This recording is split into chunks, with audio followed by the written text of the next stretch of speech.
offense, of course. I'm just not up for it. Sorry. Oh, good. Finest skooma?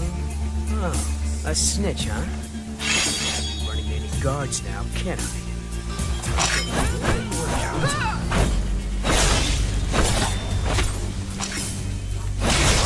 Well, I think.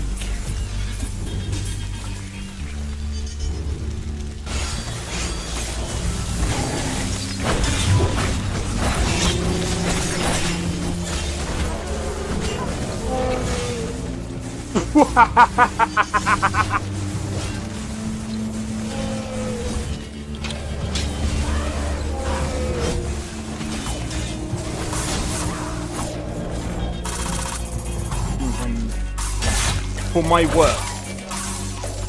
Bro, you're getting wrecked. I need to keep my stamina up, so I need to stay away from this one.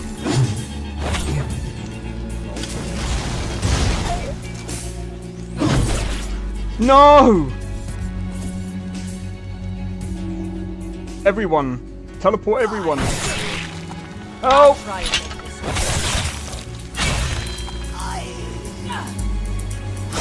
Well, that's taken care of. I haven't seen you before, have I?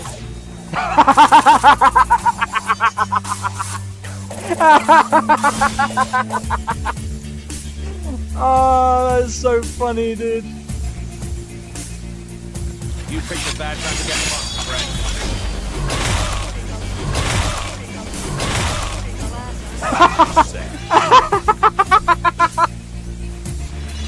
Oh my god!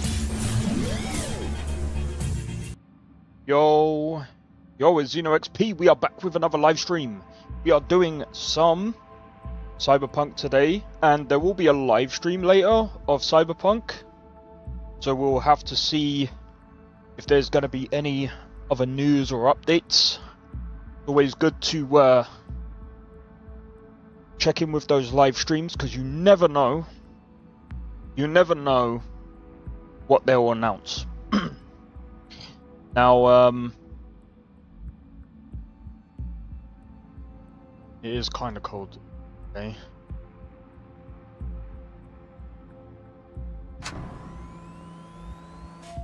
So,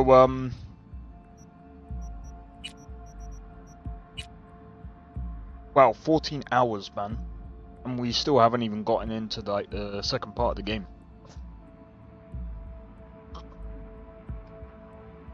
I think it's going to be interesting because, again, I haven't done this. I haven't played as. Oh.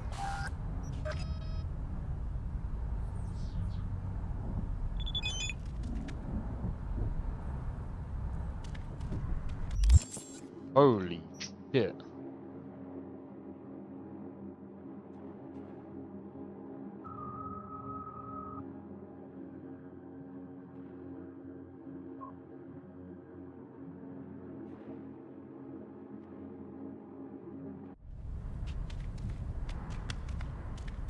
Thing is to do with Steam.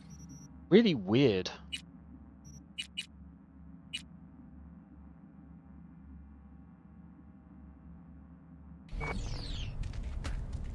Yeah, by the way, I turned ray tracing off because I was just like, problem with ray tracing is it has quite a lot of issues with it, and the other issue as well is I'm pretty sure it's most likely to do with my CPU.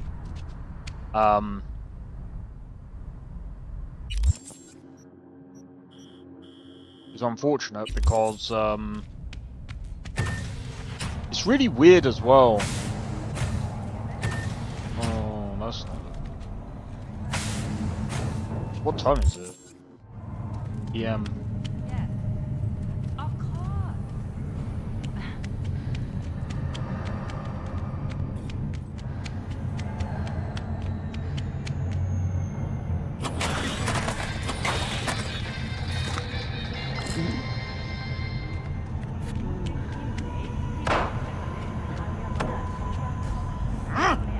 look at me like that.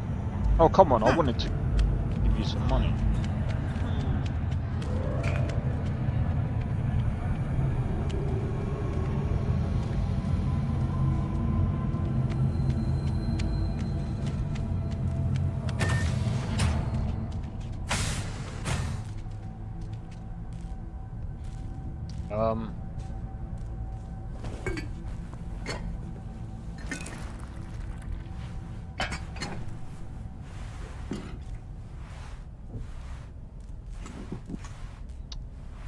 Yo, Blade, how's it going, bro?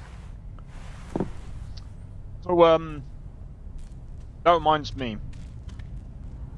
I played... So, off stream, I decided to play some Outer Worlds 2 because I wanted to see what the performance was gonna be like before I actually like play the game, because I was just like, well, I need to make sure I get the performance right or get the settings right, because obviously I don't want to go into the weekend and be like, oh, I've got to turn this down, I've got to do this, I've got to do that. I think I've got it set at the right thing, so it's somewhat, it's stable. It's annoying as hell.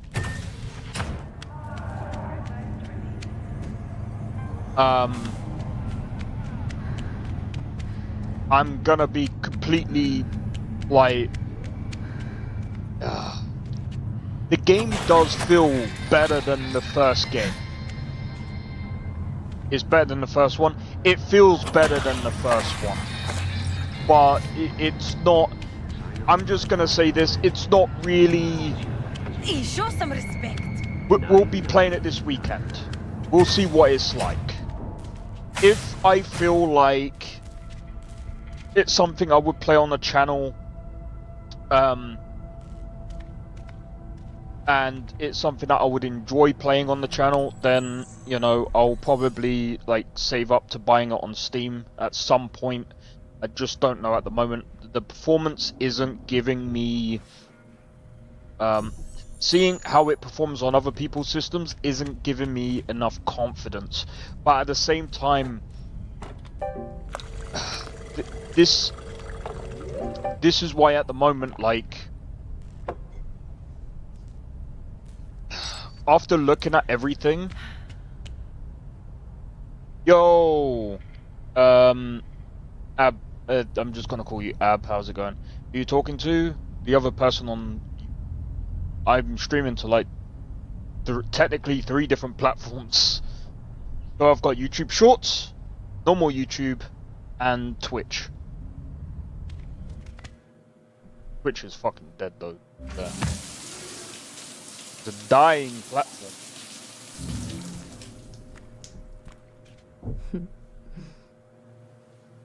Yeah. But yeah, I'll see how Outer Worlds 2 plays out, but you know, I mean, saying it's better than the first is like, well, I'm pretty damn sure. What is the... I added some new mods as well. Oh, it's actually saying this over...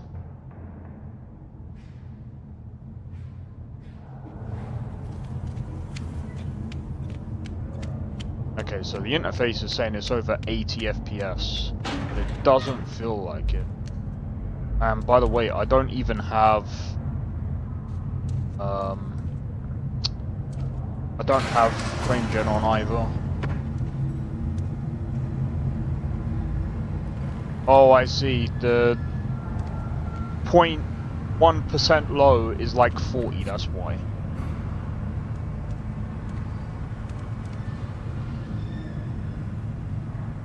Wow, it's maxing out my CPU. You know, someone was like, I was speaking to someone, they were like, oh, it's gonna be mostly GPU intensive than CPU, and I was just like, are you sure you play with mods? Like, when you play with mods, it's a completely different ballgame, man. It's actually one of the reasons why I'm trying to, it's one of the reasons why I'm doing this playthrough at this moment in time as well, because I want to find out, you know, how well this performs. I'm just trying to think. Right, how much money do we have right now? About 100k. I say we do some taxi jobs for now. Yeah, I'm gonna do some taxi jobs.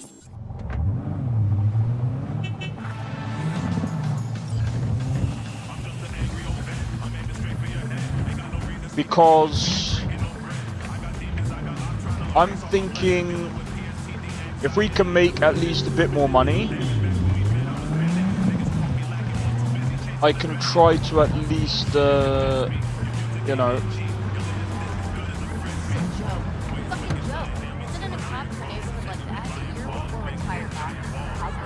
Goddamn death sentence.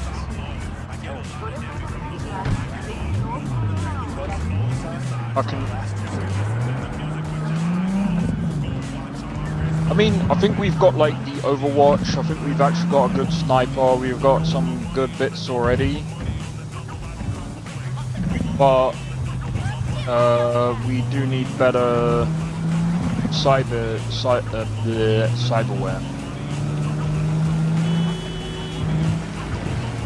Also net running gear. Especially if we're because we're definitely gonna need to take advantage of sneaking around and stuff like that. There's just no way, being this low level, well, we're not really that low level, but starting from scratch, we're gonna need all the advantages we need, man. All the advantages we can get. Yo, Taz, how's it going? Bro, I can't pronounce some of these names that are coming in, man. I apologize. That's why I'm just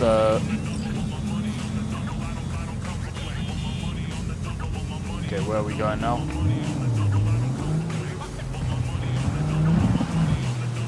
But yeah, we're just doing a couple of jobs just to try and get a bit more money, and then we'll go for like the gigs. Go for the gigs, and then we'll go for the what do you call it? After we've done the gigs and the NCPD stuff, we'll go for the main story, just so that we can, you know, get into more of the open world. But this is gonna be a much slower playthrough than I did before, and it's gonna be a bit more challenging now that we've got more survival things that we have to worry about. So to a degree, I'm kind of showcasing my mod list right now.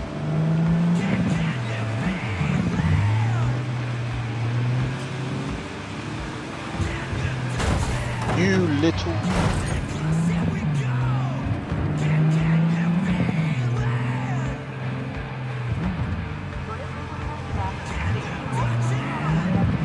Glad he went the other way.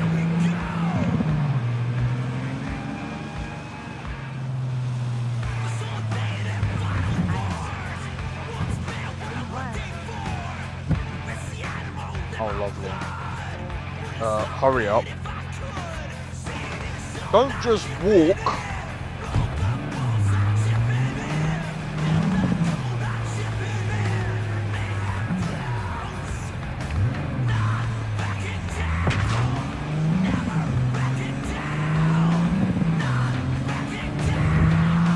What dick, I know, right?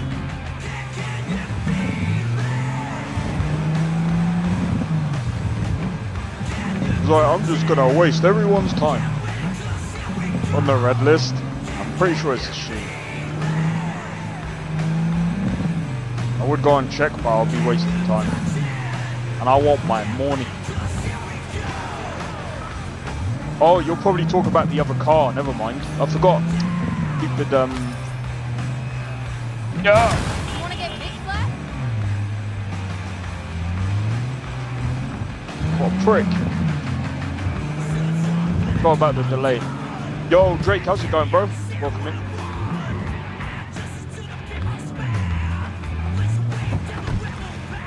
Get the fuck out of the car. I'm gonna do some next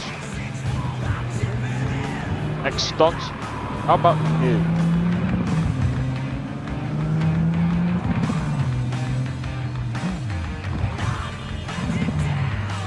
But yeah, I was thinking about adding I don't feel like gaming, so I just watch. Hey, that's fine, Drake.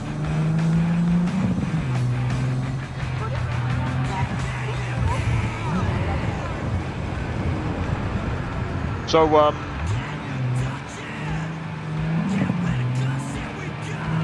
in about a few hours, we will be watching that Cyberpunk live stream. That's gonna be interesting because that's gonna make or break. Well, depending on what's gonna be said. But if they announce another DLC, I'll be hyped. But I have a feeling like if there is another DLC, it probably won't be announced till like the Game Awards. Or if they do announce it, it'll be like on a small scale. They'll be like, oh, we got something coming up soon. Stay tuned, and then literally wait until the Game Awards, and then they'll probably announce something. That's just my thinking. But if they're gonna like add stuff, like small like updates, Kill for a pack of wood. then freaking kidding me, bro.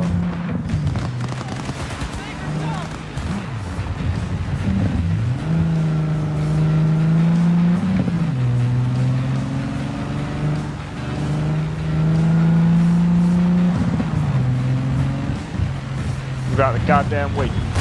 Move out the goddamn way. Are you stupid? You're not that angry. Dickhead. She's armed, hear me?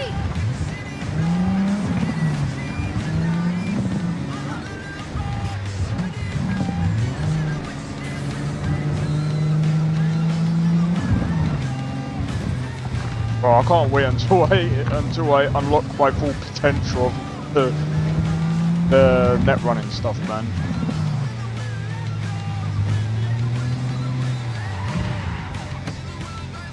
Get the fuck out of the car. I didn't do anything. Call the cops and I'll frickin' shoot them. Thank you.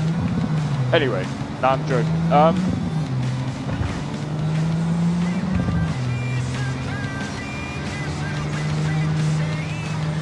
But yeah, I'm still like, I feel like I'm definitely gonna have to upgrade my PC. Well, not upgrade my PC, but like I said, I think it's gonna be time that I'm gonna have to go for that 9800X3D build that I was saying about.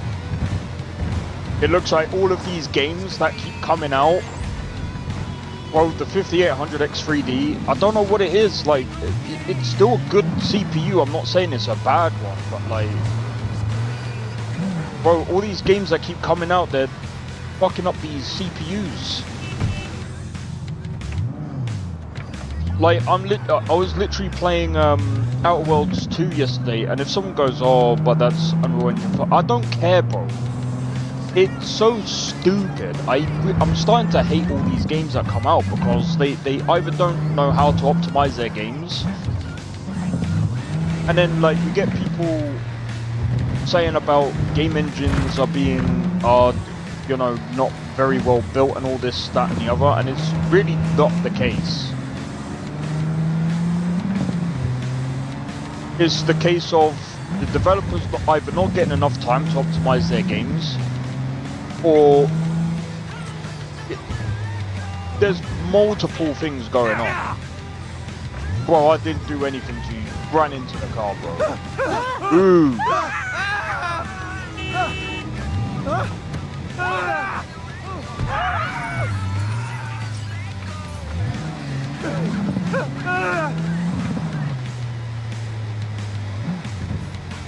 But yeah, literally, Rise of the like when I was watching the Plasma TV YouTube channel, I can't remember. I'm just gonna call him Ariel. He needs to like sort out his name, man. He's so like it's such a long name. But when I was watching him, he was just like, oh yeah, as soon as I switched up to 9800X3D, and I mean, there's probably a few things that are going into that as well, like the faster RAM speeds.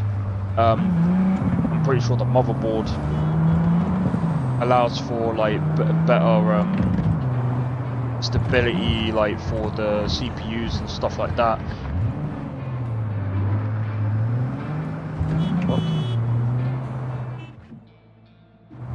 Anyway.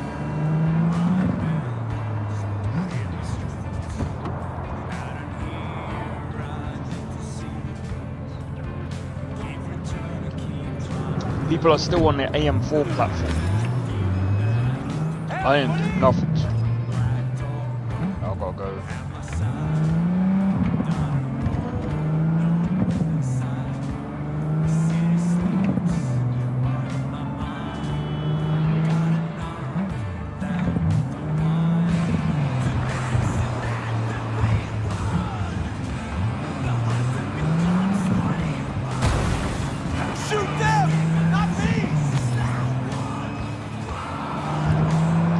Make a big difference? That's a good question, man. Dude, you should be arrested. You just ran someone over.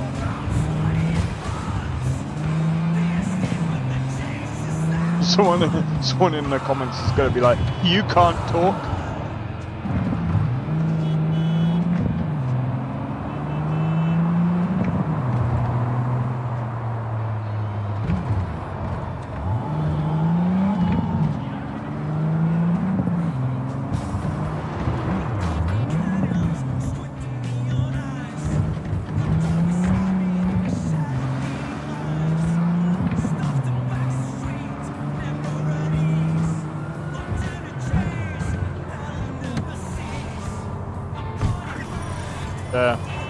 Much money have we got? Quite a bit. But yeah, I'm wondering if, and also I think you mean a DDR5.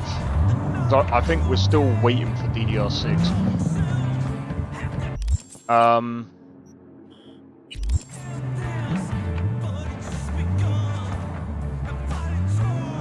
But yeah, to be honest, like,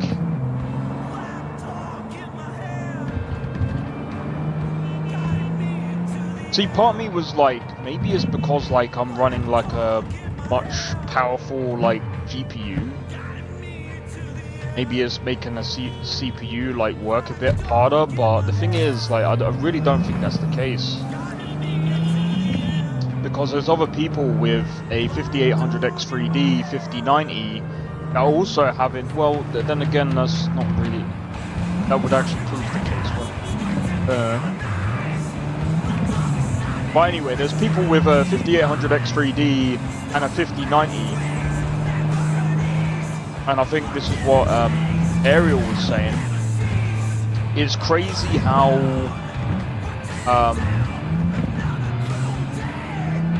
changing the CPU, and then it's changing the motherboard as well, by the way, and again the RAM at the same time. Doing all of that,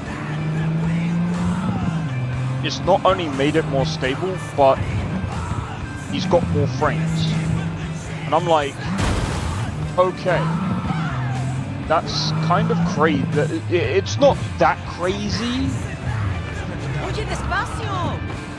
Do you think you're having a bottleneck?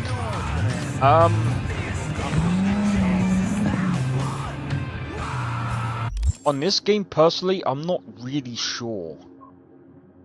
Let me stick the overlay on. This may or may not be a good idea. You guys won't be able to see it, unfortunately. But I mean, this game is running at like 90 frames per second. CPU utilization is at 100%. So, Close the damn borders. my thinking is, actually, if you guys don't mind, I'm gonna stop after this.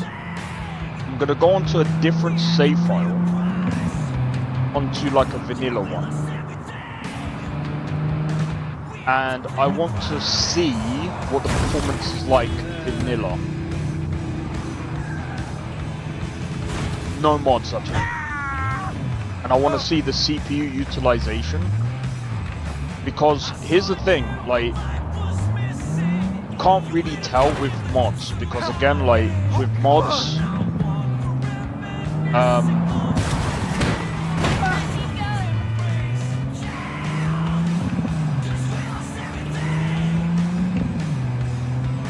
I mean, I'm still getting like over 100 frames. I mean, the 1% lows is like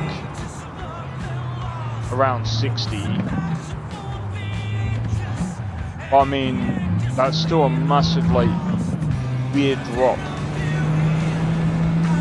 But like I said, you can't really tell with mods. It's very, very difficult, because again, like, I'm running like gameplay mods.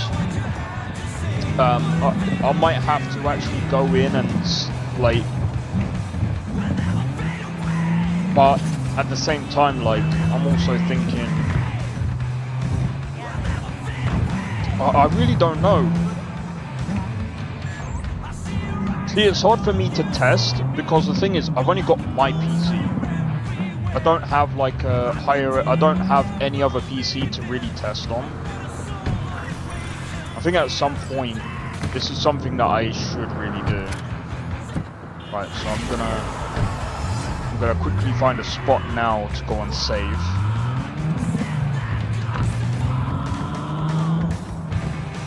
Still playing Cyberpunk, by the way, guys. Right, so I'm gonna save this game right now. Right, I'm gonna quit. I'm gonna play vanilla real quickly, because I want to see the real difference between vanilla and modded right now. Because, like I said, this is one of the things that I've been doing, like, while playing the Cyberpunk mod list.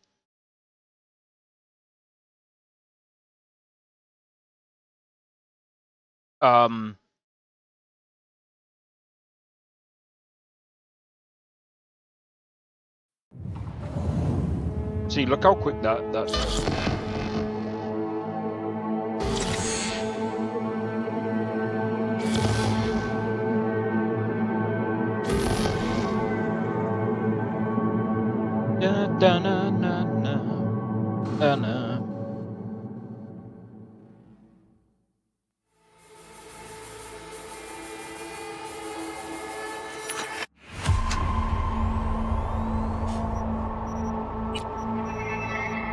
So, I just need to find... That'll do. Hopefully, we get no problems. Hello. I'm Arif Iqbal, and you're I'll show you watching guys the settings. WNS News.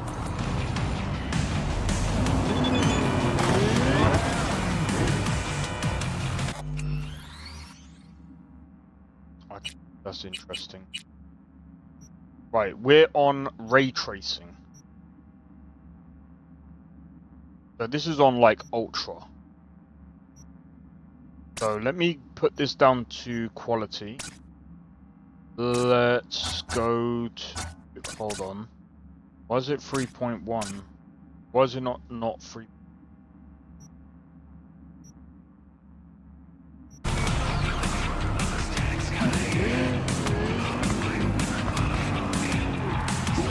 Okay, so CPU utilization is still at 100%. What the fuck?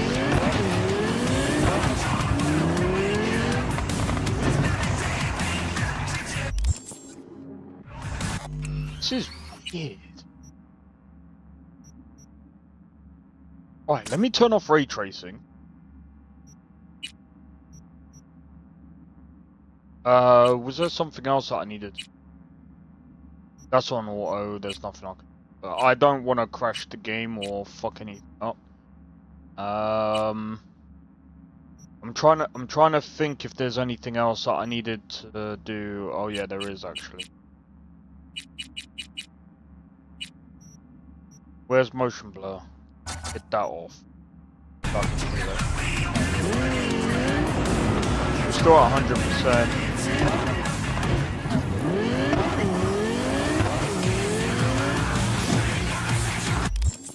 If there's background process, I mean there could actually.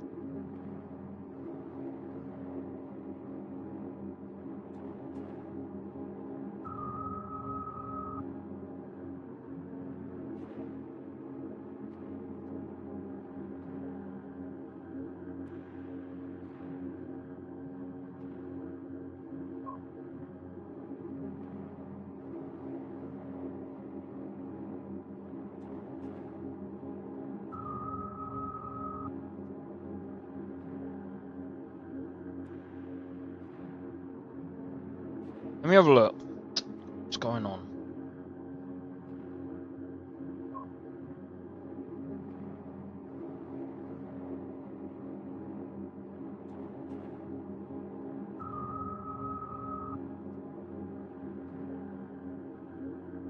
That's interesting.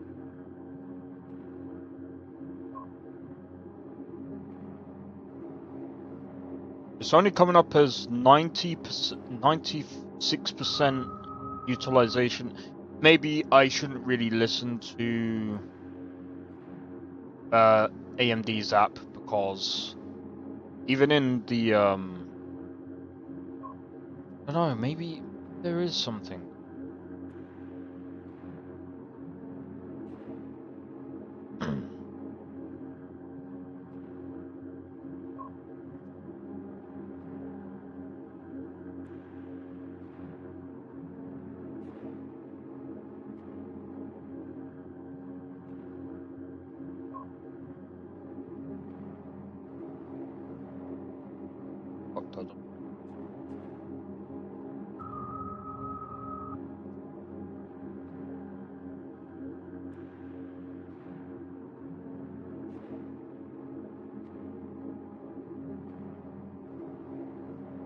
Yeah, so on the task manager, it's showing at like 70%, 54%.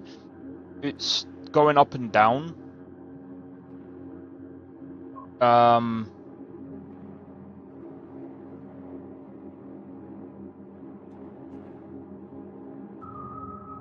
However, the GPU is at like 90% utilization.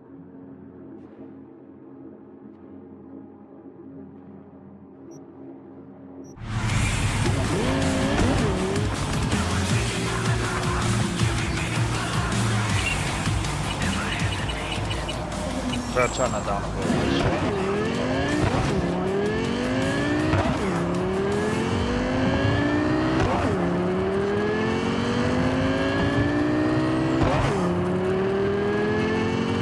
Slow down, Turbo. You'll get us killed. Again.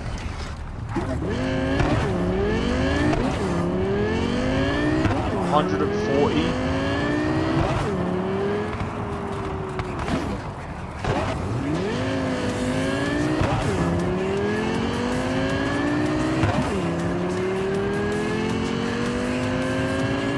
Bro, this performs way better.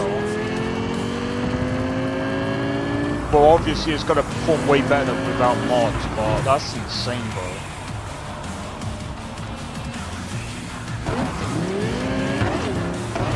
Alright, the big test.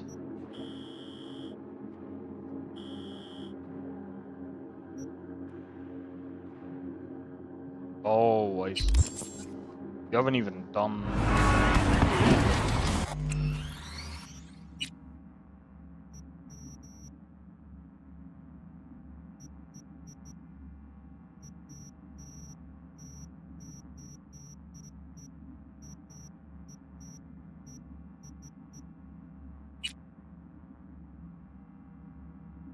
But yeah, what's hilarious is I have well over, like, I'm pretty sure I've got well over like 400 hours in the game.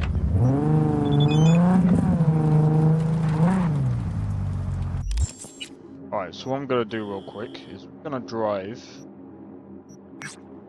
to Dogtown.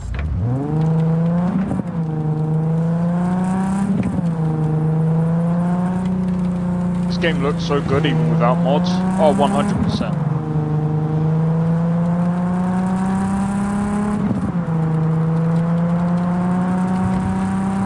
To be honest, I don't think you actually need any like visual mods. Really. I barely have any. I think the only thing that I have is like LUT switches. That's the only thing that I have.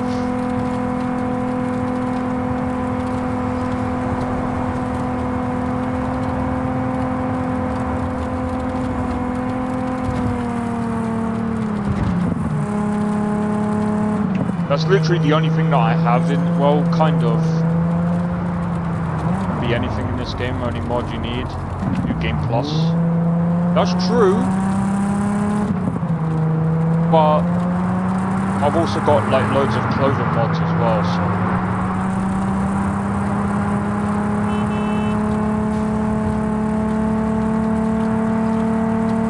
so. Some people like to have like tons of clothes.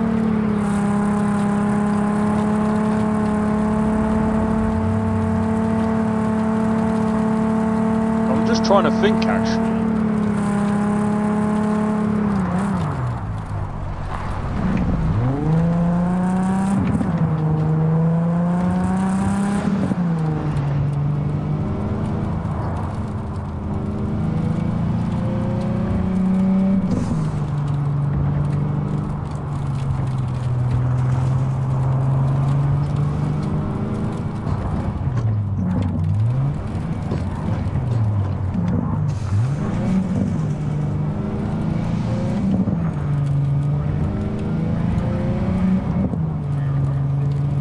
Like, bro, when you look at this game,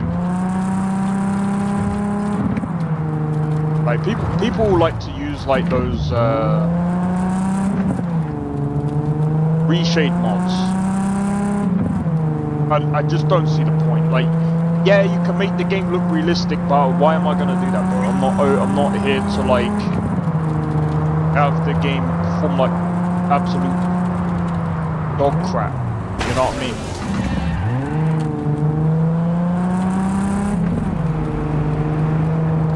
I want to keep it to its original, like, well, close to its original aesthetics, and I mean it looks good without it looking realistic, man.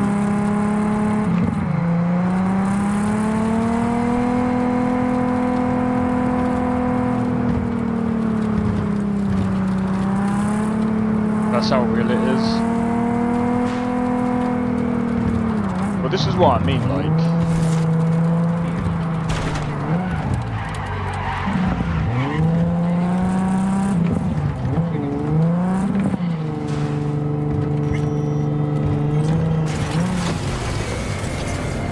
So I do have a mod that actually makes this go way quicker. But some people like it for it to be like immersive. So I think the reason why it does that as well is that it gives it time to like render.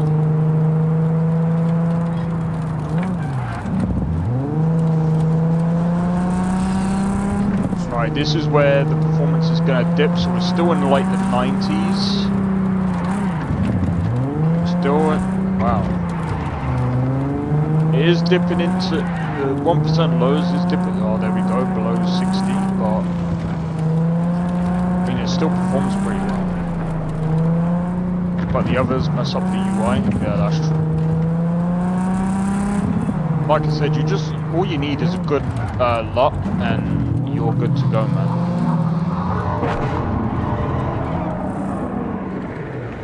Right, I think that's a good test. I mean, literally,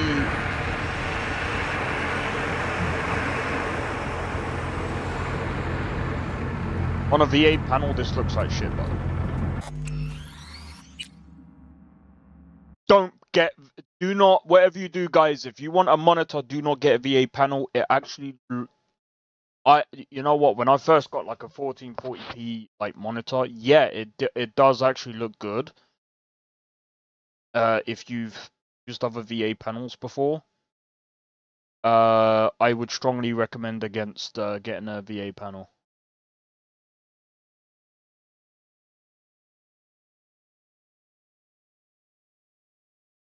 It's just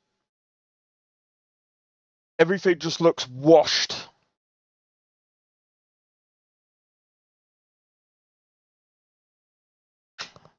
Like, skill is insane. Yeah, bro, I can't do this. I can't do bikes.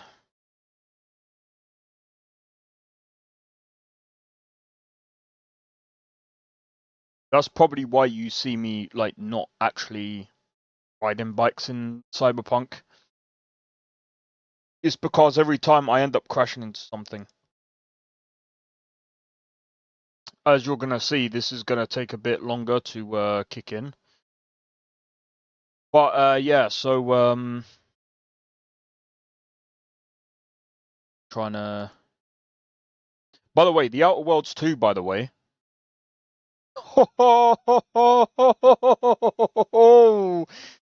Guys. The Outer Worlds 2, oh my god.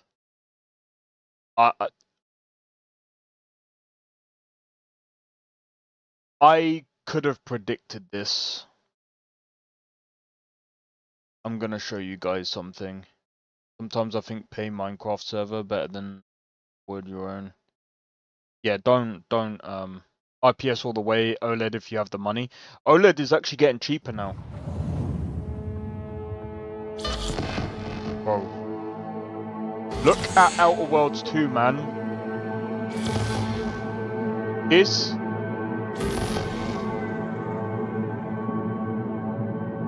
is DOA. DOA. And if someone goes, Steam charts don't really tell you much. They do in this case. What is this? This is the new game that came out from Obsidian. This was the big thing. Mixed reviews? I don't know. Yesterday's body count lottery rounded out to a solid and sturdy 30. 10 out of Haywood. Thanks to unabated gang wars. One officer down, so I guess positive, you're all screwed. But not many people bought it. NCPD will not let that go. Or Got not many people are blackout playing. in Santo Domingo. Netrunners are at it again, poking holes in the power grid. While over in Give me a Westbrook, second. trauma. I'm just gonna quickly load the game, and then we'll.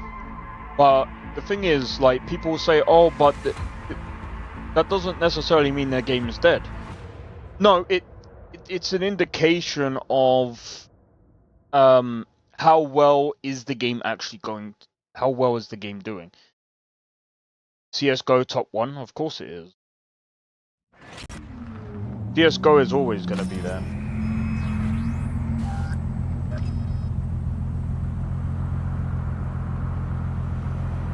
Alright. That's fine. Look at Arc Raiders.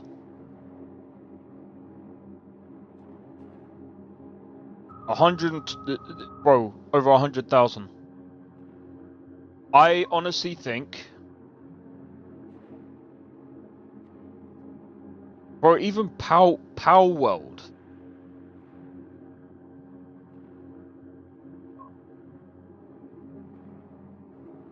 Baldur's Gate 3, I mean, Megabonk. Bro, I'm telling you, like... Hey, Orchid, how's it going? But... when we look at Outer Worlds 2, I mean, look. Throughout the course of its time... this is when players were obviously in the early access. Bro, when you get... that's the peak in early access. What's the peak? Once it released, so it released here. Only 3,000 extra players. And look where it is at now.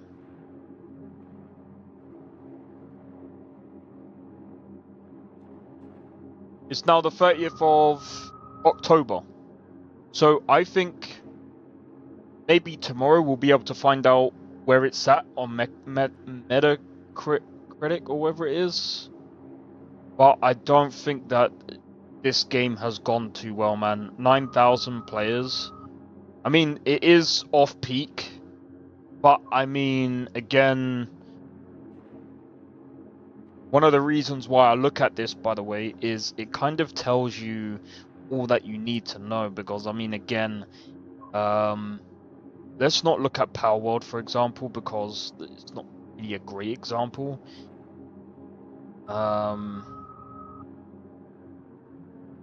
Black Myth Kong. Oh, do you know what? That's not a great example either. Let's have a look at Outer Worlds 1.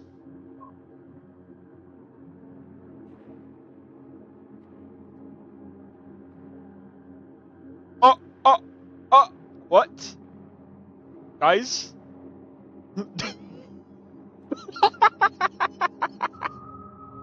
That's bad!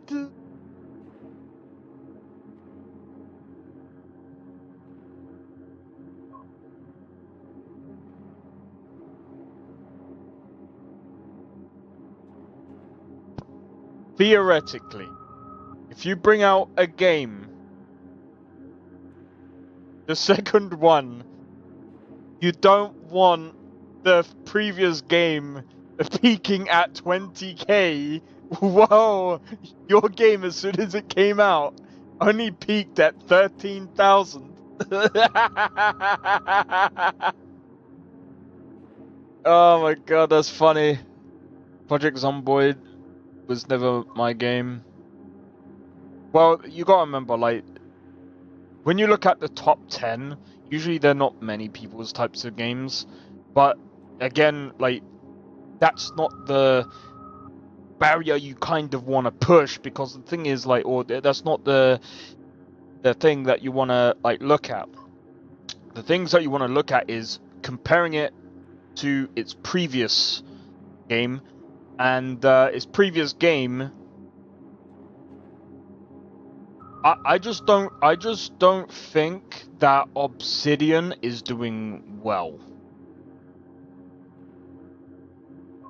I'm gonna be honest, I don't know if there is gonna be a DLC. I don't know if they're gonna do anything with this. Because again, like, I don't know. This is scary. If I was Obsidian, I would be shaking in my boots. If someone goes, oh, buy Steam. Greatest story game I ever played for role-playing. It's not for me.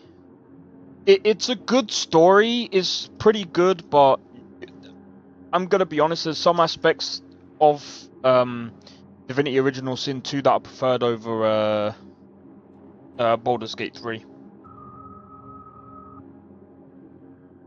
But yeah, this is not good. Especially, and I just want to point out as well, Xbox has been laying off studios, or even, you know, understand everyone got a different taste. Yeah, of course, everyone's got a different taste. I don't know if you played Divinity Original Sin 2, though, to be honest. If you haven't, I would solely recommend it. It's actually got a really good story. Like I said, there's some aspects that I like of Divinity Original Sin 2, but yeah. Also, Orchid, cheers for the raid yesterday. Thanks again, much appreciated. I just want to quickly check. Where's the sales? This, I think this only tells us what's on. I want to see what's on.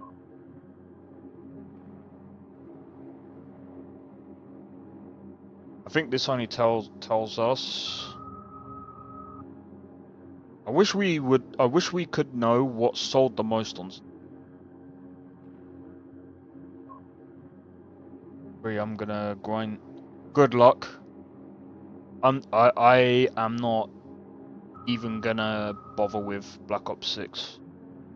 It is such a dead game to me. Mega Funk? I don't know what that is.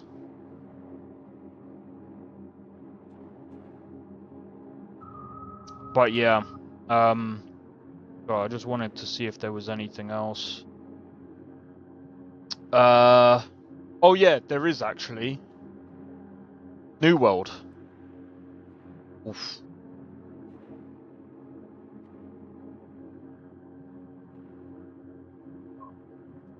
So I looked up earlier, and apparently there was apparently you couldn't buy the game. I could still buy the game. Yo, Nesta, how's it going, bro? We were actually talking about Outer Worlds 2. I think Outer Worlds 2 is better than the first one, but like that's not really much of a comparison. Bro. Like the first, I'll be playing it this weekend, but like the performance, they gotta stop adding ray tracing. Add ray tracing if your game needs it. If your game doesn't need it, stop using it. Stop using it. It doesn't need to be a thing. I don't want to like see a game come out and then I'm already criticizing the performance because it's literally added ray tracing into the game that makes it absolutely ridiculous to actually run the game itself. But yeah, either way, it's not looking good for a lot of these companies, man. It's not looking good. It's looking rather bad. New World is most likely going to end up shutting down in 2027. I'm saying most likely because that's my prediction. Because they can't keep that service going forever if there's going to be no like form of like monetization.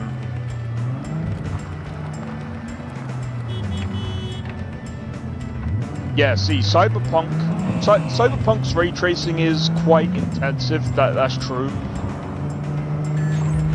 I feel like Cyberpunk can get away with that though because they've been, you know, patching the game with ray tracing in it, and you know, over time it has gotten better. Like the performance has gotten better. But the problem with ray tracing, as I've always said, is we have to use path tracing because that's the thing that fixes a lot of the visual problems. And I just don't see why we have to do something like that because it's too heavy for a lot of PCs to run that.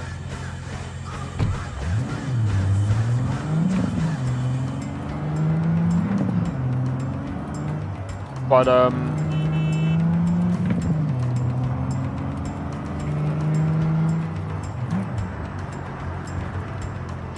just to heat me.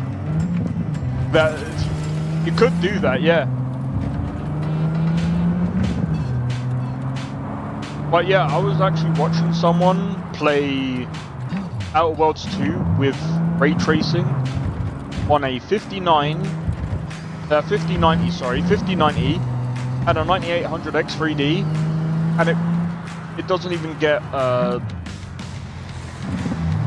it's got really bad performance. Like, I just don't know when we're gonna stop this.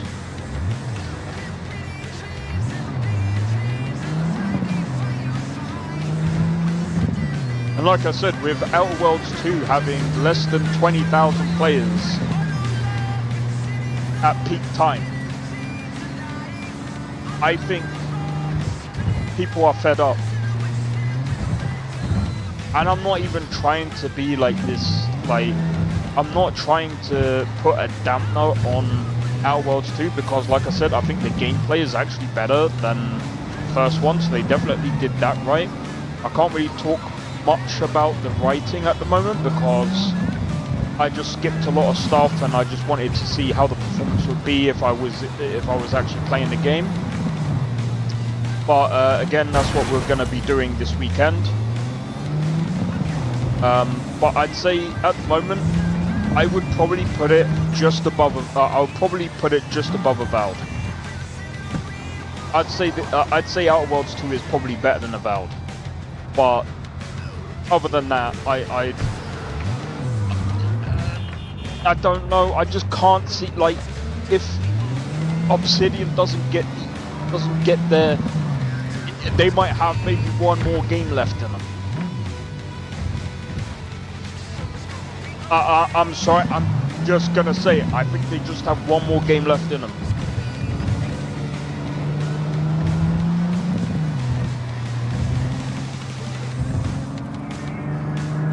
Maybe an extra one after that, maybe. Because Grounded 2, I don't know. I'll have to look into Grounded 2. Grounded 2, I think, did probably better than Outer Worlds 2. Alright, take it easy, Drake. Hope to catch you in the next one. But yeah, I think Obsidian needs to just go to making smaller games.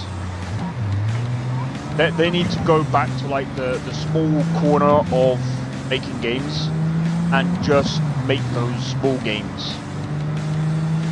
Maybe only have like 10 people working in your company at a time. And forget about Outer Worlds 3 because I'm gonna be honest, you can't make these big games. And actually, let me just have a look, because how much?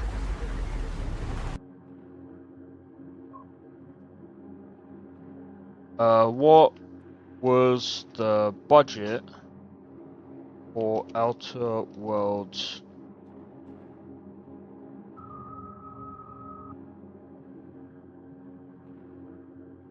They didn't disclose it.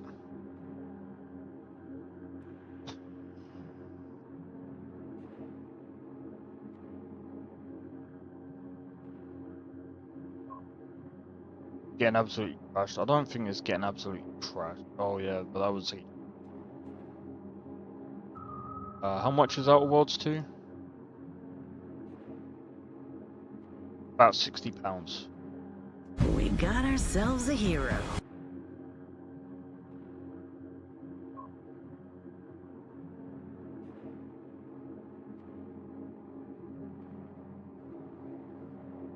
Fund. People could put up these like clown faces if they want to, but they're very stupid. Very stupid. Because what people don't understand is people don't like these types of games, and this is why I said I think they need to just go and make smaller games. Making these big, like budget,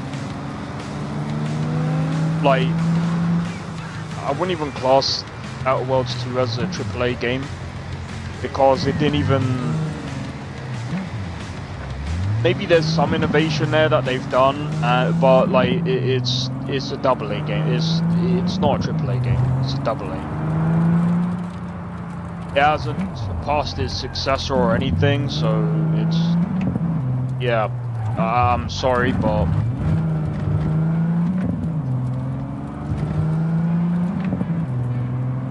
Can't have a AAA game when there's barely anyone playing your game.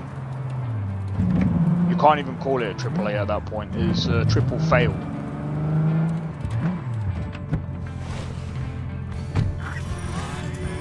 And again, I hate to see it being done to Obsidian because they have made a couple of good games, but I just don't know, man. Like these companies being bought out by Microsoft, I'm telling you now, is days numbered, man. Days are numbered.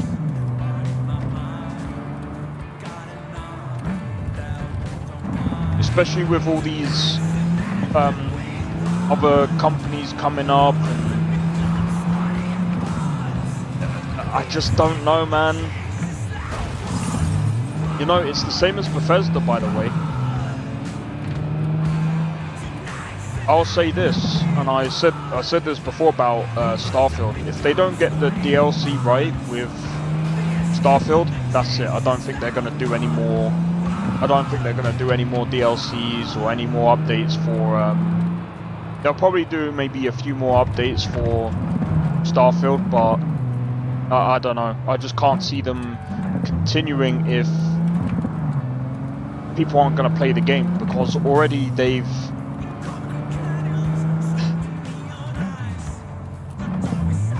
The modding community around Starfield is very small, especially when you compare it to games like Skyrim, Oblivion, but then even Oblivion Remastered is also small. But Oblivion Remastered, the modding community around that is small for multiple reasons, because they haven't brought out a mod kit yet.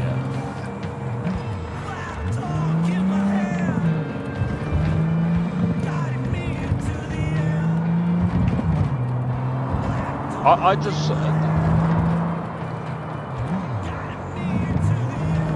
you know, it's gotta be sad. At the end of the day, like Oblivion and Bethesda, they do write games that are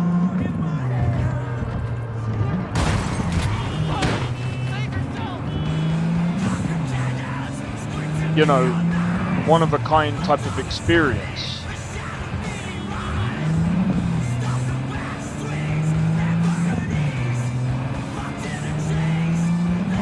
I'm not gonna get there in time. Especially with all these people, bruv.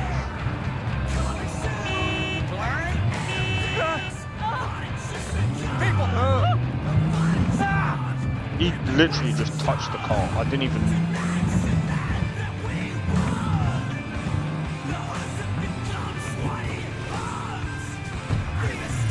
I need to fill up on.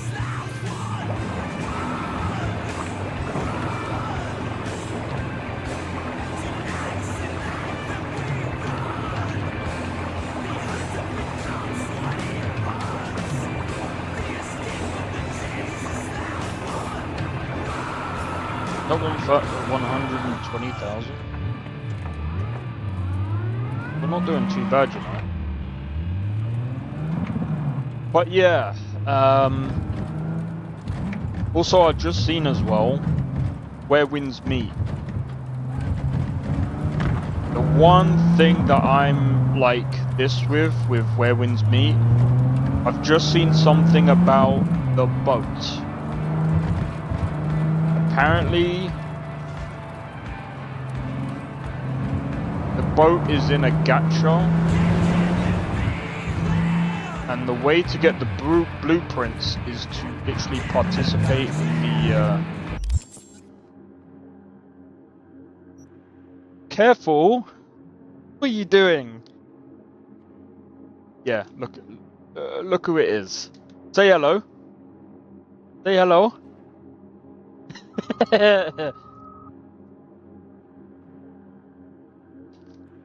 Tuppy.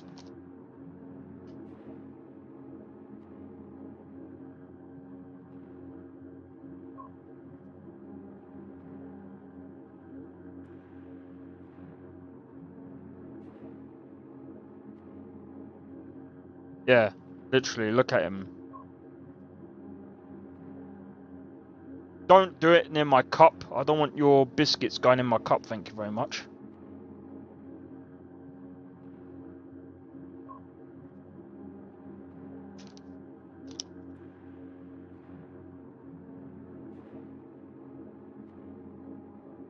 Now he's in my way. The cat's like, oh, you're not playing your game.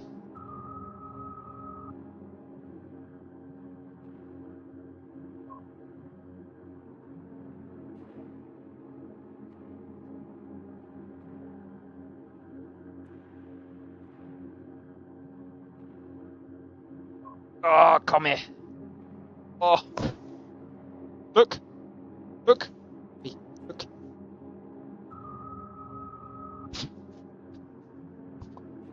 He's in here.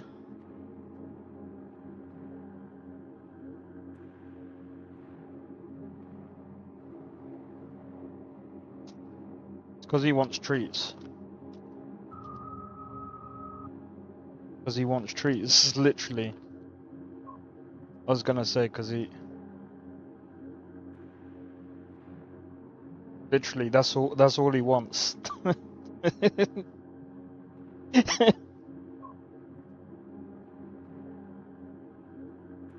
That's it.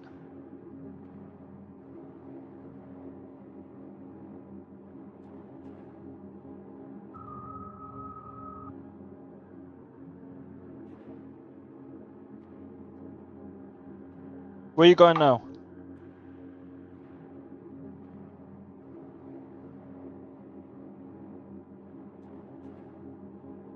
Wait, what are you doing? Stephanie wants you.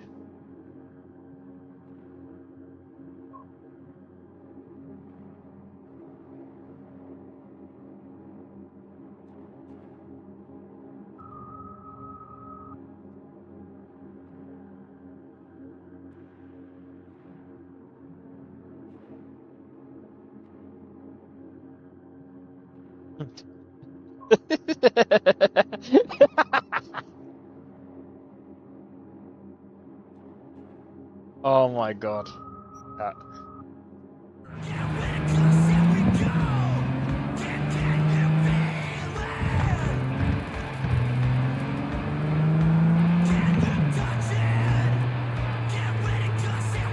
But yeah, he seems to like coming into my room. He came into my room while I was asleep and started meowing. I was just like, what?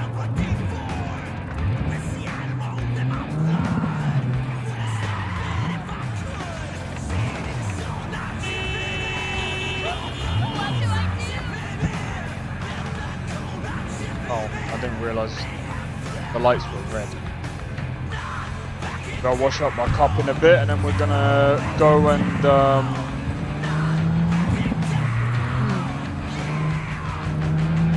think after this we're gonna do some like NCPD stuff.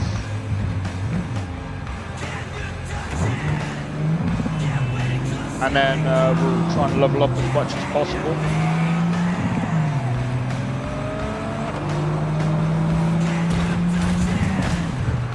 But I think before that, I need to see how much the thingy is. I still don't even know how much the rent is, because it's supposed to be weekly as well. Bro, I hope I don't get kicked out.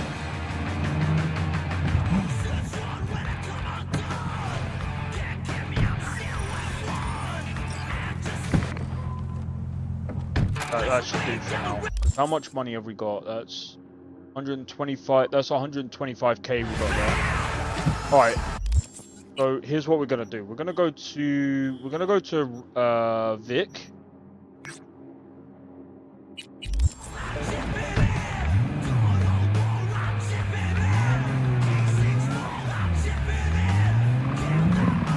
And then we're gonna start doing all the other bits and pieces.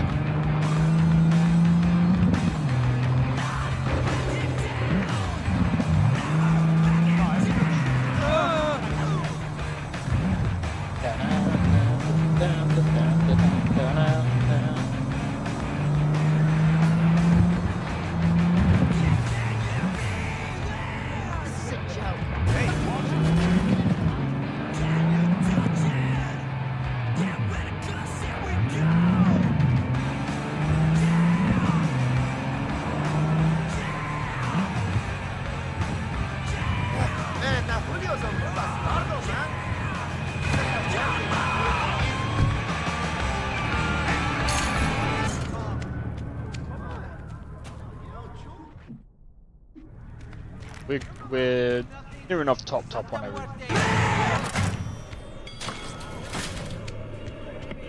Hey, V. How's biz going? Can't complain. Corporals learn to keep their distance, and Sokka's back hiring lone mercs. They all gotta have the newest, shiniest implants. Think you got Misty here to help. Handles your griping well. Yeah, renting out her shop's the best decision I ever made. What? Seems like you're the only person in Night City who's happy with his lot. You get to a certain age, you drop all your illusions. Life just gets easier from there. Was thinking about swapping some chrome. Got any new toys? Excellent. Let's do this. Chair, please. Sit down and relax.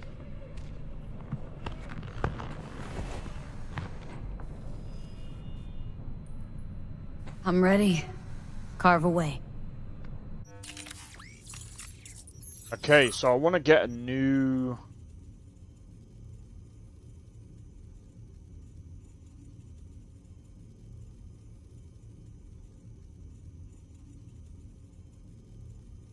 %. Oh.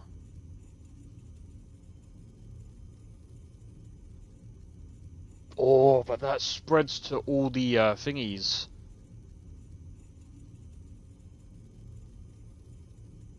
Allows you to perform quick hacks on enemies and devices while scanning. Oh! This is hard, bro. I don't know.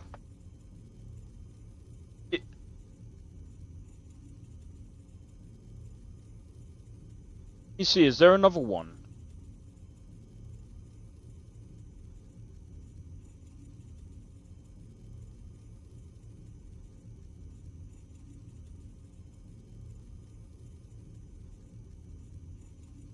Okay. This is something that, you know, again, that I haven't had to do in a long time.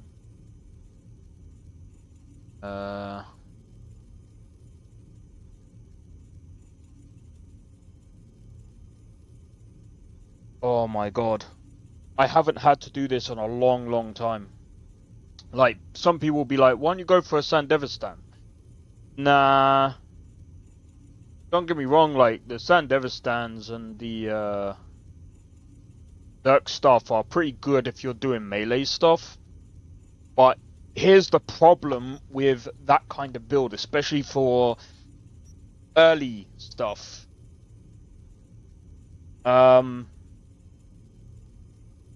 You're gonna get absolutely wrecked. Well, not so much with the Sandevistan, because you can actually use it and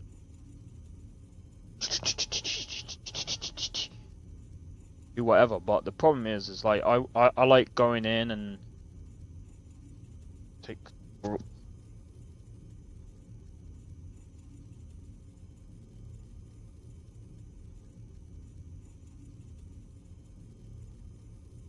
My thinking is this. Allows you to perform quick hacks on it. Well, we already know that. Takes 40% longer.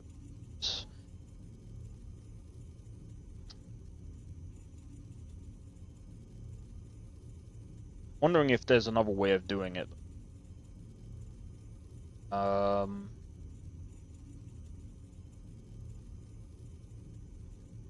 Plus 10% damage or damage over time, quick hacks.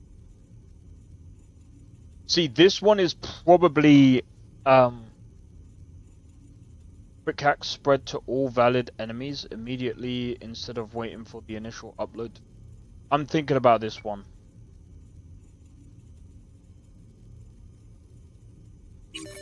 Yeah.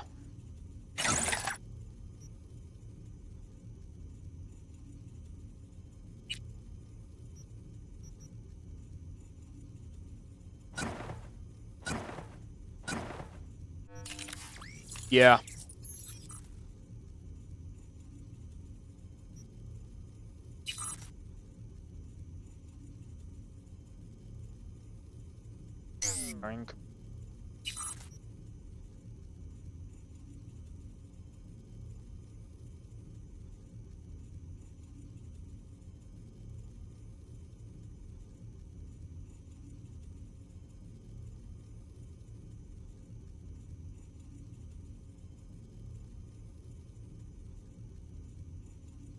Sorry, I'm just trying to figure out what would be the best. I prefer the one. What was the one that I got before? I'm guessing it's one of these. So one of the cyberwares, when you go into like a fight, or just before you do, it slows down time. I like that one, but I don't think I can get that one.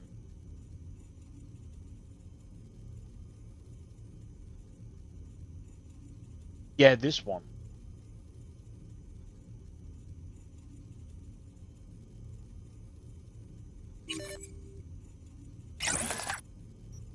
Yeah.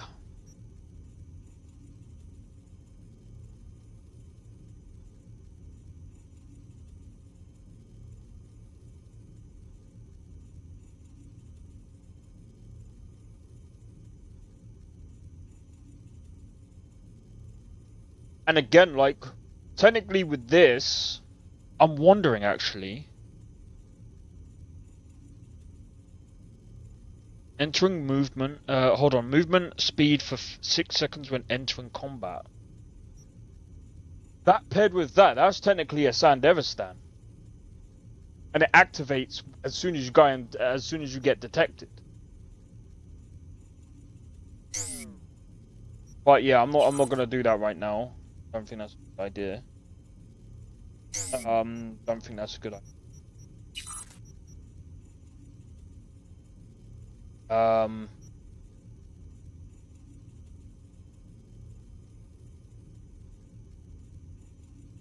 30% damage against drones, robots, mechs, and turrets. +2 RAM. Minus 100% stamina cost from goes down time by plus.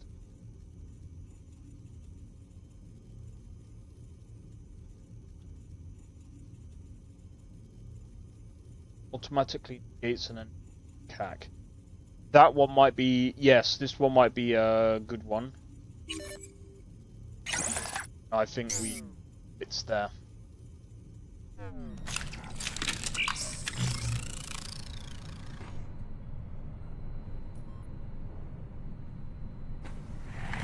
Thanks again, Vic. You're the best. I owe you. This is what I mean, like, I've never had to calculate all this before, man. I feel slow when I'm doing all this. We lost everything! We have to pay the price! Alright. Yeah, we lost. Now it's time to test our build, sort of. Best way to do it is probably all the way over here. Right, just before I do this, I'm gonna quickly grab a drink, guys. I'm probably gonna grab something to eat as well, actually. So, grab something to eat, grab something to drink. I'll be back. And in about, I think it's 2 hours. Wow, 2 hours. I've got about 2 hours to... I don't know if it's gonna be on. We'll figure it out in a bit. Anyway, be right back, guys. 1 moment.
Sorry about that. I actually went to make pancakes and I was just like, damn it, I forgot I need to eat the other thing.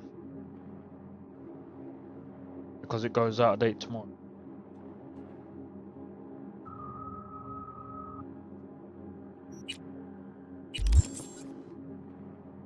We have to pay the price.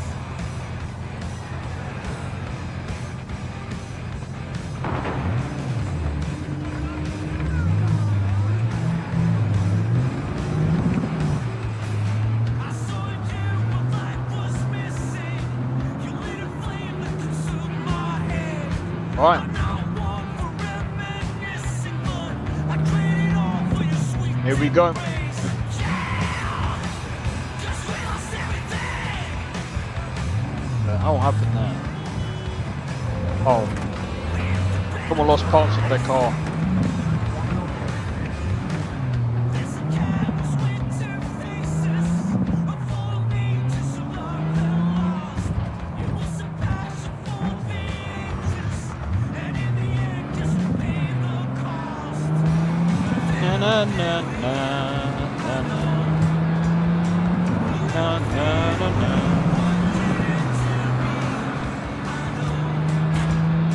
So what you have to say, one thing I'll do. Accidentally crashed. Yo, I could do it.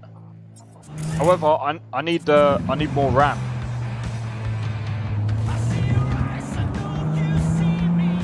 Only got 14 gigabytes. I'm joking. Oh, I can do it.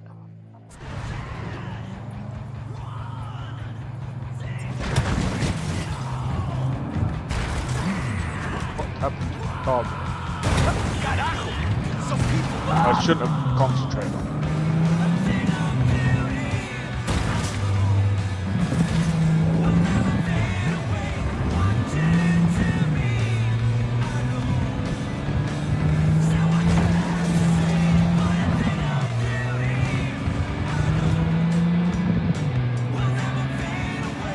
Never fade away.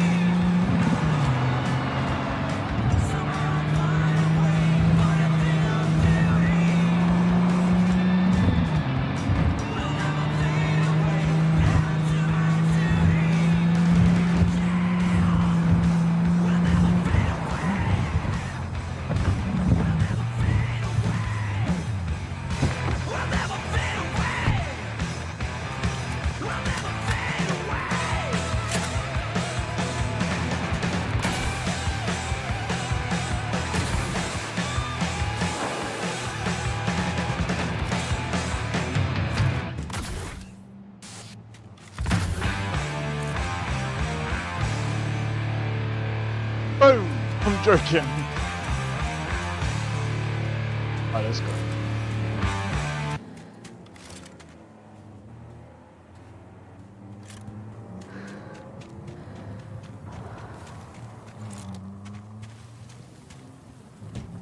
Another day.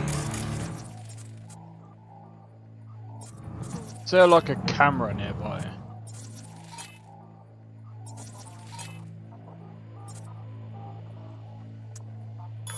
My colleagues.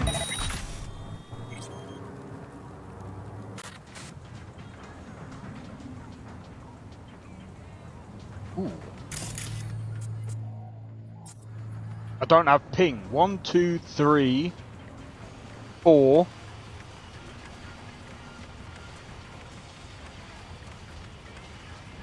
When do you think they're gonna know that I've hacked this car?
You have gained an injury.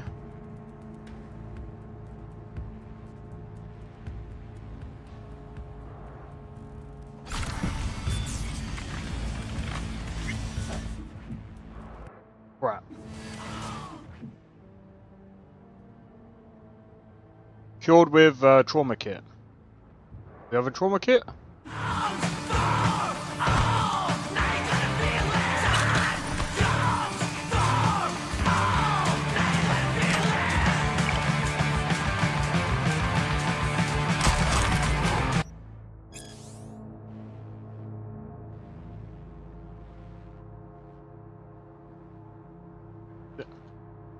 Huh?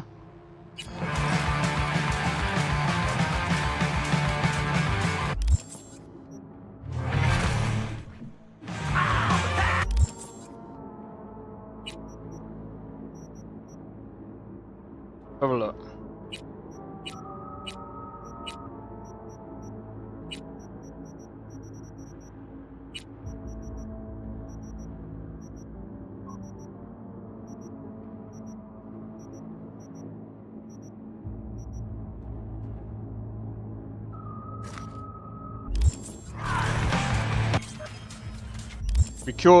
We cured it. Alright, so that'll teach us to be a bit more, you know, cautious in future. We do have an SPT 32 grad.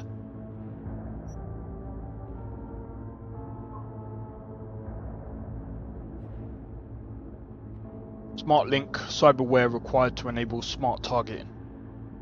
Ah, so you can use smart guns, but you have to get the smart link.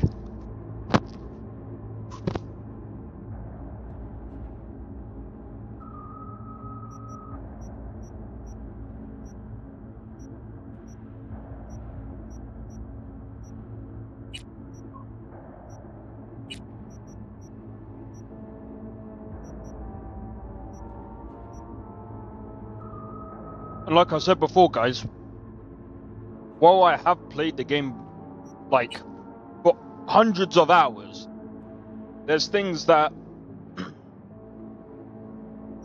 popped popped.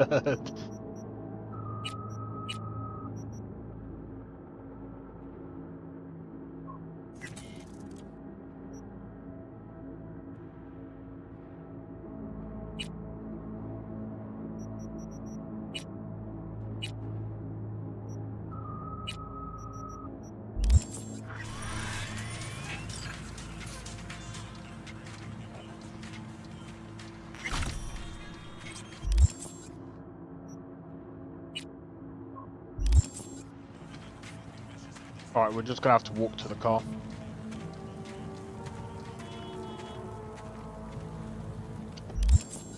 Actually, better still. There's guns that we have here that we're probably not even gonna use.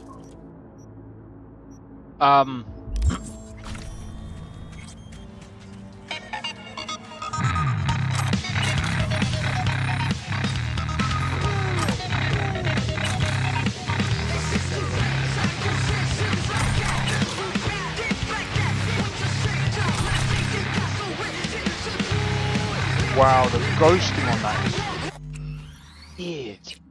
Why is there so much ghosting?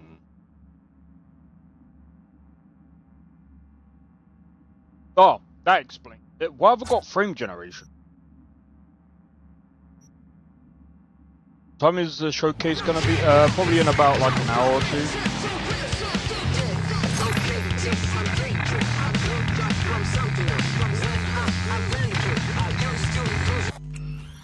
Well, guys, I figured out why the CPU was maxed out. So I have frame gen on. Right, I need to restart the game real quick.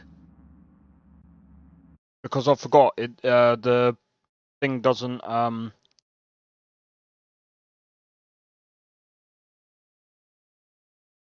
do I have frame gen on?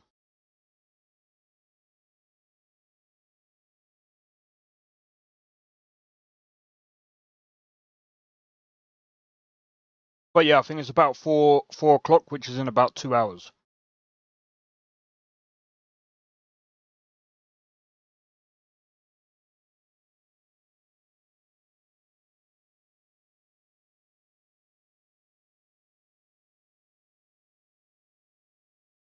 me have a look.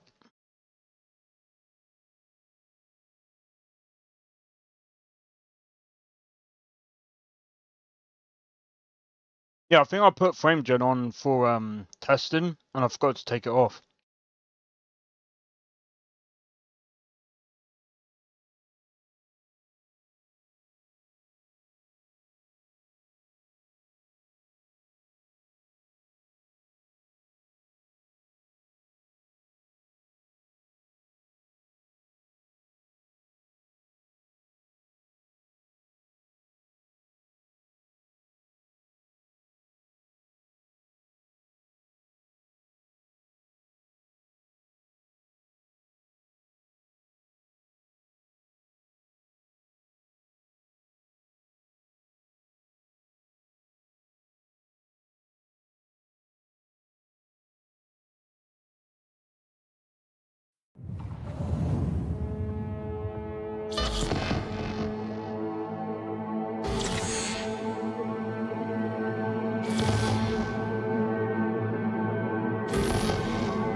Man, really?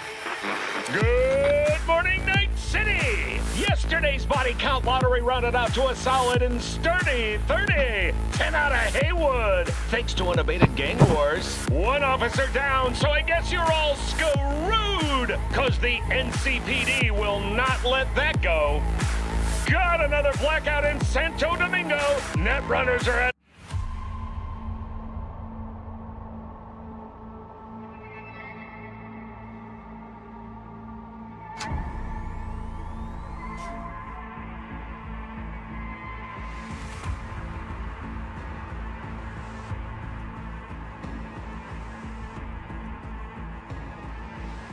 I'm trying another track. Give me a minute.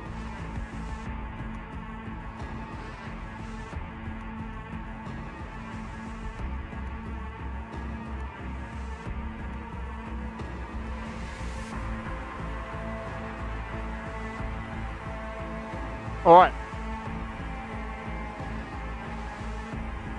It's very soon. I'll probably have it on in the background while playing, because if it's just going to be about how it got created,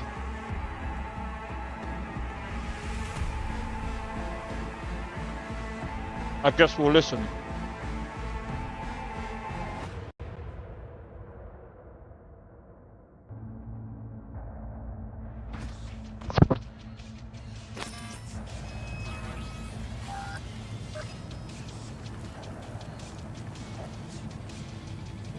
Yeah, we do. We do celebrate Halloween.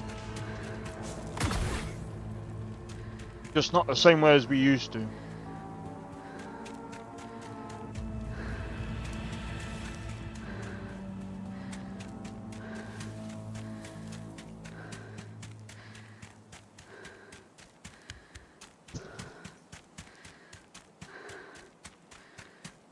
Like, we don't go and knock on people's doors anymore. I mean, you will still get that, but I'm gonna grab a new car.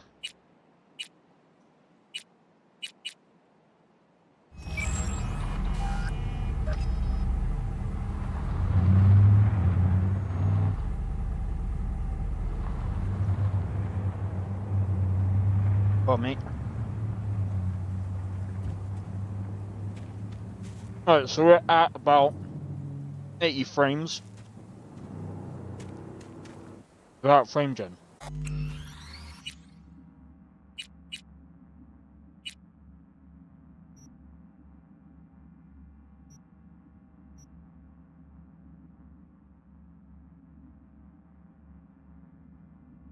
There's some settings that you can probably turn down, but yeah. For safety reasons, yeah, you never know what's going to happen these days.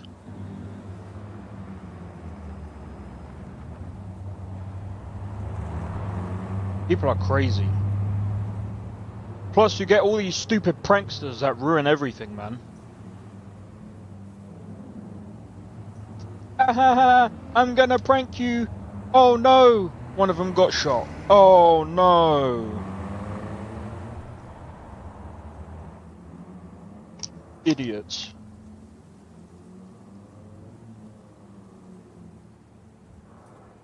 And then the father turns around and goes, "Oh, they just couldn't take a joke." No, they were doing their job, and your dumbass son decided to go up to them while they were doing their goddamn job.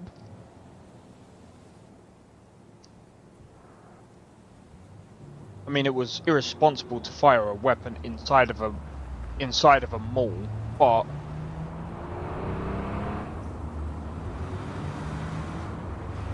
don't prank people while they're doing a job.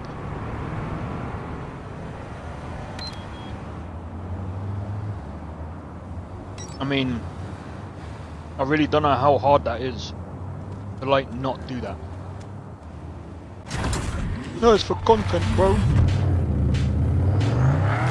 Now, apparently he's going to do it again. Well, you're not going to see any sympathy from me if you get shot again. Because your content is not funny. Some of these pranks are just beyond illegal as well.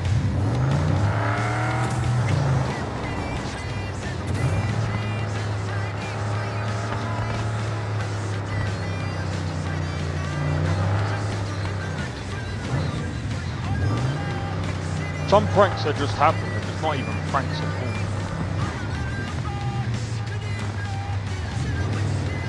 It just goes way, way, way too far.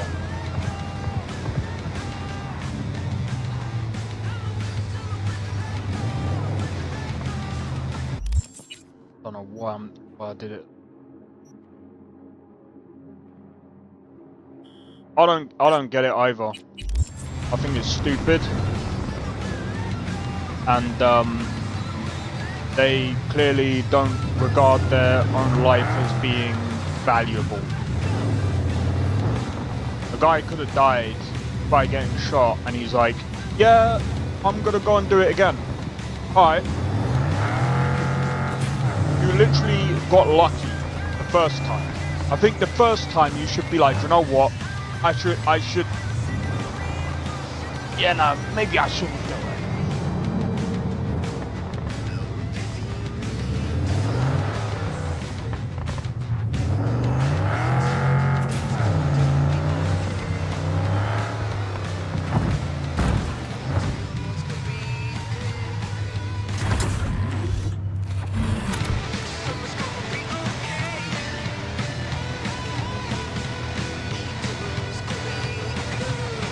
Actually, that's pretty sick.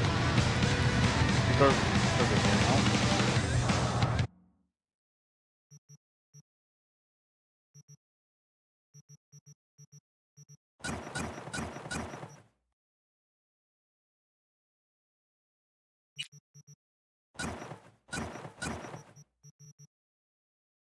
Nice fight. Cheers, man.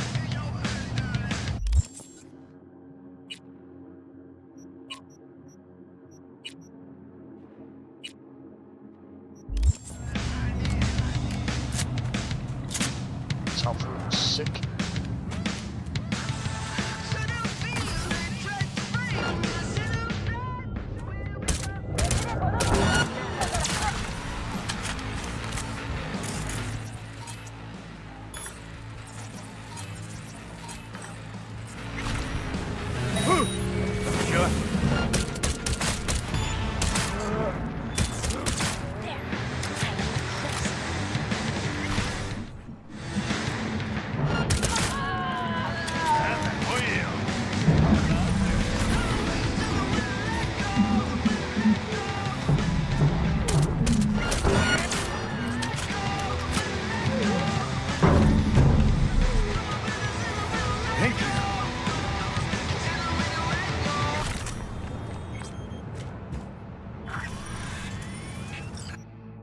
Mom, I need help.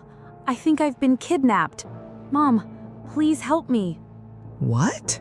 Tracy, Sweetheart, where are you? I don't know. Where were you when they took you? Anything will help, Trace. Tell me anything. I was at a party at Rachel's.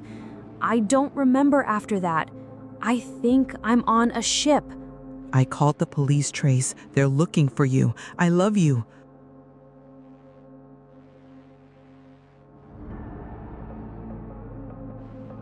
That's messed up.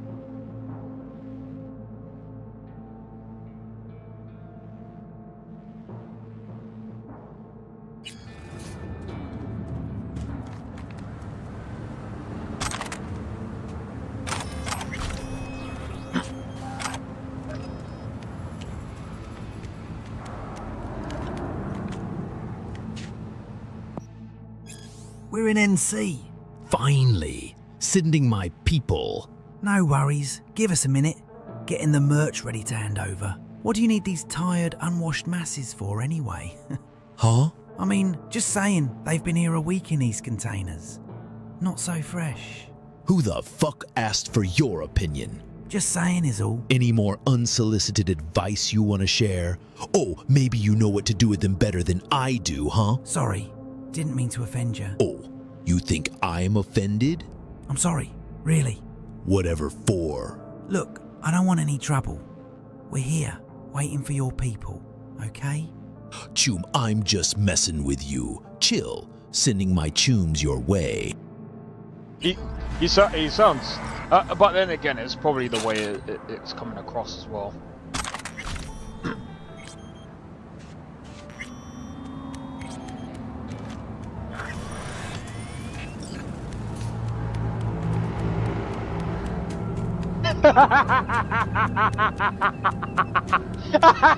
The shadow, bro.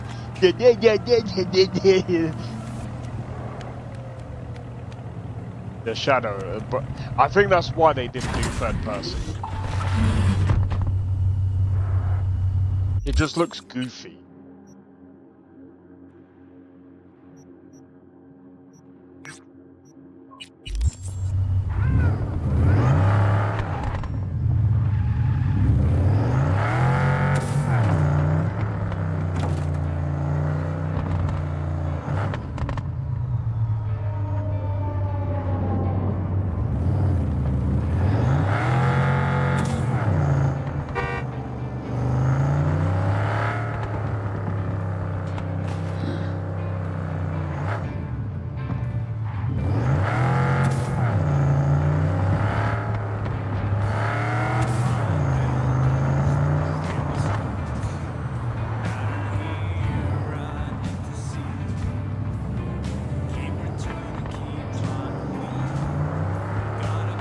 Right, we're gonna...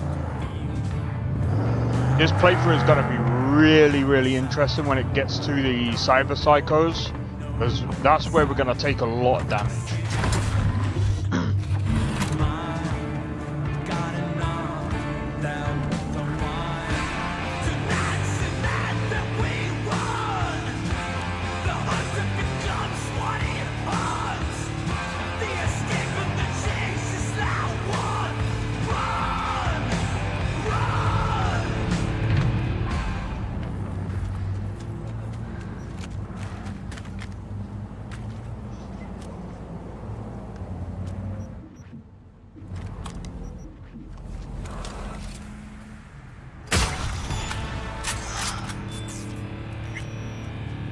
Nice of you to show. We're starting to get... 2.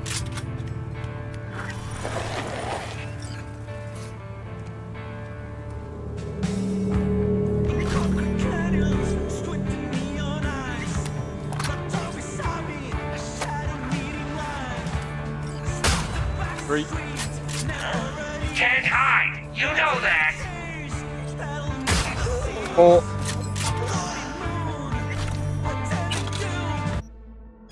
Meat's all set up. Gunks don't suspect a thing. Shit. You ask them, they just struck the deal of the century. Feed 'em lead. All of 'em. Just watch it, don't hit the wheels. Let me know when you're done. Another cruel day. Coming soon. Have to end this. But it's begun. I'm fighting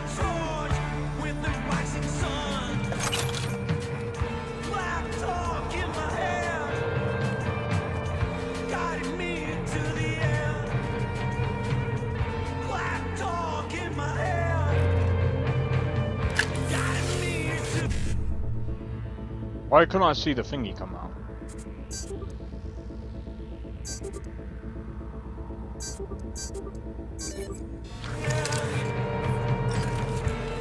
Yo! Boyd, how's it going? What are you using to have the message read? So it's a mod called... let me see if I can find it for you.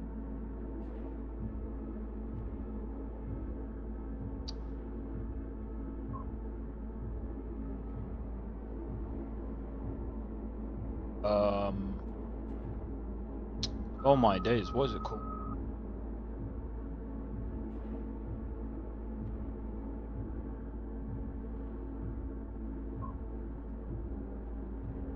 Shard Audio, that's what it's called.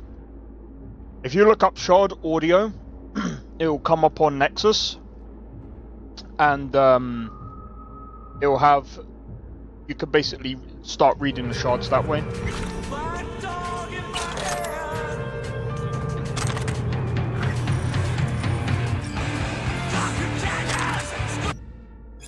We've got a buyer. He's willing to pay cash. Lump sum, no questions asked. Norton will get your cars. You fix them up and take them to the appointed spot. Coordinates attached. Good luck. Here's hoping everything goes smooth as a baby's bottom. And yeah.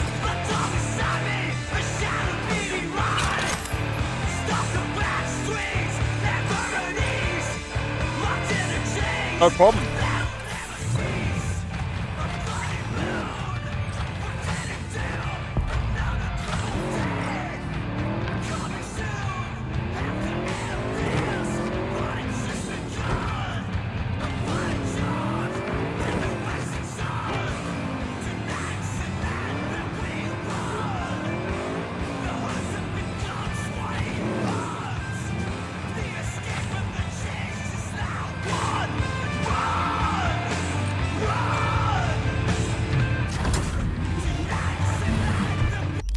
I prefer cars. Sorry. I just wanted to try out the bikes. But yeah, I'm just not confident.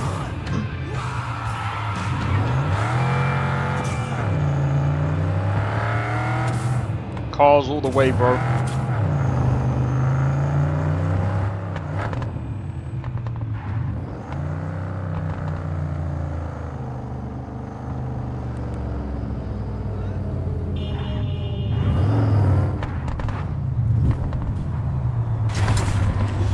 Alright.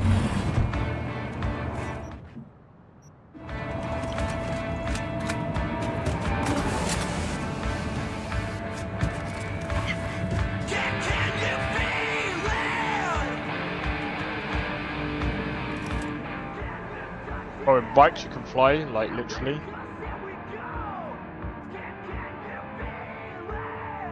Don't talk to him like that. Oh, that's 2! That's 3!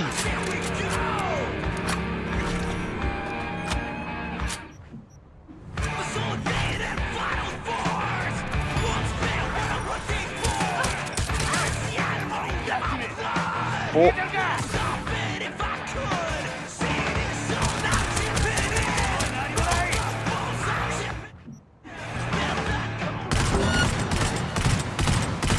How is that? Gosh. Oh, when you crash, yeah, exactly.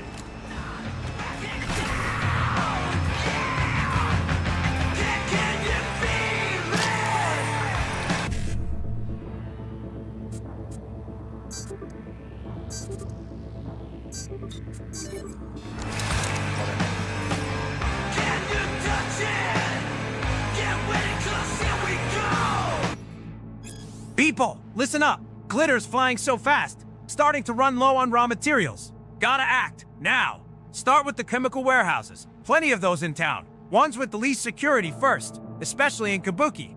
Things we need most. 1. Nitrous oxide tanks. 2. Etanolo. 3. Epinephrine. 4. Lysergic acid. Time to step up. Orders coming straight from the top. Well, well, well. Grenade upgrade. Oh yeah, I forgot the grenades get upgraded. See, this is what I mean. 100 cylinders nitrous oxide to be stored in the warehouse.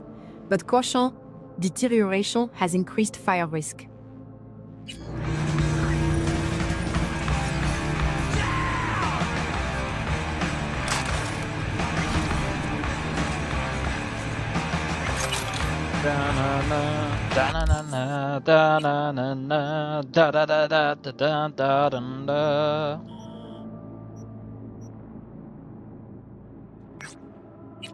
Alright, what time is it? Alright, we've got one more and then we'll have to go back home, do all the bits that we need to do, and then... Yeah. Still have not done the mic climb thing yet. Oh man. Bro, there's so many things that I haven't even done in this game yet. You love your 77? What's that? I forgot what that is. It's... just curious. I'm guessing you play without mods, don't you, boy?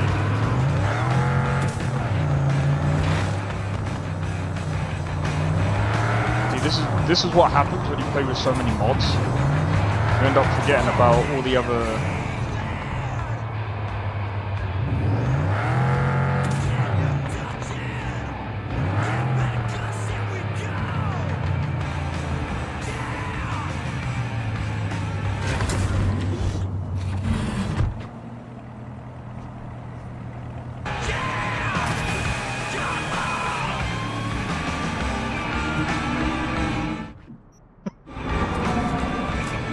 That's why I love the double jump, bro.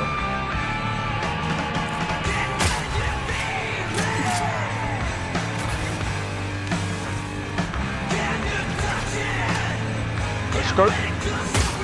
Oh!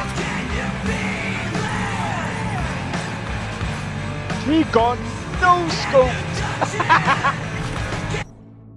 Warning, Tiger Claws headed for the building. Get back into your homes, lock and barricade the doors. I'm shutting down the doors and blocking the emergency exits.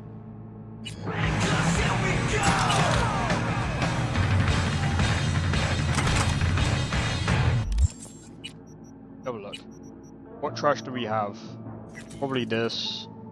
We can't do anything with that.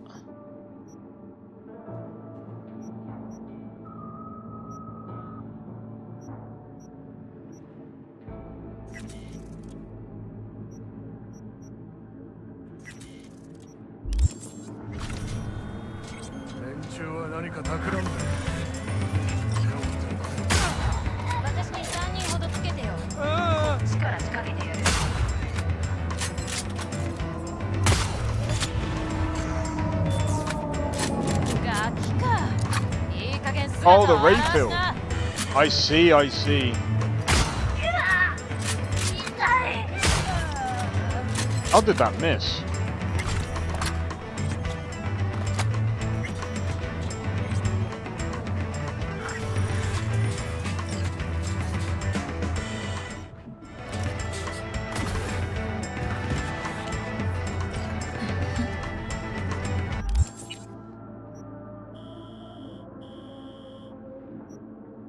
Well, done it. What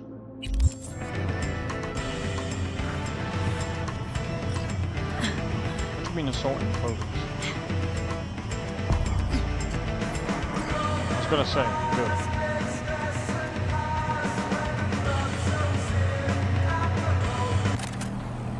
I just want to check the stock market. Come on. Come on, let's go, let's go. Let me see my stocks. Oh! 26k. I'm not putting any money in right now, because if I do that, I'm losing money, bro. We're up, though. Let's have a look. We've got some more money. There's got to be something else that we can stick money in. Budget arms? Budget arms might be good.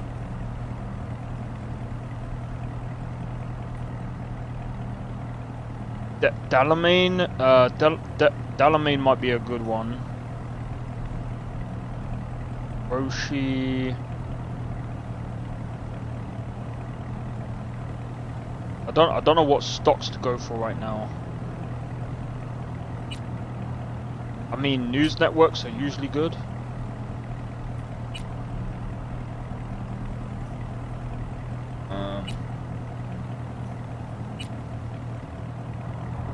Let's put 10k in there. Let's put 10k in there. I know it's on a bit of a high right now. Not a great idea to go for straight away. Right, we're gonna head back home, and we're gonna get geared up for the next day.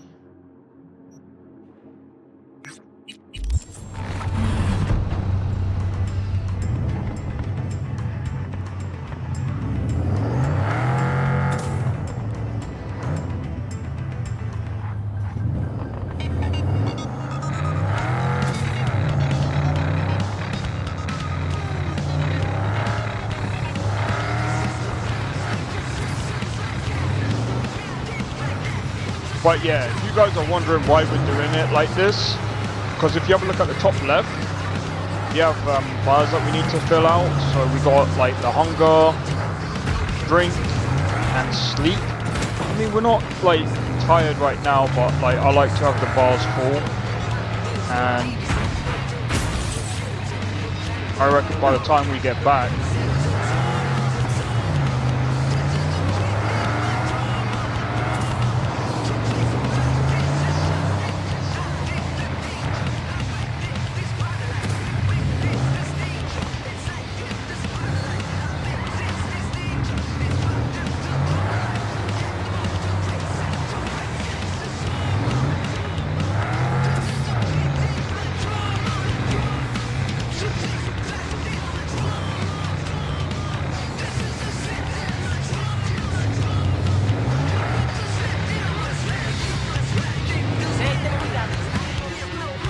oh yeah, there's a garage there as well.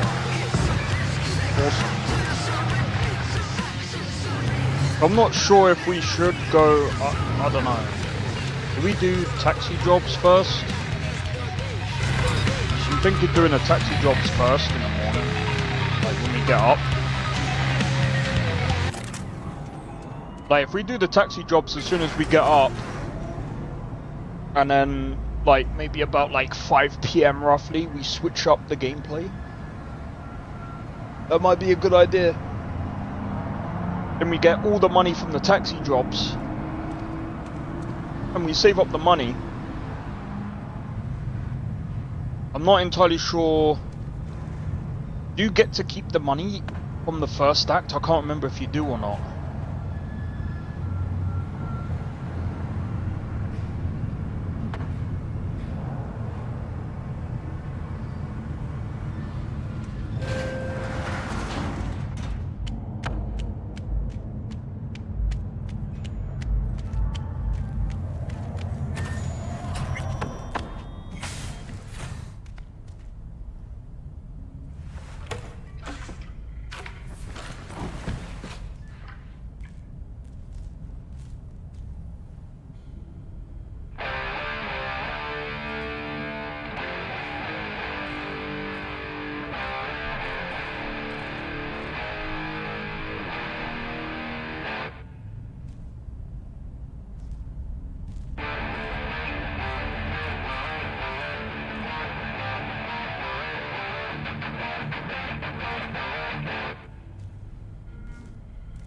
That sounds sick.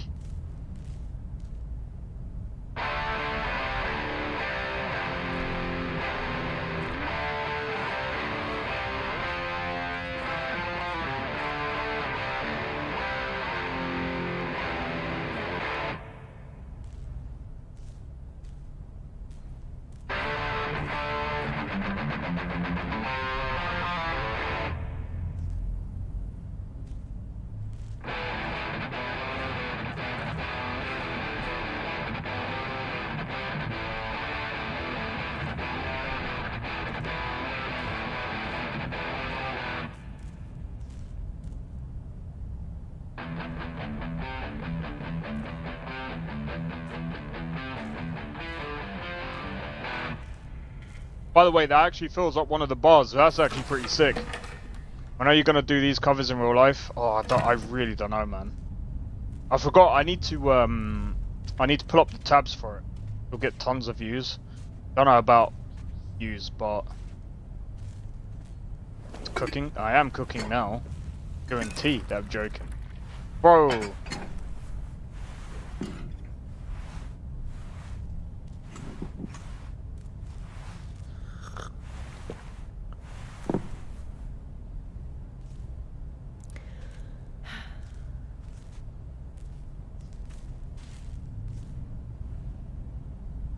I do this.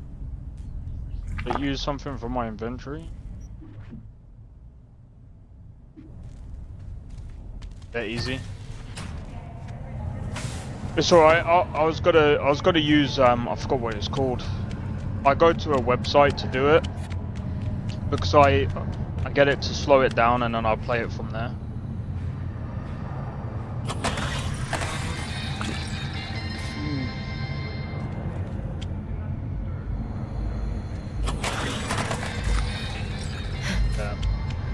Right, gonna head to bed.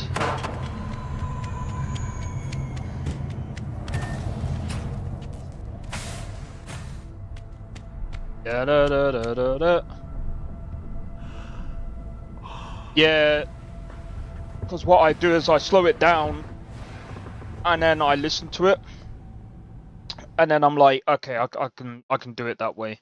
I don't know, it's just easier for me to do it that. Motherfucker. Crashed. Okay. I'm gonna be honest, I'm gonna get rid of one of the other mods. So I went to try the 2077 HD reworked project.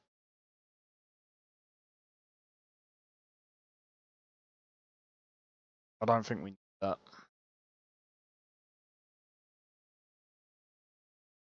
Like, it doesn't really make any. It doesn't really improve the actual visuals, and I'm not trying to be funny. The textures are fine as it is.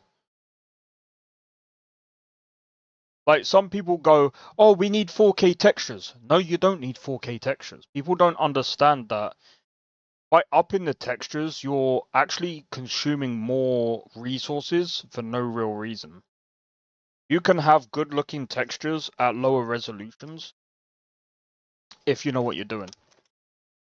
And some of these companies that already do have the texture, and the other thing about Cyberpunk as well, and with some of these games,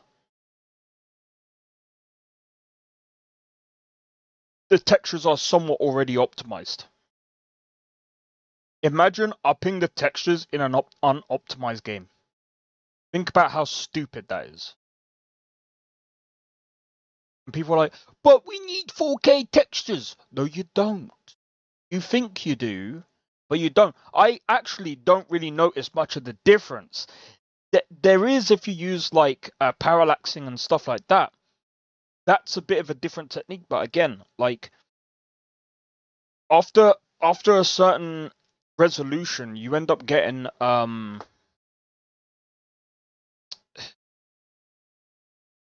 it doesn't get any better. In fact, sometimes it can actually get worse.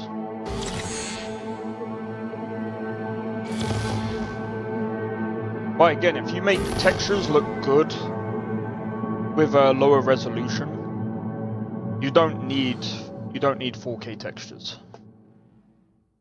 And I'm just saying this right now. There's too many people out here that are like, oh, we need 4K textures in games.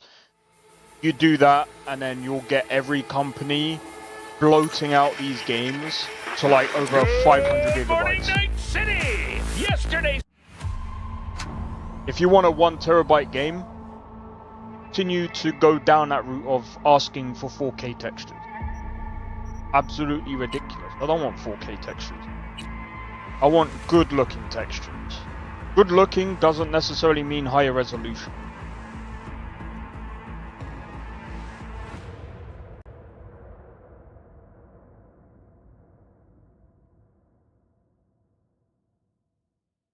Just like if the texture looks bad, you don't want to blow up that texture.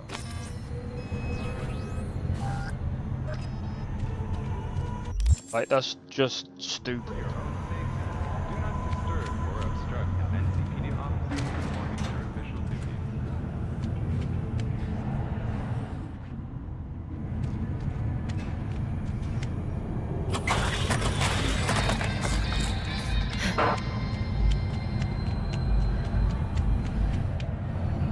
That's true. Well, that's what I mean. It's just like all these people keep going after these like massively ridiculous textures. It's like, bro, what is the point? Would you like to be able to run the game, or would you like to not run the game?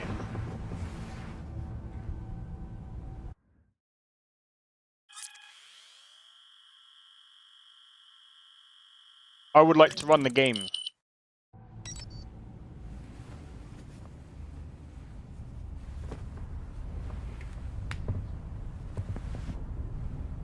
Gonna get rid of that,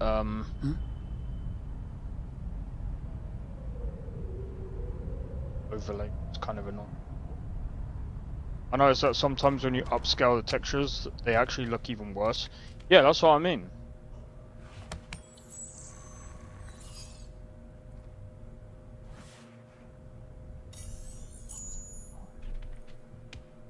You don't want to upscale textures. Sometimes you just want... The best thing to do with textures, if they don't look good, just change the texture completely. That's all you need to do. You don't need to go OTT and go, oh, we need 16K textures. No. Keep it simple. There's reasons as to why, you know, in every game, okay, not every texture is 4K. For example, if there's the only textures that you want in like, I guess 4K, are textures like this, things that you can obviously see, things that make a difference. But even then, you don't necessarily need that. Because the other thing as well is it depends on the size of the actual object as well. For example, look at this. The sushi, does that look like 4K textures?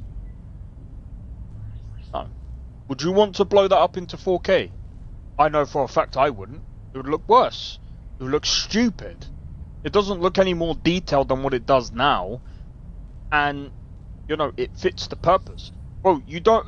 Imagine sticking 16K textures on sushi. That sushi will be the most resource-heavy thing in this area. Why would you do that? Think about how stupid you have to be just to go, 16K textures, bro! Yeah! And then you're at like 5 FPS by just looking at sushi. What are you doing with your life?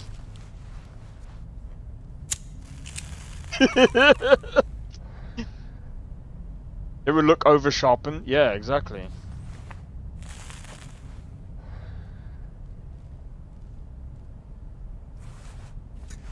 To be fair, it would just look stupid. It's just not needed.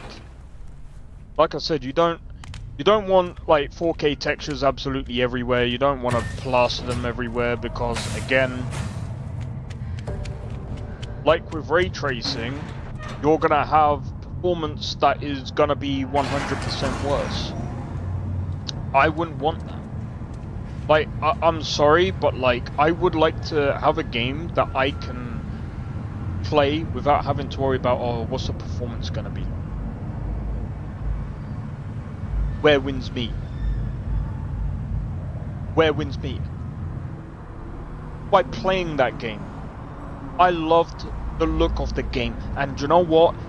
I didn't have to go, it needs 4K textures. No, I don't care. I don't want 4K textures plastered everywhere in the game. I want to be able to run the game. That's it. I just want to be able to play the game. I want to be able to play the game, run the game without having to worry about, oh, my performance is going to dip below 60 or something ridiculous like that. No. I just want to play the game, man. I just want to play. I don't want to have to care about the freaking performance, bro. Like, I don't get how you would. And some people are like, oh, but textures don't ruin the performance. They can. 100% they can. They fuck up the RAM as well as your VRAM because they're stored.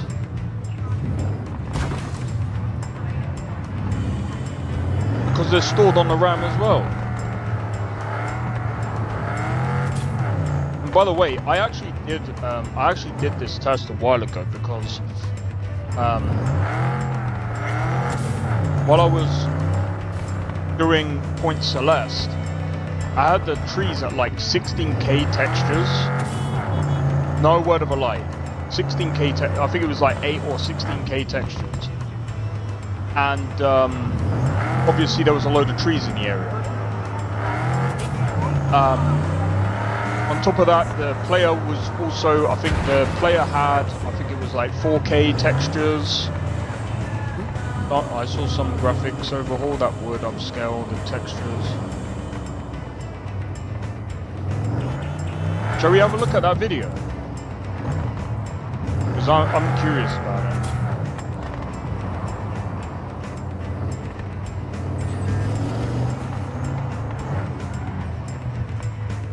I do want to play. I'm still going to be playing Cyberpunk, by the way, guys. Give me a second, because I'm curious. Because you said about Fallout. That's in about 40 minutes, so give me a. Alright, so what is this?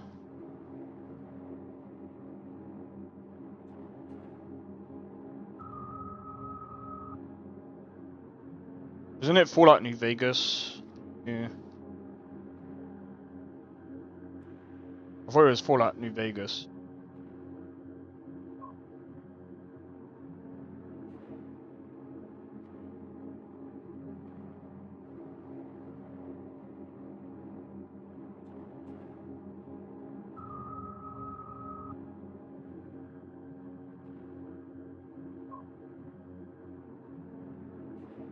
I've called it the New Vegas Remaster Collection because I couldn't think of a better.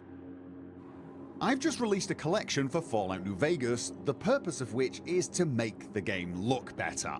I've called it the New Vegas Remaster Collection because I couldn't think of a better name, to be honest.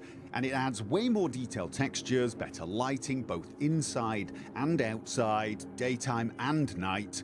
It improves many models, fixes lots of minor glitches and bugs, and dramatically improves the distant terrain. And honestly, that's probably one of the more noticeable aspects of this collection. The world looks way more interesting and detailed now.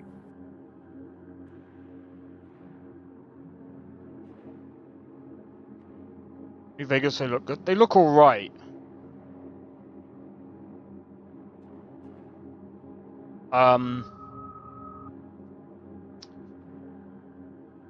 They don't look that. See, I'm gonna be honest.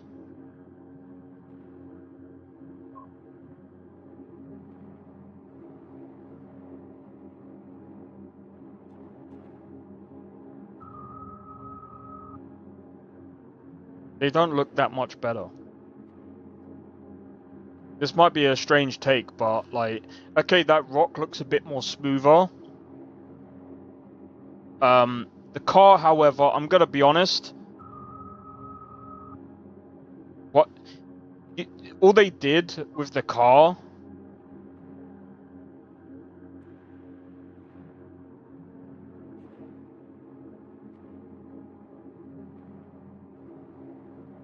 No, why would you do that? Oh my god, it actually, no, because that's not what... You added the glass back in, it's supposed to be smashed.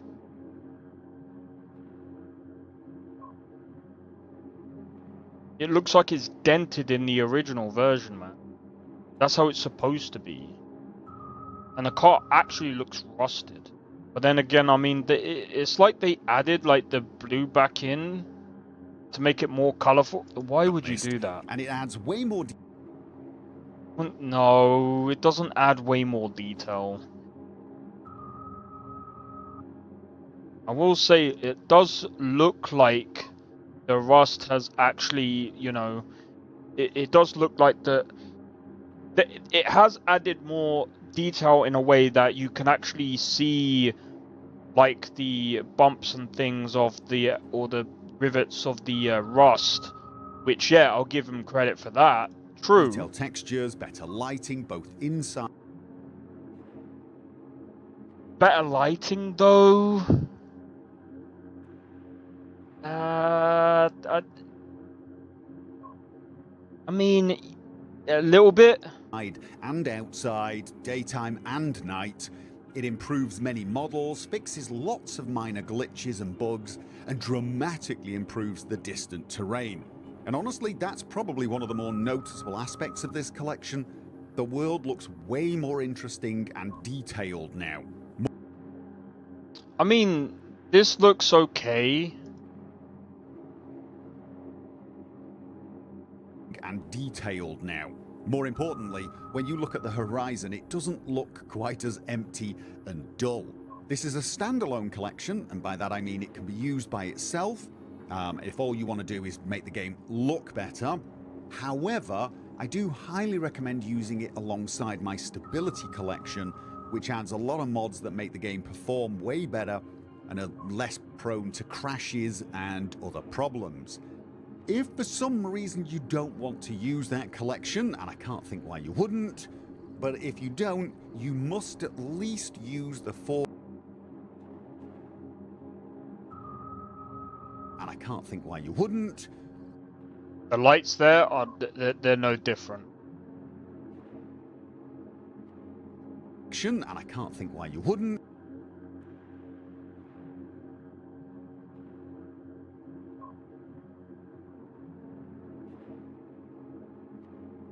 If for some reason you don't want to use that collection, and I can't think why you wouldn't.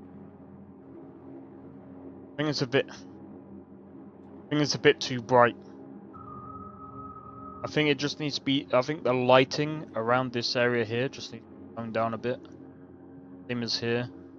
Yeah. Just needs to be toned down a bit. But if you don't, you must at least use the 4GB patcher for Fallout New Vegas, unless of course you're using the GOG version of the game, because that's already patched. For Steam users, it is essential. Wait, they patched Fallout New Vegas on... that you use the 4GB patcher. Honestly, a lot of the other mods in the collection I just mentioned, I would personally consider essential too, but that patcher is non-negotiable. This collection is completely compatible with my other collections.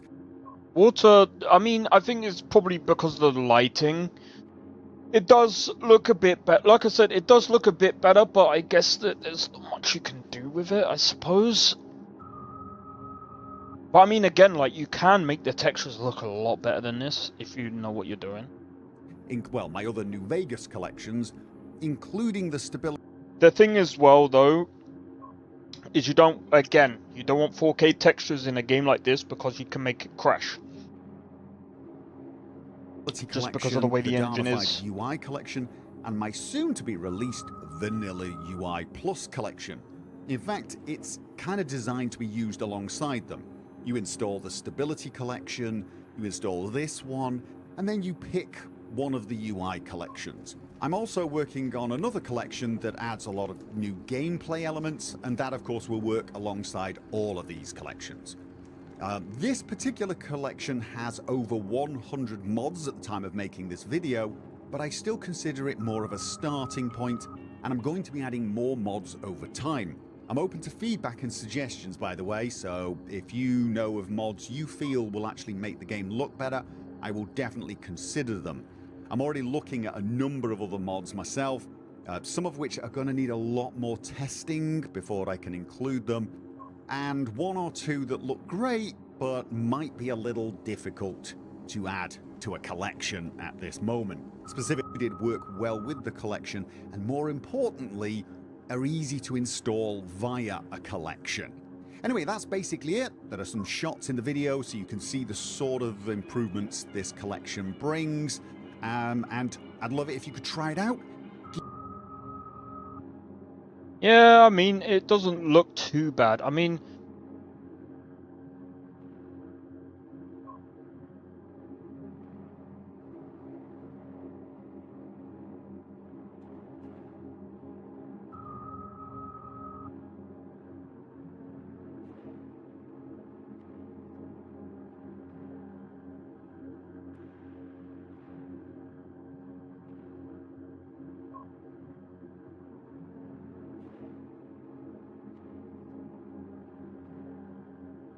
yeah.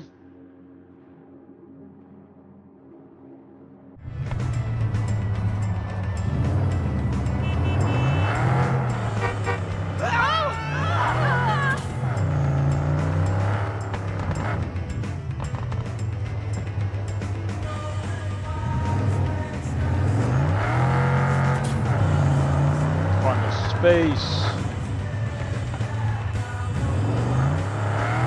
Well, we'll make a space.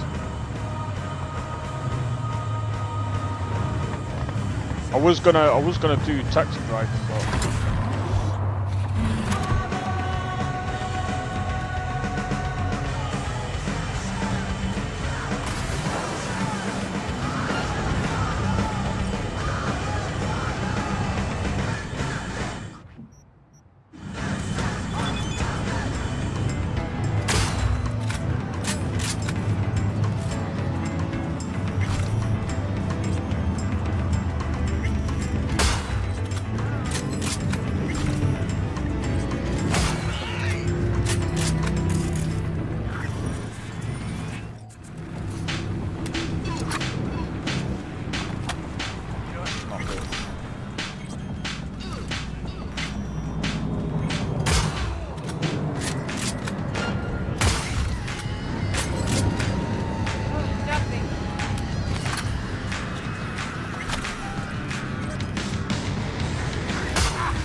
Да не высовывайтесь, придурки!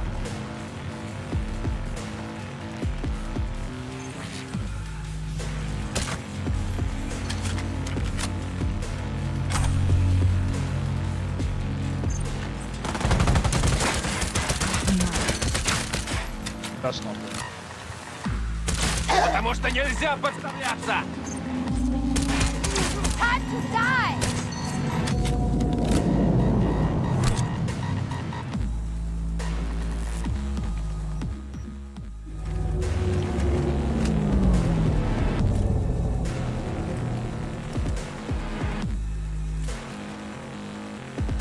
Pathetic.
Oh, got a trauma kit, nice.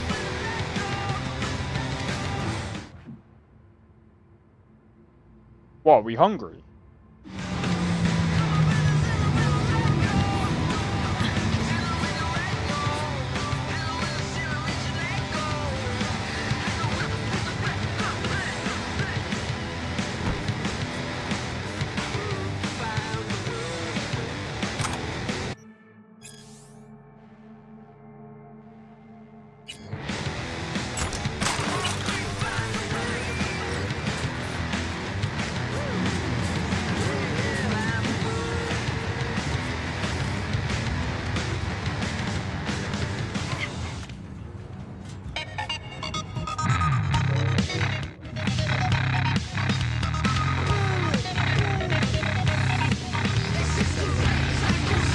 Yeah, I've heard of that game, Blade.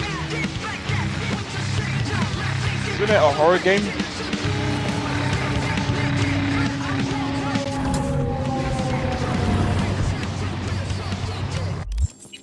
Right, let's have a look. Right, there's one around the corner.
Package is waiting.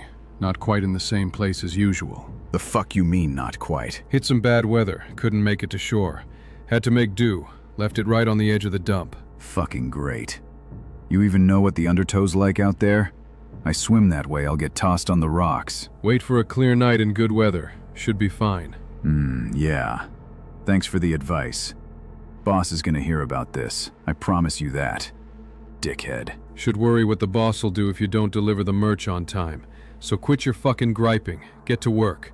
Code to the package is 2328. Coords are attached. It does have like psychological horror vibes. Oh right, yeah. Figured that as much.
jumped out before.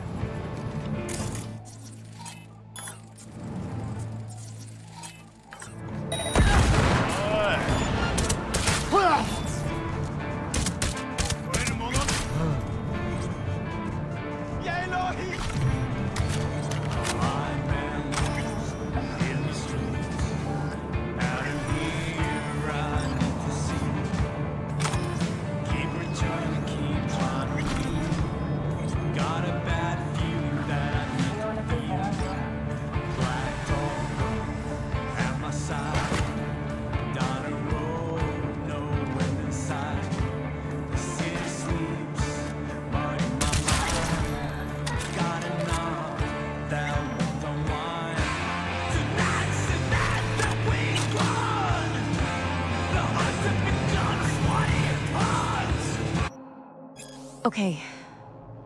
Let's try. I'm ready to leave. Really?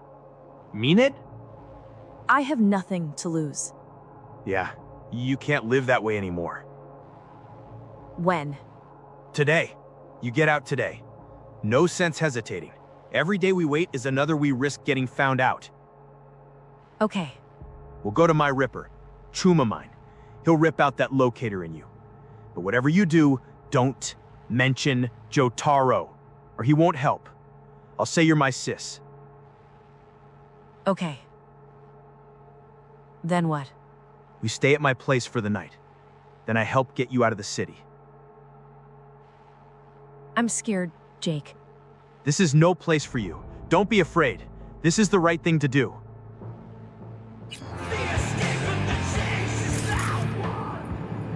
Ended up dying anyway.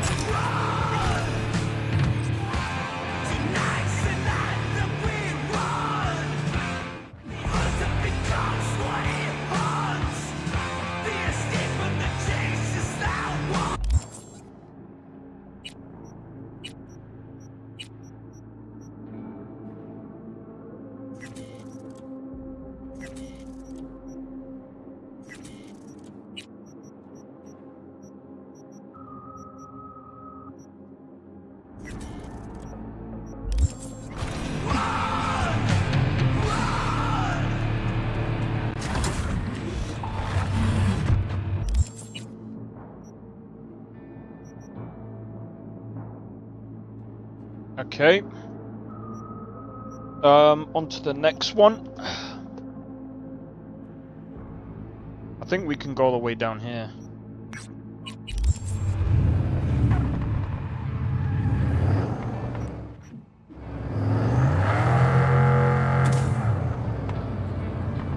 See what I mean by you use the NCPD stuff to get used to your build though?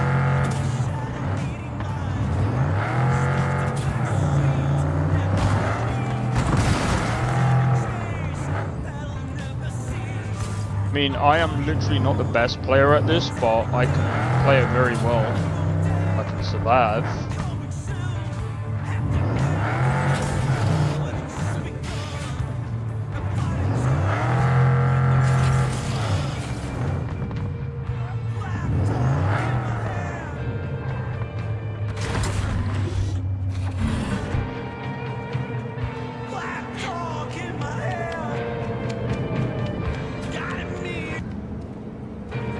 Let's see what you got.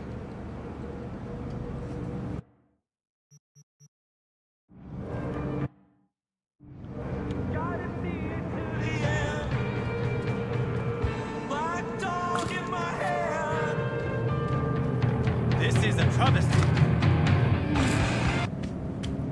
Sorry, but I'm hungry.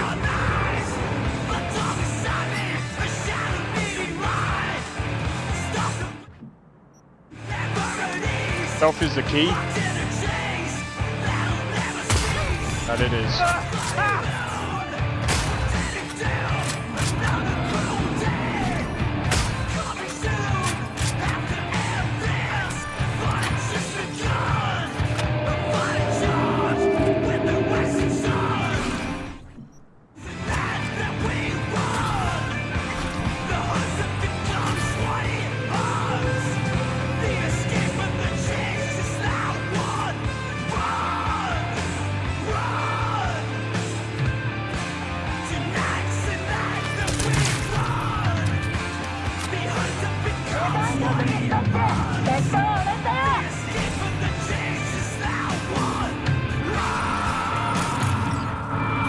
get ping.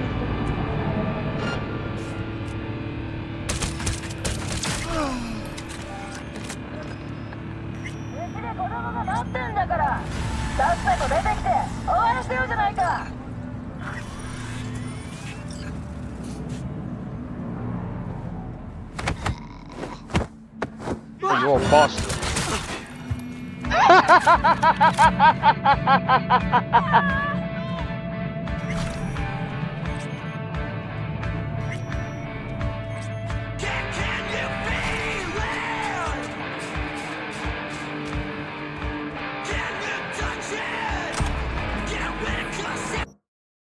Happy birthday, you crazy motherfucker! Sending you our best wishes. And a little present. You've got glitter. Don't do it all in one go. And other goodies. Hope your party fucking slaps. We'll try to drop by, but can't promise anything. They're making us do overtime at the lab to pump out this glitter shit. Demand's off the goddamn charts. Try it and you'll know why. Ha ha! All the best from your chooms on Rovin Street.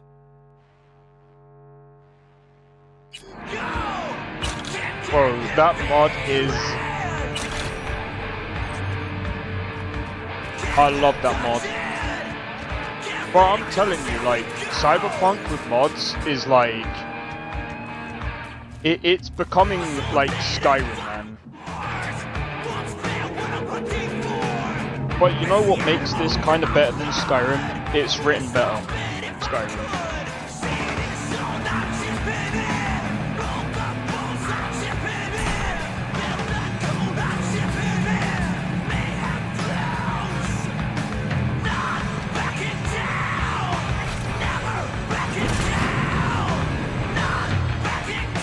Oh, I could have gone that way. Oh well.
Damn, BD.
I'm waiting.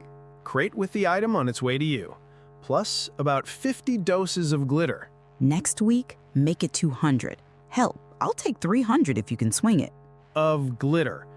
2 more things. Yes? The terms with the badges have been settled, and the samurai wants you to put more kids to work. The children are recruited, already running. Don't worry about the badges. We pay, they keep us hidden. Really? You still don't get it? Alright, no problem.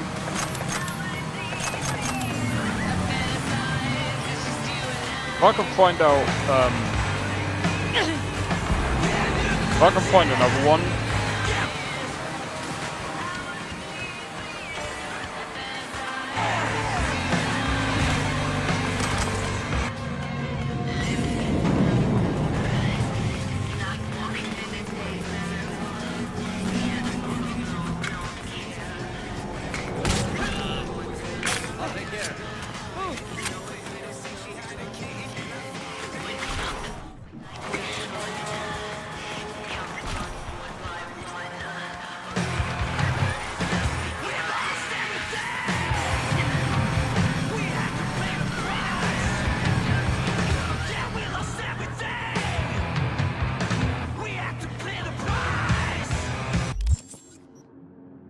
Right, let me have a look. How long have we got now? 10 minutes?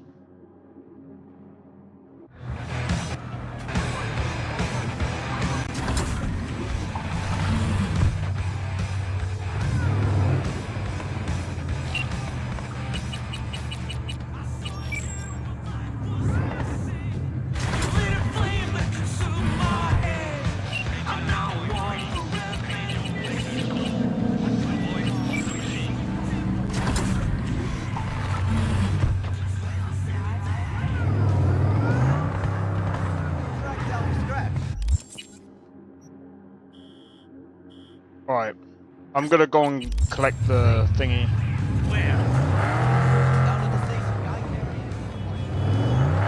Da na na na na na na na na na na na boom.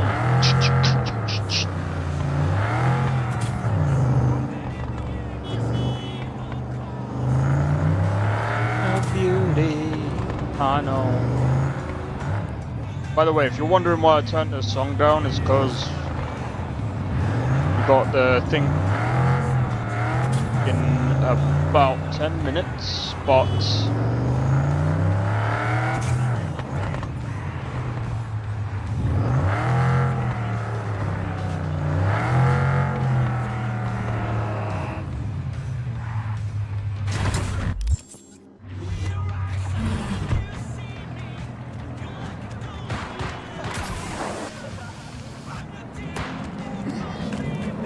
oh yeah, I might be able to show you now.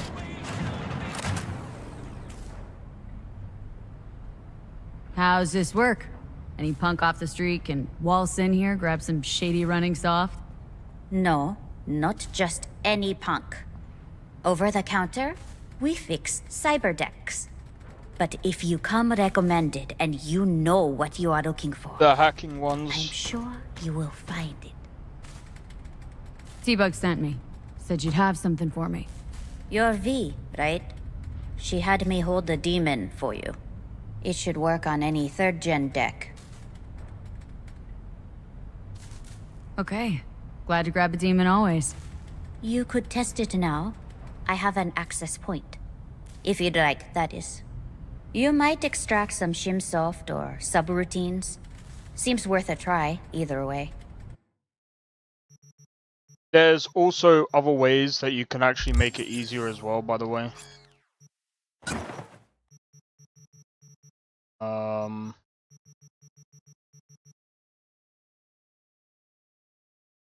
Oh, 70k for that.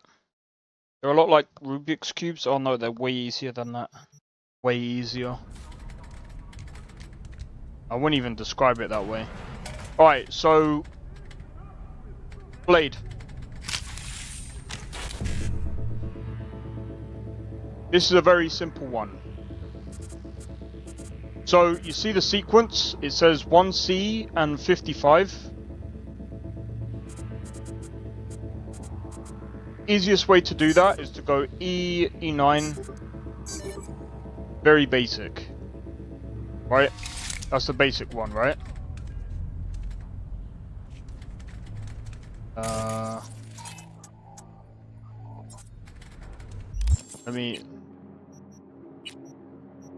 Let me just add these real quick. Bait. Do a hard one. Yeah, I will in a minute. Got anything Nova for sale? If you can afford it, yes.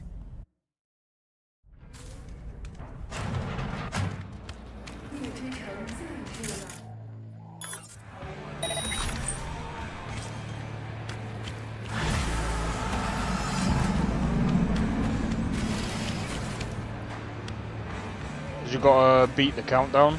You can actually disable the countdown if you want. Oh, let me just save it. So, what I would suggest, Blade, is for the time being, until you understand it, go over to accessibility and turn this off.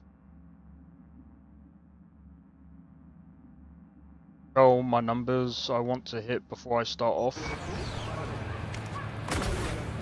Yeah, so I've actually got a mod on where it, like... That's cheating. No, it's not. It's not cheating. There's some people that want to understand it, but they can't. And sometimes, by turning that off, again, it's not really cheating either. How is that cheating? What, by challenge your brains? You challenge your brains anyway. It's not cheating. Mods are cheats. That wasn't a mod. That's in base game, bro. And mods are not cheats. They're not the same. Here it is. That's not a mod. And that's not cheating. Because again, it's still a puzzle. Can't convince you. A cheat is something that you use to overcome, or better still, skip something. Like, for example, God mode is cheating because you can't ever die. That's cheating. Stopping a count is not cheating because you can still lose the game.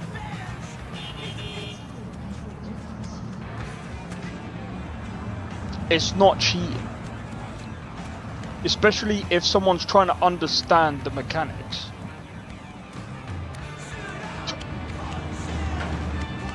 But yeah, no. Ignore what Nestor's saying. It's not cheating. If you want to understand the mechanics, just turn it off, and that way you can understand the mini game to your level. That's why I'm sorry, Nestor, but it's in accessibility.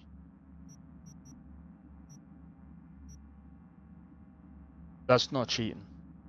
End of story. That's smart. You wouldn't know if Xeno didn't tell you how to do it exactly.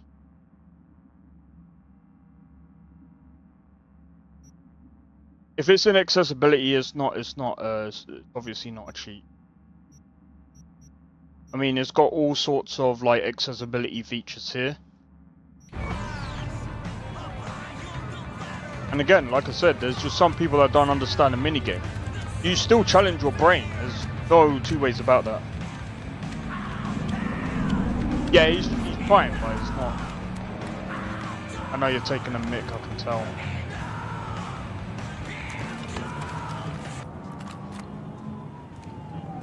Stop it. You're out in the streets, bro.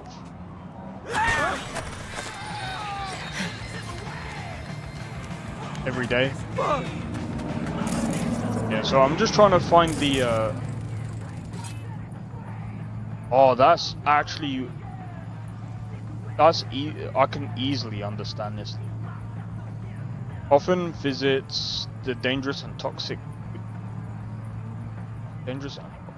ghost towns. Right, there's some like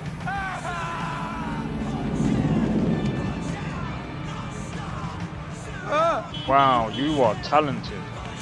You can hold your phone while holding a bag of chips at the same time. I'm waiting for a friend.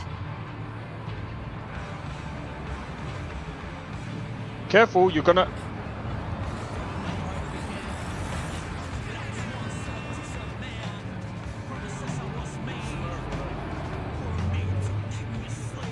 I mean, whatever floats your boat, Nestor. And how do you know it's a she? You could be hiding something. It's Cyberpunk, bro.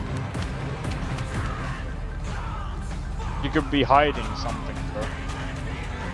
So I'm still just trying to...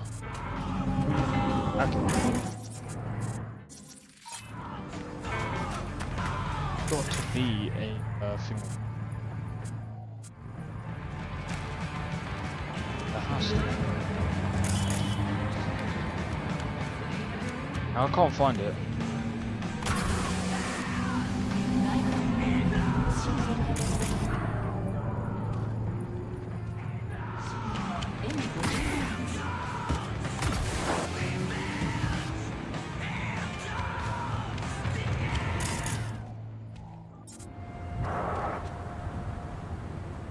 Remember that guy whose missile was on?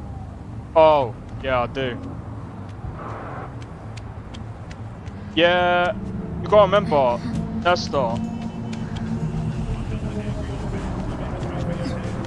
He kind of exploded. The last. Who remembers when I tried to take him to the doctor and he literally he got out of the car and he exploded? I didn't even know you could fail that mission until that day.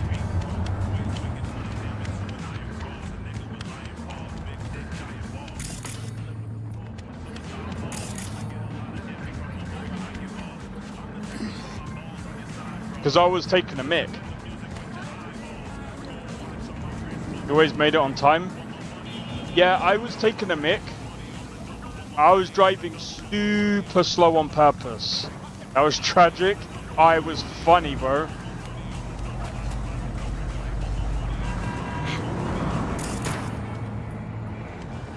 Got to be... Tigers are coming today.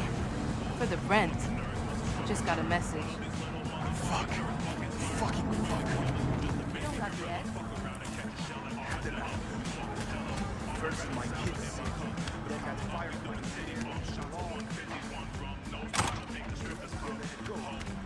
I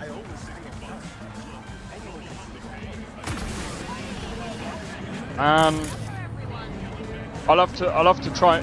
Okay, if I find another one later, Blade, I'll try and. Looks so good. Also good. I tried to double jump.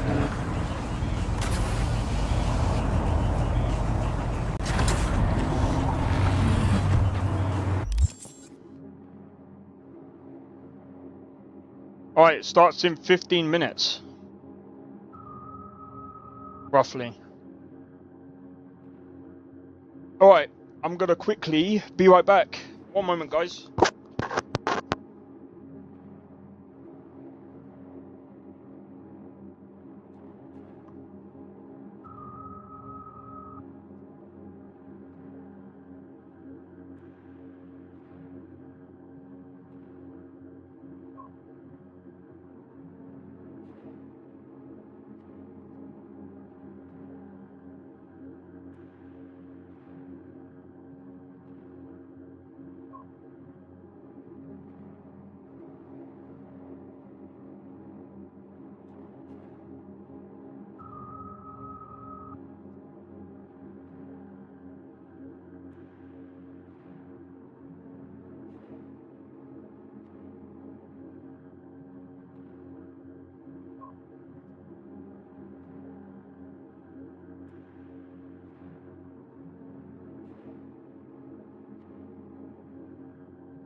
update.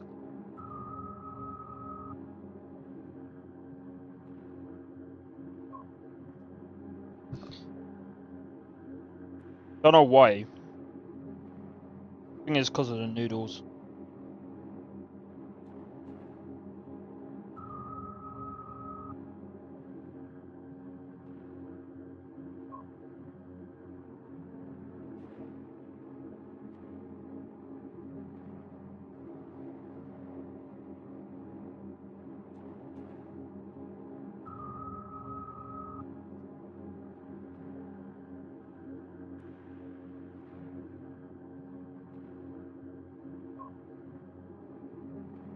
Yeah, sorry. Alright, so we still got about 7 minutes.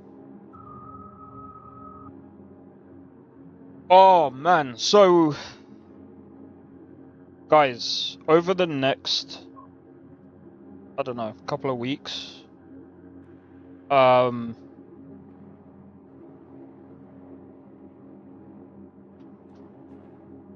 just while I remember,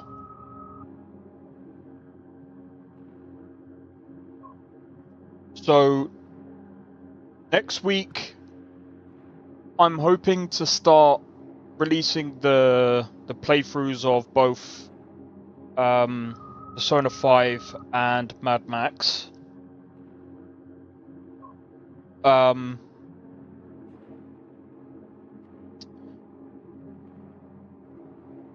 literally, I think the week after is when Where Winds Meet comes out. So, Where Winds Meet, from what I've seen on Discord,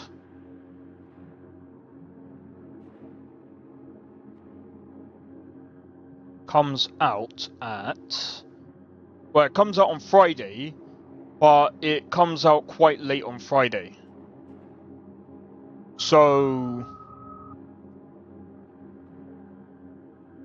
it comes out at about 10 PM. So I won't be able to cover that game until the weekend. So I'll probably play that. I'll probably play Where Winds Meet like starting from Saturday onwards. But yeah, I mean we've got quite a lot of games.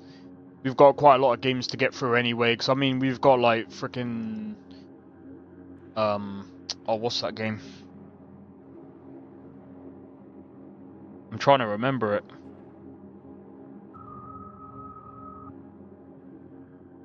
I'm actually trying to remember it. So we got Digimon. On Tuesday we're doing Grand Blue.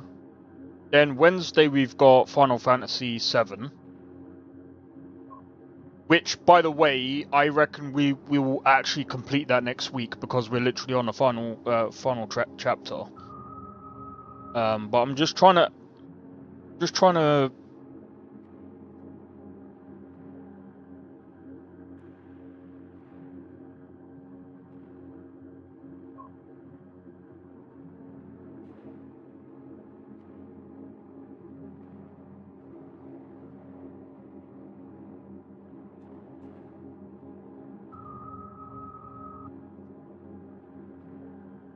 wait.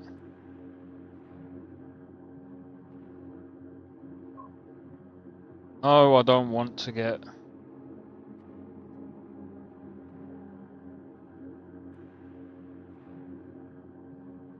Man, I am actually hyped for Where Winds Meet, man.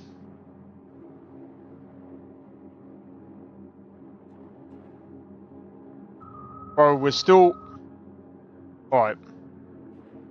Because we've got 6 minutes left, I'm gonna quickly,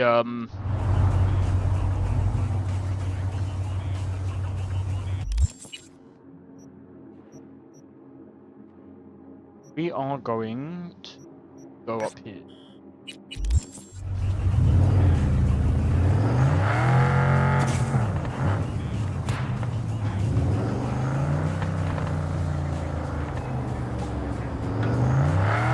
What level are we? 7. We're not doing too bad, you know. I mean, we're level 7, especially in Act 1. I can't remember how long it usually takes to get up to level... I can't remember at what level you actually max out in on Act 1. Because obviously there's only a certain amount of quests that you can do in Act 1. There's a certain amount of things that you can do in Act 1.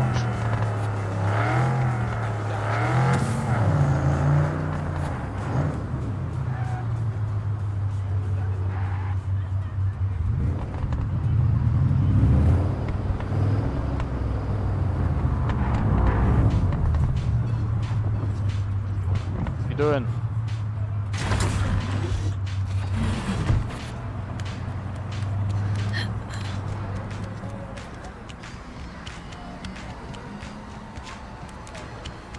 I reckon we got this.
What are you gonna do with that?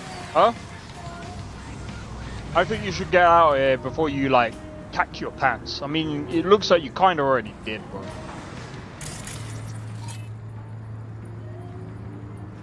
Criminal record does not exist, or you do not have permission. But you don't have a criminal record. This is too much. Well, get out of here then.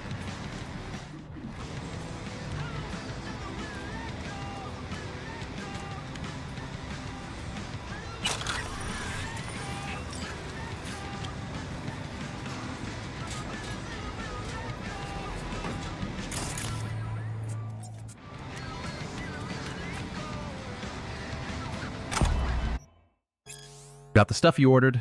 Same prices as usual, no discounts. Come by at the end of my shift. Wait by the back door. Okay, thanks. This is the last one. Boss is starting to suspect something. Shit. What happened? Stuff I swiped was from patients. Swapped out med drips for glucose and took some unused chrome from coma patients. Like they were using it anyway. More started getting worse. Dying. The smell's hard to miss. You get it. I don't make the problem disappear.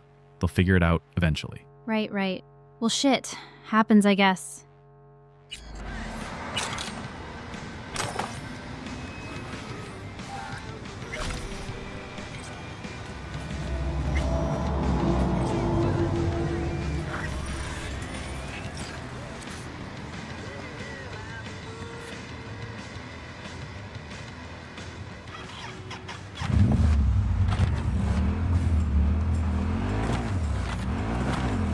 Need a ride to my car.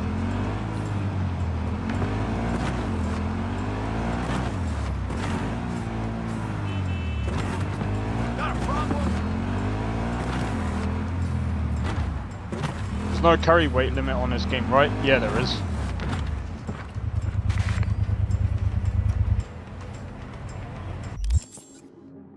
You can't see it. God damn it.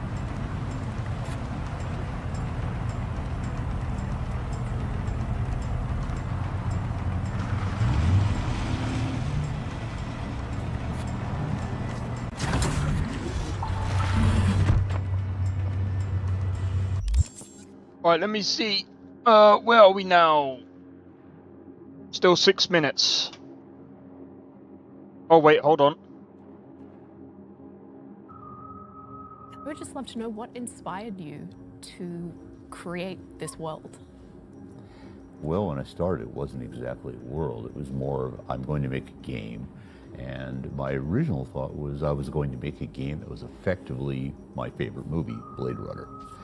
But then at some point I realized I couldn't do the rules for replicants and make them work. So part of it was that feeling. I'm a big fan of film noir, and I wanted to get some of that sort of tragic and cool thing. But I'm also a big fiend for technology, as anybody at Talsorian can tell you. If it's a new weird thing, I probably bought it and brought it into the office. So I took a couple things I really loved, threw them together, and started to put together the rough concepts of it. And then eventually it didn't gel until one night I was headed back across the Bay Bridge in San Francisco, and I'm looking out at basically the San Francisco area and the billions of lights and all that, and I said, the city is coming out at night. Night city, okay. But the idea was, at that point, for me, a fun thing to do would be to get in the car and just drive all over. I had 40 miles of territory and freeway I could just go roaring around on. And when you go to a city at night, it's a different place. I love the neon. San Francisco, it's a lot of, rain-slick streets and things like that. And there's always interesting things happening in the background. People will be doing things on the corners. People will also, have their apartments, lights on, and you can sort of see the dialogue. Even if you can't hear it, you can kind of see how people do things. So it's like watching a movie. And when the movie happens in a future that's a little film noir and a lot technology, which was the core of the 80s then, all that new tech, you end up with what we got. But it didn't all happen that way. It took time, and it evolved. That's very cool. So we actually have some questions in the chat already. Okay. So let's start with the first one from Riley. Riley. What part of Cyberpunk world horrifies you the most? That we're actually creating it, but that's another story. And yes, my son always teases me about that because a lot of the things we wrote about are happening or have happened. And as he says, Dad, think happy thoughts for God's sake. Okay. So I'm working on that. Okay. What I find is that we are moving towards a sort of a dehumanization on one side, and a lot of forces that would like to have it be that way.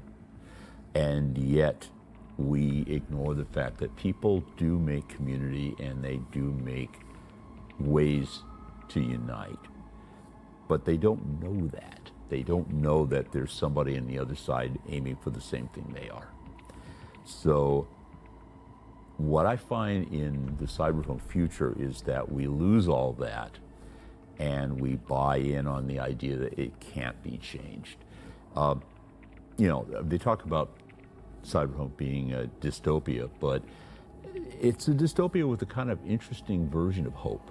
Yeah. It's a dystopia where if you're willing to get out there and do what you got to do, it could work out. But you're not going to save the world. It's not really designed in that way. What you're going to do is you're going to save the people and the things you care about. You may not change all of climate change, but you can rewild an area. You pick your targets and you fight for them. Yeah, it's like in that one of the very first video that we as CDPR did with you, where you said that cyberpunk is not about saving humanity, it's about serving yourself. Yep. Do you think it's still like valid point. Oh no, that point is very much there. You can win those battles against mega corporations or, corp governments or whatever, but you're not going to do it by throwing yourself up against the wall. You're going to be more subtle about it. You're going to make alliances. You're going to choose what you can save. Yeah. And the thing about saving the world is that's a job for superheroes. That's a job for people who have powers beyond any comprehension. At best, in the cyberpunk world, you are a low-yield superhero who has certain abilities, but those abilities are the extension of the technology you're using. So you're not going to pull off a Superman. You're not going to go step into a phone booth, if you could find a phone booth, and be changed from Clark Kent into Superman. It's not going to happen. But you can drive the local booster gang out of your neighborhood, or you guys can lie and find ways to get things that your neighborhood and the people around you need, and be willing to go to the mats to fight for them. So yeah, it's not about saving the world. Superheroes save the world. You're cyberpunks. You don't save the world. You save your people. I'm going to throw to a question that we have in chat from somebody called Sensign. And they say, I have a question. How does it feel to see something you've created so many years ago now being a video game and received the way it has around the world? Actually, it's really weird. Here's the thing. When you write something like this, you're writing it in a vacuum and you're throwing it over your shoulder, hoping someone's actually reading it. And you hope you do well in it. And originally when Cyberpunk came out, when we got to 2020, it was very strange because we had a lot of different competing tabletop companies who were rushing to do the same thing. And I likened it then to being a surfer and you're on a wave and you're starting to paddle up and you look behind you and all the best surfers in the world are lining up right behind you on the wave and you're going, I need to get faster than these guys. That was what it was like when we first did 2013 and then went to 2020. And by 2020, we were up on the wave, we were moving fast, and it looked like we were right. And that's about as good as I thought it would ever get. Occasionally people would say, hey, didn't you write that? And I go, yeah, sorry your character died. But, it boiled down to you don't take it seriously. But here's the thing. Over time, particularly the fact that we sent this out into the world, and one edition ended up going to Poland, and a couple guys over in Poland said, gee, we'd really like to do this as a video game. That metastasized it. And if you looked around you now, there's clothing, there's music, Just started out art. Yeah, we were behind. There's jewelry. There's, and only buy a bit, won't buy a lot. I always wanted to have action figures. I never thought it would happen. But all of that is because all of these people are now finding something they need or can use out of that world, and they build on it. So you're building this really massive shared thing. I occasionally I've just say got it I in the didn't background. create it all. It's true, I didn't. But I gave a lot of people a point where they could all join in and go, hey, let's get in a party. And they got in a party. For me, it's weird when people, show up and go, "Oh, you're Mike." I go, "Yeah, I'm Mike. I write video games. That's kind of what I do, and no big fuss here, okay?" I have some really funny stories of people who, out of left field, recognized me, and I went, "What?" When my wife was buying a new car, she was buying her Tesla, as a matter of fact, and I remember she was signing all the paperwork over in the offices, and the guy who was selling us the car said, So, what can you tell me about 2077 when it comes out? I'm looking at it like, what? You know, I'm thinking, I was wearing a sign or something, you know? But yeah, actually, I'd forgotten I was wearing a Cyberpunk t-shirt, and he had figured it out. And I went, okay, well, you know, it's going to be like this, as much as I can tell you. But this really is about me. I just wrote the damn thing. You guys have grabbed it and run off with it. And I get to watch what you do with it.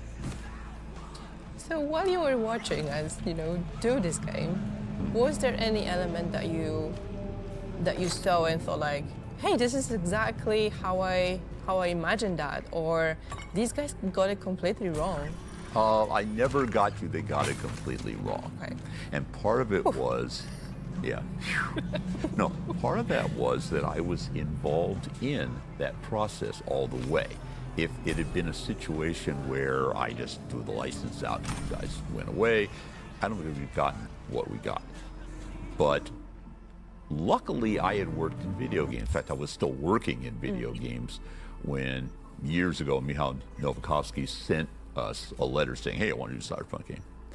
So I had a pretty good idea of how you had to do it. I'd also worked at that point on Matrix Online, and I had a pretty good idea of what things you wanted or could do and get away with in a dystopian game. So, yeah, because I was involved in it, what it meant was I could get my input into it, and we could adapt and get it closer to what we wanted.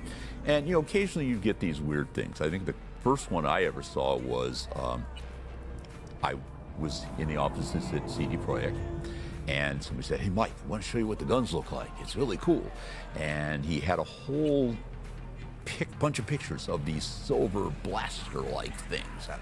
And I said, no, you don't get this. Cyberpunk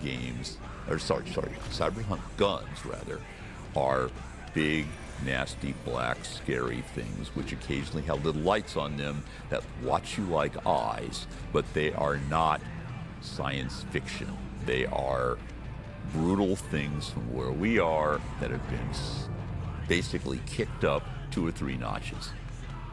And that was interesting because after I had the conversation, Adam Badowski, who was studio manager then, got everybody together in a big room, like about 100 of us. And they said, Mike, explain what this is like. And I went and explained it.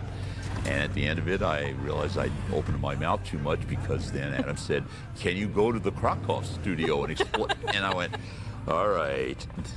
Let's go. But the important part was everybody listened. So when it finally started showing up, it wasn't that big a surprise. It was, this is about what I had in my head because we had been talking about it the whole time. And it wasn't like I'd sent it out and hoped that we'd get something. People had asked me the entire time, what do you think? In fact, that still goes on now. A good portion of the trip I've just taken out here to CD Projekt, people have been showing me what they're doing. They're showing me what's going to be happening in the new iteration of the game. They're showing me what's happening with some of the TV or radio or whatever stuff. And they ask me all the time. So it means that we stay in the same space and we see the same outcomes. I have another question from chat that I really like and I think comes into this really well. So somebody called Dur260 has said that they have a question of how did you come up with such a detailed world history for the Cyberpunk universe? Oh. Yeah, that's interesting. Remember I said about my son saying, think happy thoughts, Dad? We do our homework. We do a lot of homework at TAL. We have tons and tons of books we read. We read history, we read sociology, we read current technologies and so forth like that, so that we have a pretty good idea of what the trends are headed towards. And that makes it easier to actually guess what the future is going to be, or at least a future that's believable. At a certain point, if you're looking at all the technologies and you're looking at current history and so forth, you're going to recognize that there are not a lot of paths that can happen. It can only go a certain way. And occasionally you get weird things. For example, we came up with several weird wars. We came up with a plague that then I looked up the next day and went, oh, COVID. Okay, I should keep my mouth shut. You're predicting things. Yeah. Well, in the tabletop industry, I get teased a lot for doing just that. And I kind of go, well, yeah, I could be predicting, but to be honest, like I said, it's all laid out. You just have to find it and look at it and assemble it. And in a lot of ways, it assembles like a model kit. You go, okay, a dark future will have cars or vehicles. Okay, what are the vehicles I see? What kind of vehicles could we get out of that? You're going to have food that is going to be more processed because there's so many people. What's that food going to look like? How will it be sold? I remember our art director had a lovely time. She got together with Jay Gray, who's one of our leads, and they just created corporations that did food.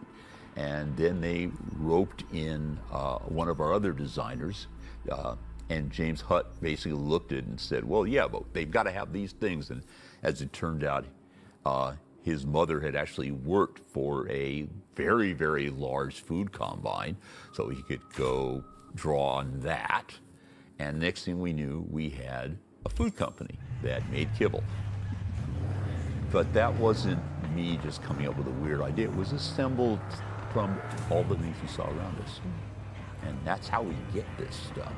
We don't just all dream it up. We do the homework. And we do a lot of homework. If you were in my office, you would see, 5 bookshelves of just, everything.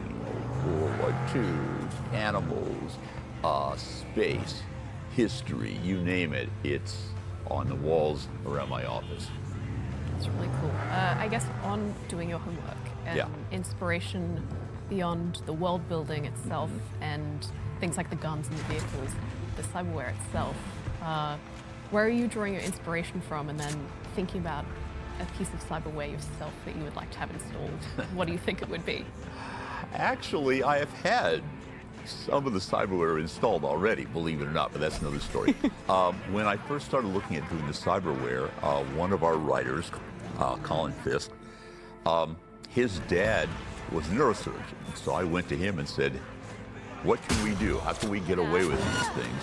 And he gave me a lot of ideas about what was feasible. Of course, this is in the 80s, but it gave me a solid grounding on what you could do with the technology involved. What I didn't see at the time were things like 3D printing. 3D printing, like I love it, for example, now that a kid can be born with an arm missing, and you can 3D print an arm that works. And that can be upscaled for as that kid gets older and needs another arm. And it doesn't cost $1 million. That's astounding. That is technology that's gone to the street and is giving people what they need. So one of the fascinating things we do is when we look at technology, we kind of go, where are we right here? And you were asking about what kind of technology I would want. I kind of had it done to me. In my family, cataracts run. And eventually my doctor said, you're getting cataracts. Before they get in there, you should get your eyes worked on. Okay, so there I'm going, yeah, all right, this is going to be interesting. And I go in and my doctor, she's pretty amused by the whole thing, and she says, okay, so we're going to do one eye 1 week, we'll do the other eye the next week. And I said, okay, this is going to be really painful. She said, no, not at all. I'm like, all right, you're going to cut into my eyeball and you're going to put in lenses. And she said, yeah, what kind of vision do you want? He has a Batman voice. What do you mean? She said, you were really farsighted before. Do you still want to be super farsighted? Do you want something moderate or close up? And I said, well, okay, I'll take moderate. I got to read more. I have to look at a screen when I work. And she goes, okay, great. Let's do it. So I go in the next week and sits me down in a chair, kind of like a dentist chair, and she says, here, put your chin on this plate, That's comfortable. And they hook me up to an IV, and she says, oh, okay, this will just help you relax and it's kind of sleep, but you can't really sleep because you have to have your eyes open. Oh, okay. And literally what happens is, as I perceive it, 10 minutes later, she says, okay, you're set. Open your eyes again. And I went, what? And what they had used was a drug. I'd love to find out where you get it. This drug that basically wipes out your short-term memory about every 3 seconds. So they're going in, and I forgot about it already. And they go slip, I forgot about it already. And I looked at that and I said at the end of it, I said, so you're my Ripper doc, aren't you? And she laughed at it, because we had talked about what I do and what we write.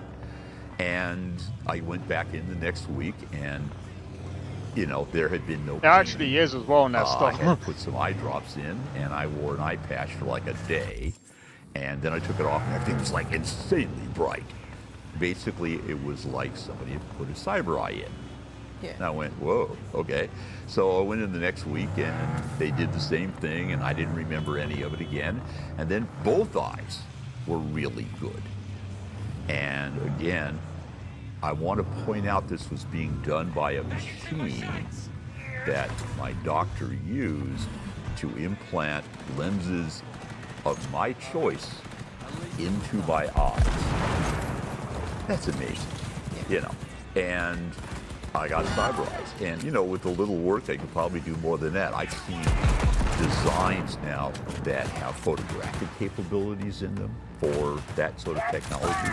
I've seen versions of, for example, I have a friend who had her eyes done, and she changed her eye color. You know, I always want to have green eyes. You got green eyes now, you know. So that would be what I would have. And actually, the funny thing about it is that I told my doctor, yes, you're my Ripper doc. And as it happened, you guys at CD had given me a really big, bright neon sign for Kuroshi Optics, which was too bright for my office. You know, when I turned it on, it would blind people from a mile away. But I gave it to her, and I said, since you're Ripper doc, you get to have a Kuroshi Optics sign in your office. So if somebody comes in, they recognize it. It was a tabletop first, I believe. I don't know if. So I think there is comics on it. Do you have your fixer? But it was a tabletop first before it was a game. I do, but I tend to be the person who does a lot of the Actually, fixing. I think it was a book first. My main fixer I don't right think it was now a comic. is Rob, and Rob is actually your equivalent, if Talsorian. He basically, in fact, works with you, Yeah, Amelia. can confirm. And they figure out, you know, between the two of you where I need to be and what deals need to be put down and so forth. And then I go back to my wife, who's our business manager, and I go, make us a lot of money doing this. And that's what she does. So if you would design Cyberpunk today, and knowing what you know so far, and obviously, you know, with everything that happened between 80s and now, would you change something in the Cyberpunk universe? That's a tough problem when you're working in near future history, because you're constantly doing a foot race to get out ahead of what is actually there. You know, I tell stories sort of like that. So this phone, we all have these right now, right? And we have apps that get downloaded to them. Way the hell back in, I think it was 89, 90, I came up with this idea called the agent. And the agent was essentially, at that point, a cell phone. And you have to remember, cell phones back then were little tiny. They were getting smaller and smaller and smaller. And somebody came up with a large cell phone like this. And then everybody said, yeah, that'll never sell. But what they had done is they had designed it to take programs and download them into this. And thus, this was no longer a phone, it was a tiny computer. And it was a tiny computer that could take pictures, it could talk to things, it could control things. It was a computer. It just looked like a phone. So the insane thing about that, you know, is that it used a concept that didn't exist yet. And in fact, my son once said this to me. He Yeah, said, give me a you minute. realize, Dad, you invented the cell phone. And I went, really? You know? And he said, So yeah, much you know, space. it's basically a big phone that takes apps or what you call micro programs, and it, you know, does stuff for you. How come I'm not rich? You know, didn't We work should make that some way. calls. Yeah, actually, you know, my business manager is obviously falling down. I need to try to fix it. But seriously, that's the race you run, is getting out ahead of the technology. But, you know, I'd already come up with essentially what cell phones do. And at a certain point, all you can do is say, well, they happen in your head now, and you have, you know, Lucy making phone calls out of her head. We're probably there now. So, Someone is probably doing that already. Like well, testing. I'm sure, actually, at this point, if I were to go down the hall and talk to, let's say, James, who tracks this sort of thing these days for us, he would tell me who was doing it, and, you know, I'd be set up. Get to work, James. But seriously, I wouldn't change a whole lot because of two things. One, the technology has worked on a similar curve to what we saw, which is it becomes cheap, it becomes usable. Other people find ways to use it that are not ways that are authorized. You know, when I was, you know, starting this out, a computer was still kind of a, you know, new idea. Now they're ubiquitous, you know, as was, you know, the idea of AI. Yeah. You know, all that stuff's here. We just had to get out ahead of it. Yeah. And I wouldn't change any of that. And as for the sociological things, we're kind of still doing it. You know, we're still aiming in the same way. You know, you can't really say, yeah, there are no mega corporations. They're all out there, you know. Yeah. And many of them are more powerful than governments. So, yeah, it boils down to there wasn't a lot to change because it was on the right path to begin with. Absolutely. We actually have some questions from the chat, so maybe Like let's jump to some of them. The one I actually really like and would love to know from the Electric Soda. The slang in your word feels incredibly organic. Could you talk about your process for creating it and keeping it from sounding forced? Oh, geez. Yeah, some of it boiled down to, first of all, I avoided the Living Daylights out of leet speak because I knew I was going to get dated sooner or later. Yeah. A lot of it develops out of what the slang is supposed to be describing, you know, input, output, you know, that sort of thing. A lot of it has evolved over time, and a lot of the things that he probably or they probably know are things that came up in the video game. And to be honest, a lot of the video game slang I didn't design, but it was organic to conversations that people had, things people needed. It basically was going to be an extension of that organic creation because people make language. You know, language does not come out of a box. Language is an ongoing process in which we code ourselves to communicate to each other. So it gets to be organic, and if you try really hard to make slang, you're going to get it forced. So, you know, it may sound goofy, but people still say cool because it worked. Oh, yeah. And it's cool.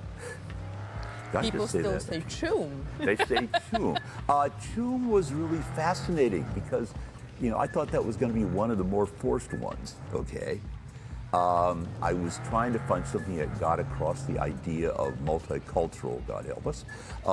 In this case, I was looking for sort of an African sort of sounding, but it was unilateral because, you know, there are just tons of languages in Africa. And then I'm hanging out with a friend of mine, and she's describing the group she hangs with. She says, yeah, I'm going to get together my chooms and we're going to do this. And I went, you're what? And I went, let me get this straight. So you now use choom and chumbada as language right now. have that as part of your language structure. Yeah. Well, obviously it meant something, and it worked. And I noticed later on that other people were trying to create things like it. But its main idea was that it was somebody that was not just a chum, because it had some connections to chummer and, you know, many other terms. In fact, Britishisms in some cases, and Australian. Yes, no, Australian is a great place to get great slang. We have plenty of it. Yeah, I borrow it all the time, no worries.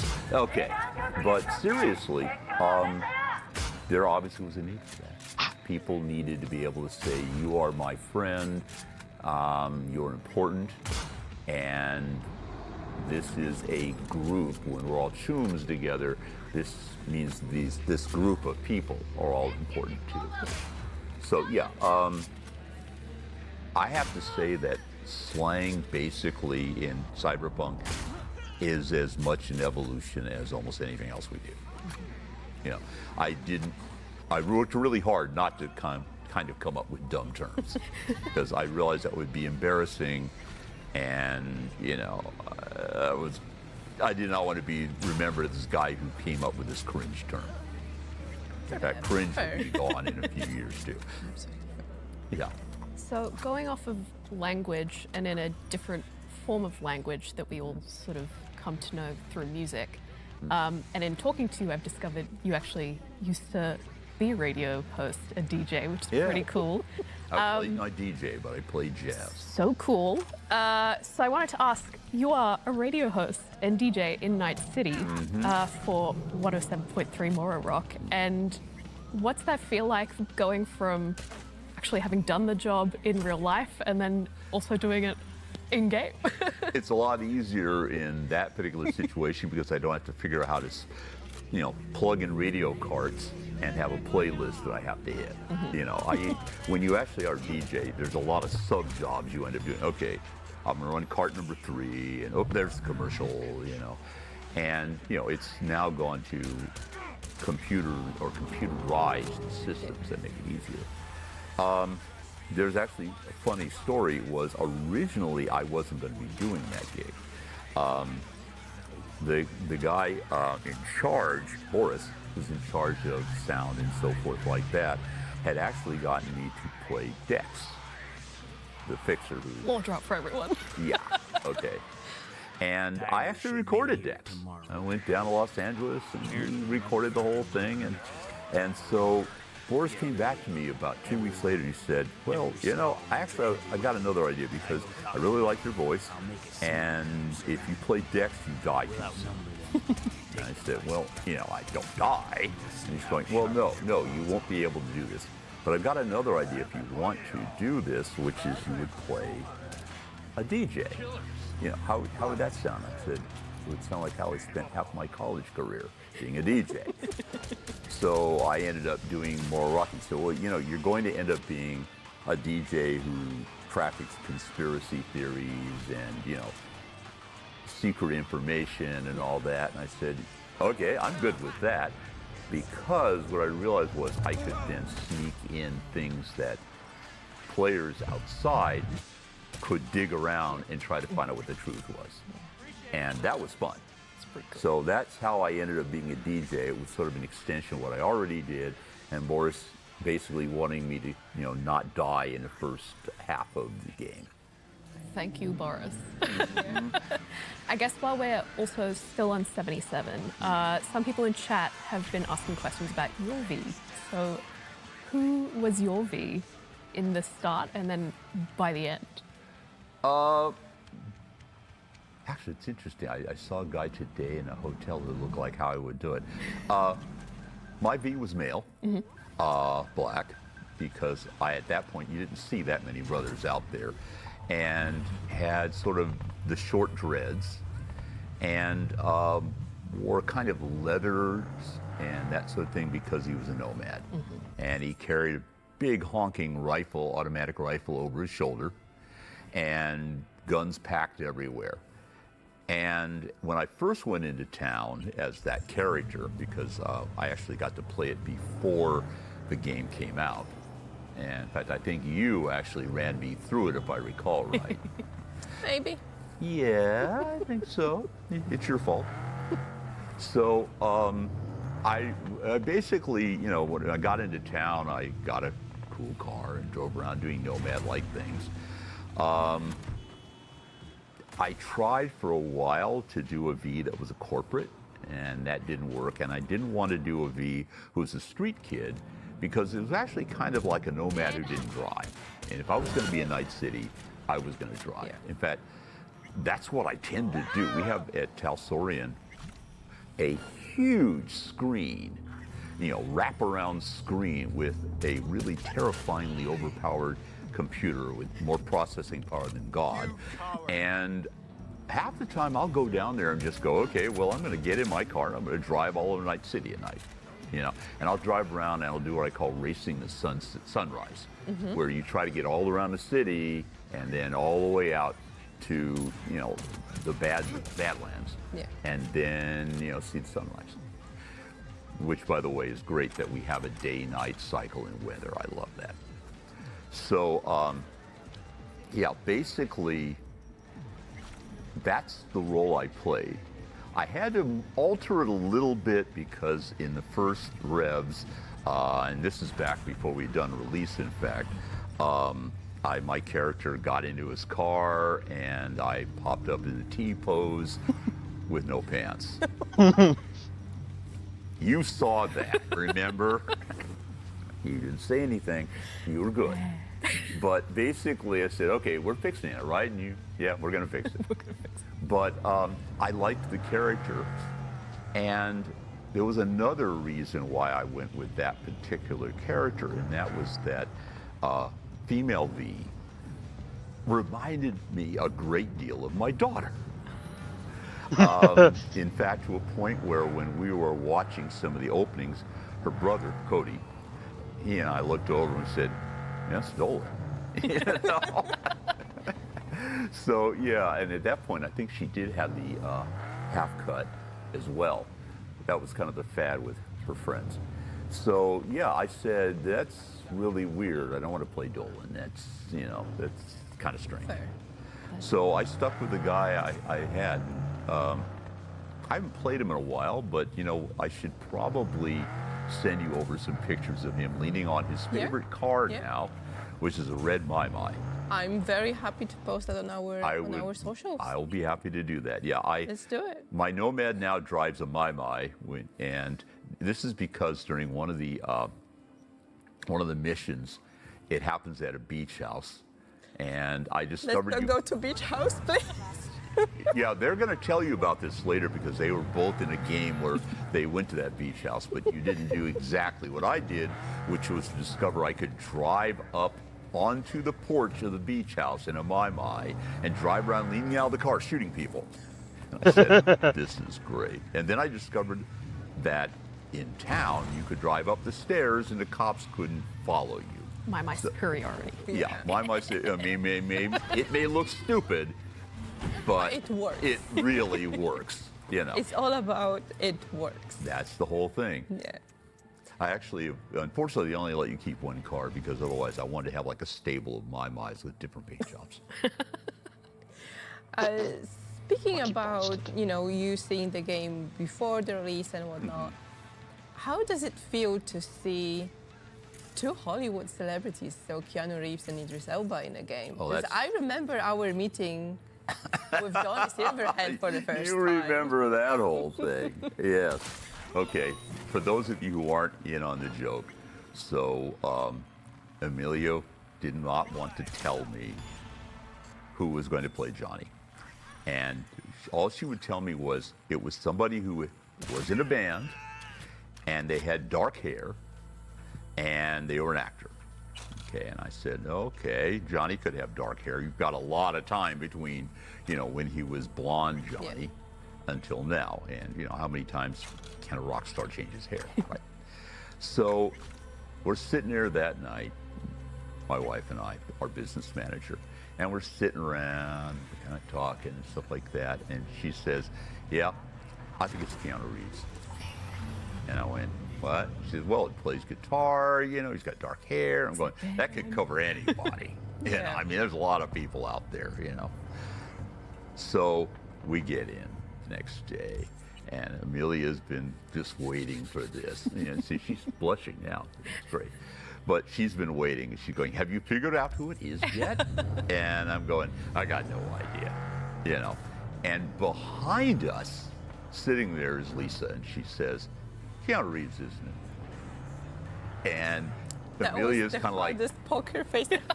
she's like, what? And I'm going, she does that. Because Lisa's very good at jumping to logical conclusions that I would never see.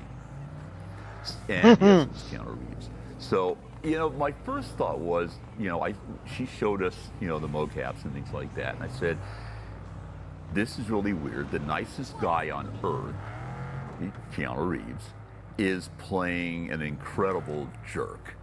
If Dolan brought Keanu Reeves home, or rather Johnny Silverhand home, and said, this is my new boyfriend, I like to say, I don't know whether I'd shoot her first or him first or both of them just to save the disaster. But he was good in it, and he likes it. And I didn't think he'd ever play a Cyberpunk character again. But I think he got the right Cyberpunk character. And his Johnny has really grown on me. I like the way he plays Johnny. Because instead of just being a jerk, Johnny has all of these elements underneath him that say that he really could be a better person. And as I've said in interviews before, part of Johnny Silverhand's problem is he is an incredibly broken person. And he's never, since he was 4, he's never had a life.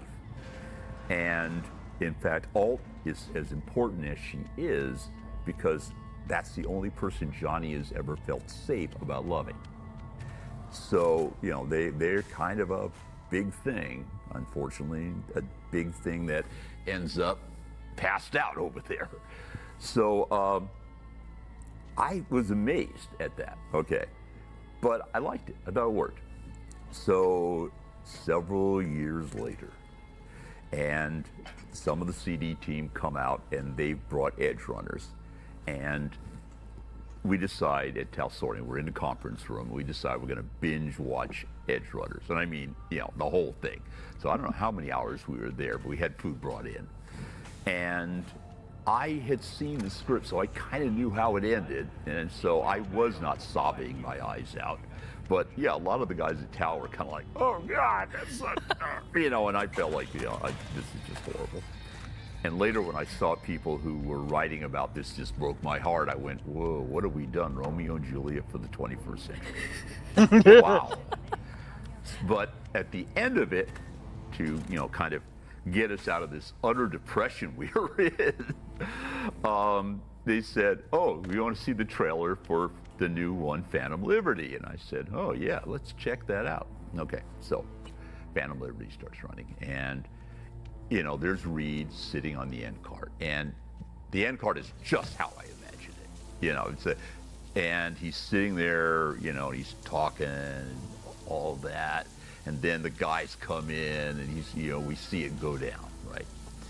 And I'm going, yeah, that was really good, but guys, are we going to get in trouble because that guy looks a lot like Idris Elba?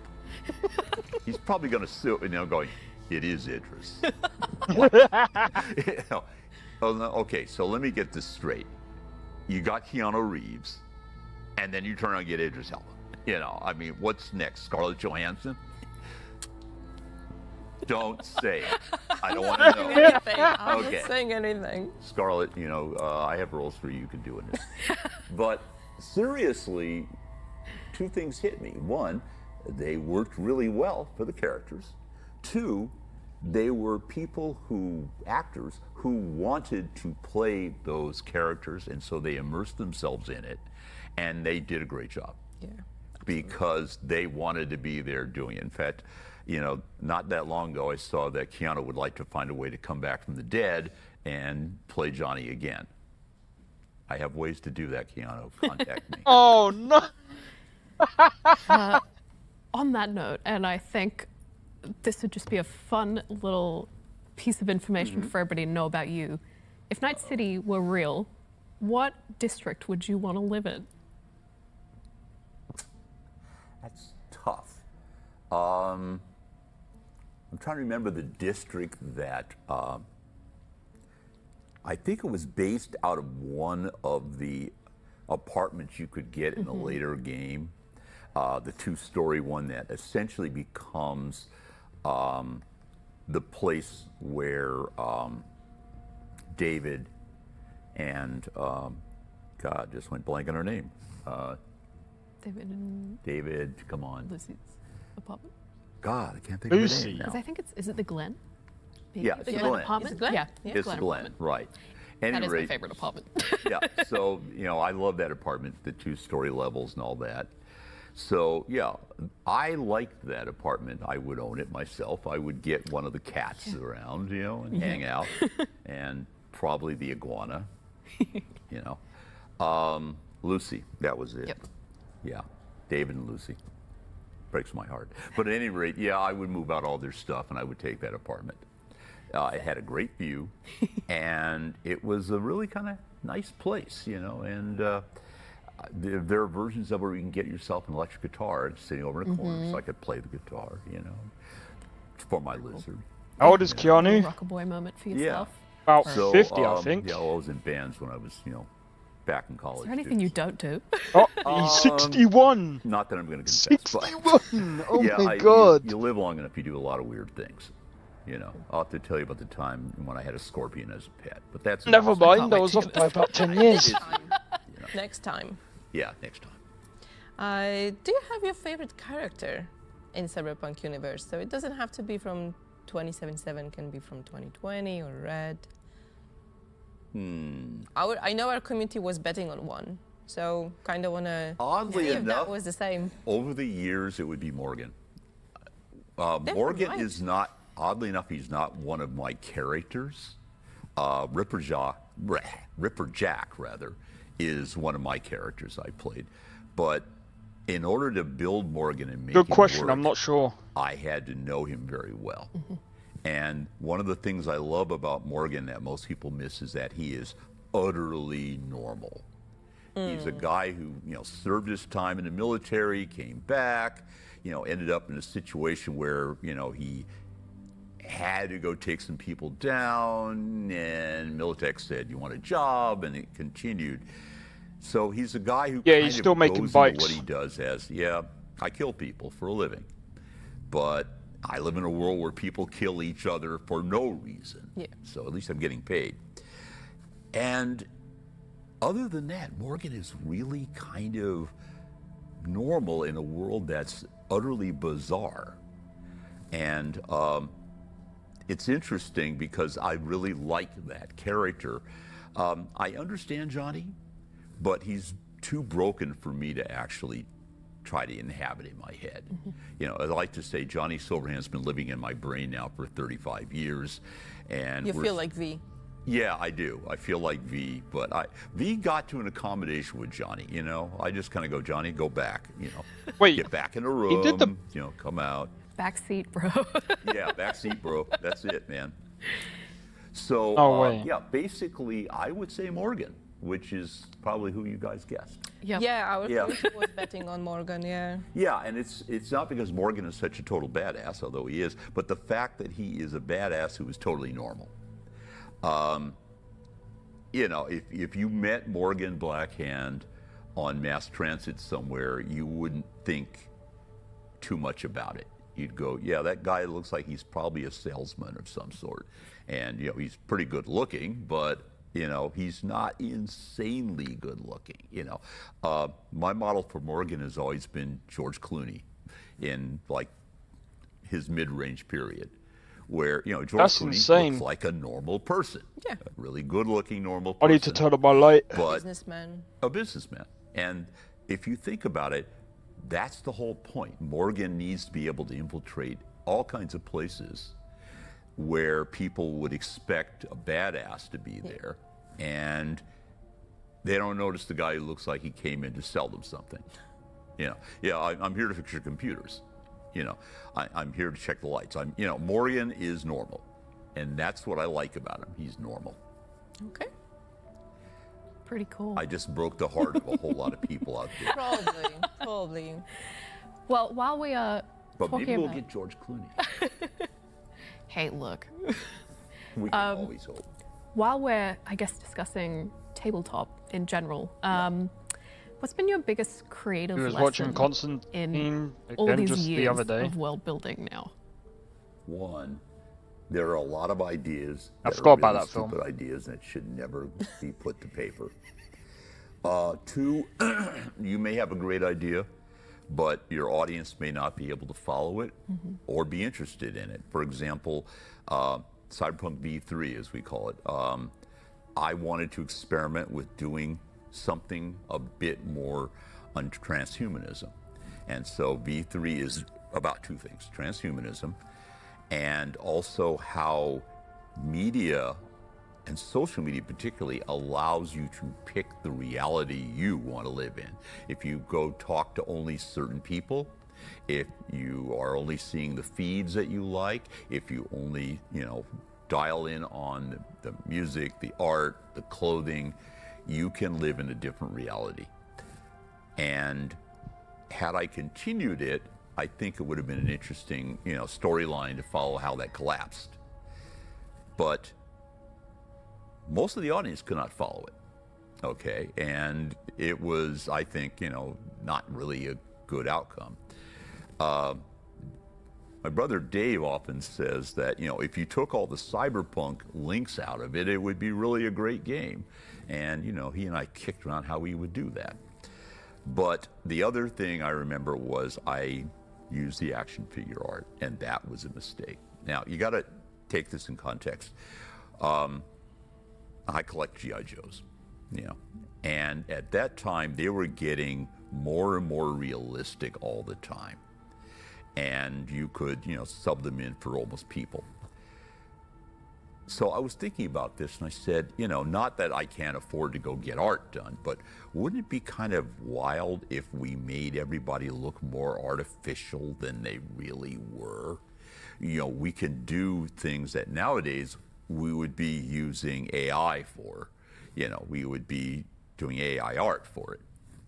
And if I did V3 over again, I would probably do AI art. But the whole point of those figures was we didn't have it, and I wanted the people in there to not look like they were real people. I wanted to say, yeah, you want dehumanized? This is dehumanized.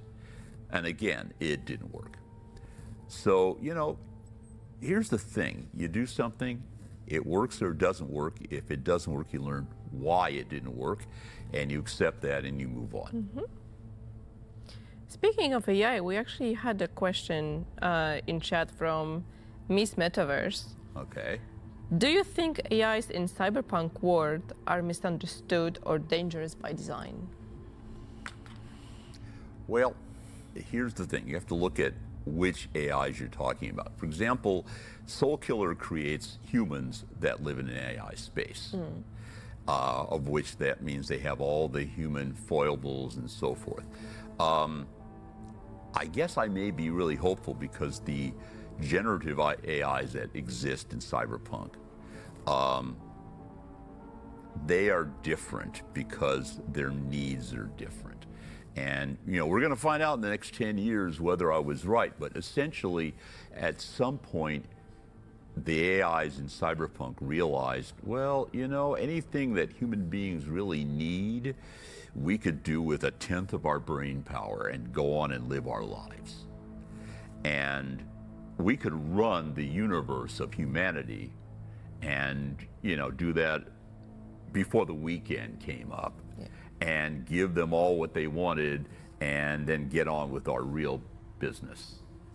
So that was how I always saw generative AIs in Cyberpunk. I saw them as basically being at a level where they didn't really give a damn of, nobody was going to be in AI space going, I want to take control and I need a girlfriend. No, I mean, they didn't care. Yeah. And so that actually scared people more in the Cyberpunk world than anything else, was they didn't care. There was something they couldn't control. They didn't know how well those characters were going to run things if they got control.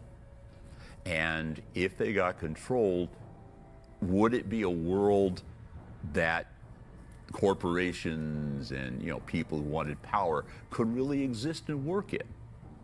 So that's one reason why AIs are mistrusted in the Cyberpunk universe, because they don't want what we want. And the AIs, quotation marks, that came out of Soul Killer, they at least know what we want. The other thing that makes AIs dangerous in the Cyberpunk world is Raish Bartmoss.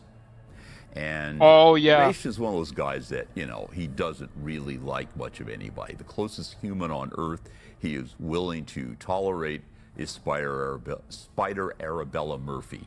And we never quite figure out why he and Spider get along, because it ain't romantic.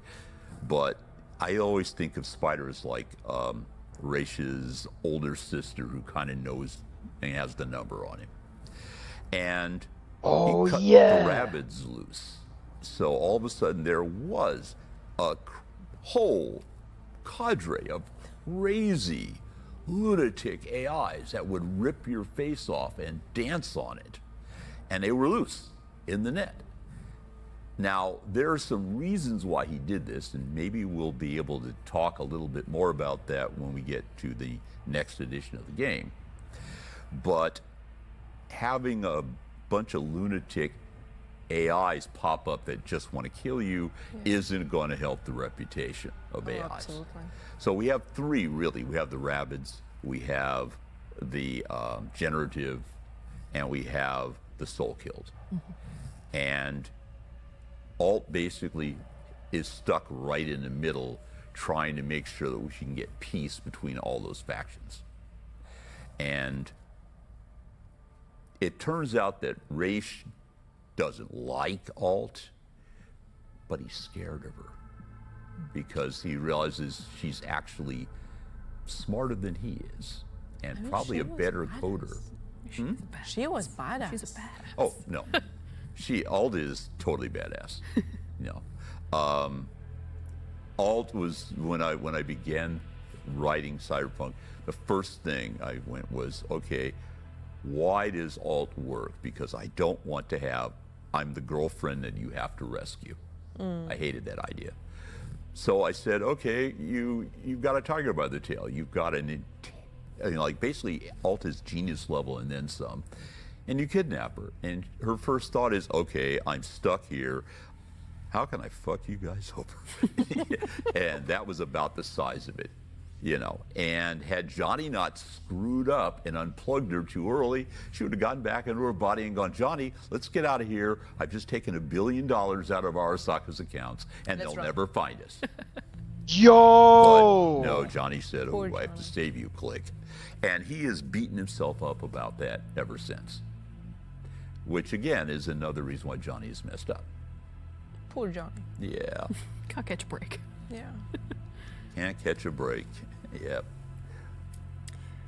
So, we are coming up on time. Oh, come on. You've got to have more questions I than know. that. We've got so many questions. You guys have to tell me to shut up. We have so many questions. But I guess... We could do this online sometime, too. Yeah. I think that would be great. Yeah. We should definitely do that. Rob would love to do it online. Hell yeah. Rob is our social media guy and Amelia equivalent. Yeah, we'll talk. We'll talk with Rob. So I guess I wanted to ask, do you have any final words that you want to share with everybody?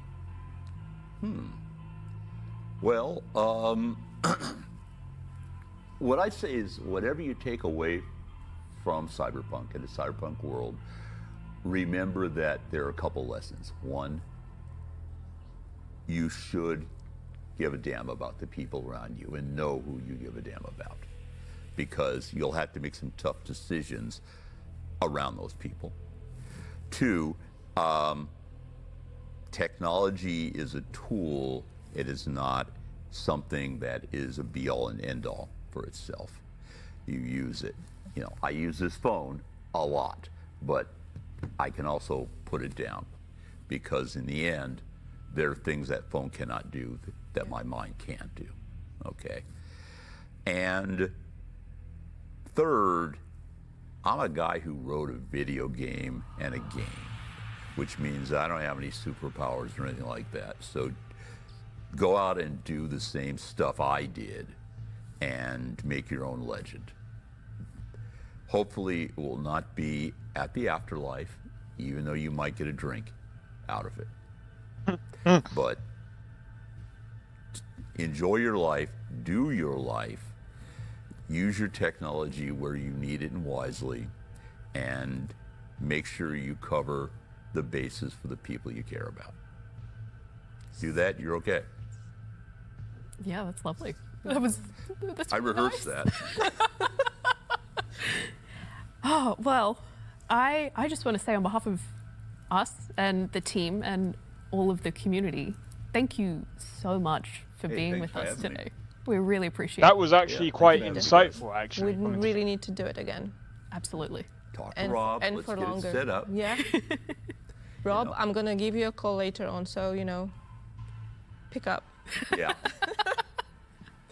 All right, guys, that would be everything that we have time for tonight. But hopefully we'll be back soon with some more stuff from Night City. So, make sure to follow us on socials. Make sure to follow our folks from Earth Historians as well, because they do pretty amazing stuff as well. Thank you. And yeah, we'll see you with Laura next time on Red Streams. In Night City. See you in Night City. Bye. Bye.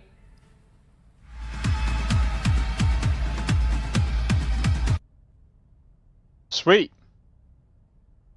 Of course, there was no, there wasn't anything on, like, updates or anything like that, which I kind of do anyway. But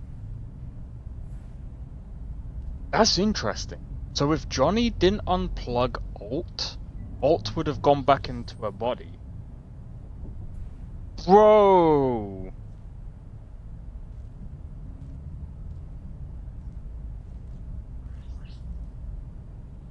That's an interesting. You know what?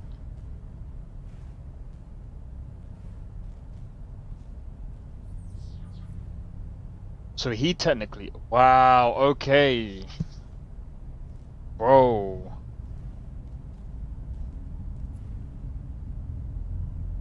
Well, it's not that V is originally. It's his character. So what you gotta remember is like.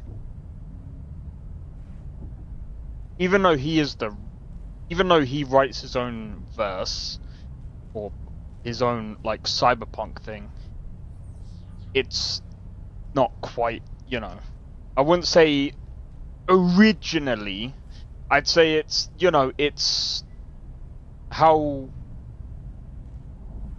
he expressed, or how he wanted to play the game, which makes sense.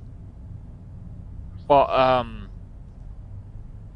yeah, I mean, that's quite interesting. That's very interesting.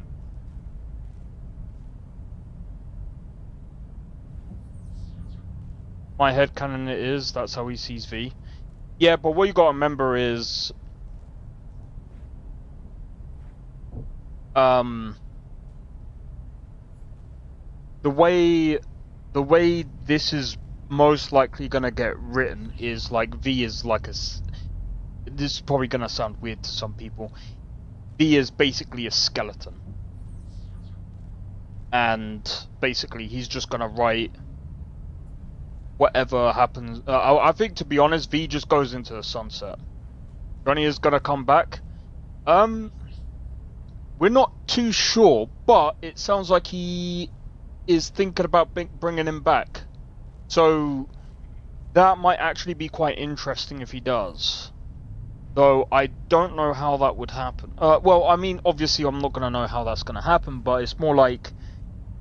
So... I don't know. I mean...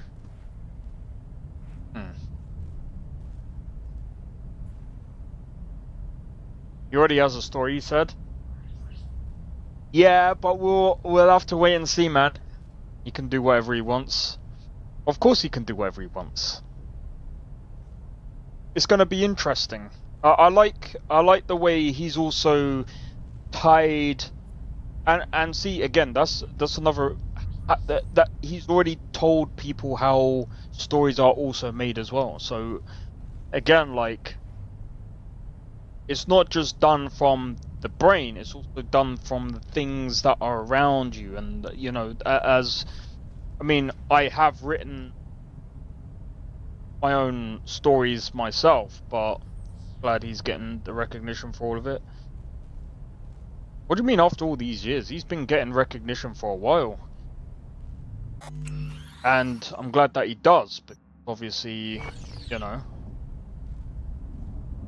But the thing is with a lot of these games as well, what you gotta remember is some people don't get the recognition because the game might not have been as popular, but luckily the game Cyberpunk, I mean, look at it now, it's in a top 50. It's still being played right to this day. Cyberpunk wasn't as global as it is now because of the game.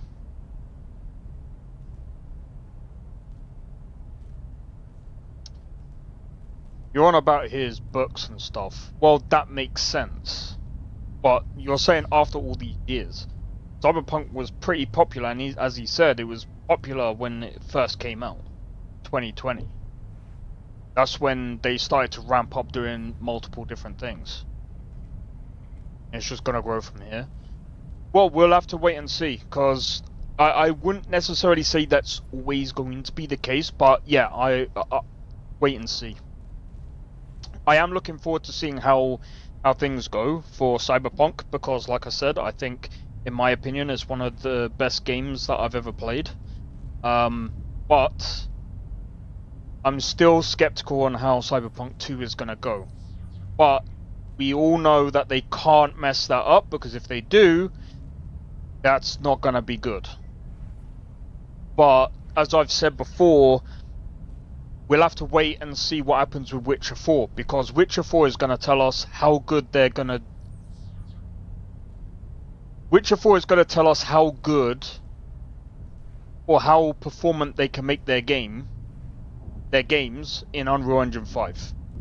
If they make the most performant game in Unreal Engine 5 and it goes smoothly, I think that personally, we probably won't have anything to worry about when it comes to Cyberpunk. Of course, it's a total different game.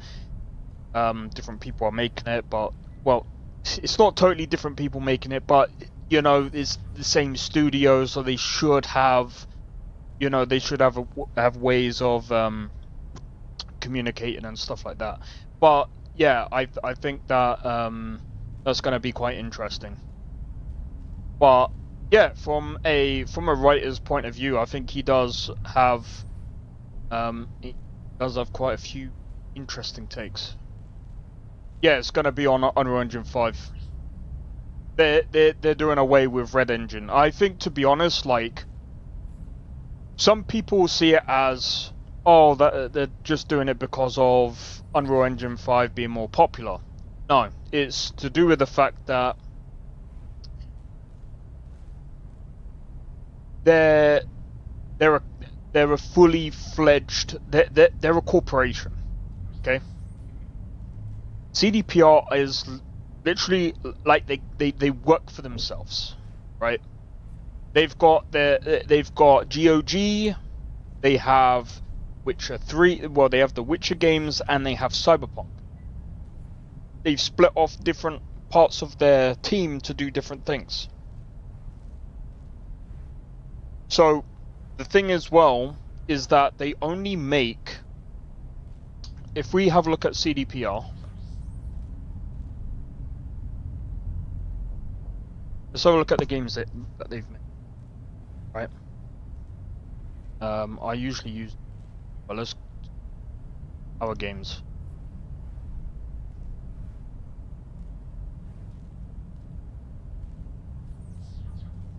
Cyberpunk, Witcher, Gwent. See, look.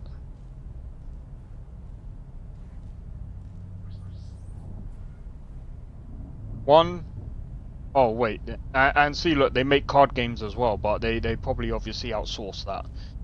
1, 2, 3, 4, 5, 6 they're looking at 7 games of The Witcher, and there's technically 1 game at the moment. Well, let's call it. Hold on. Right. Let's get this right. Hold on.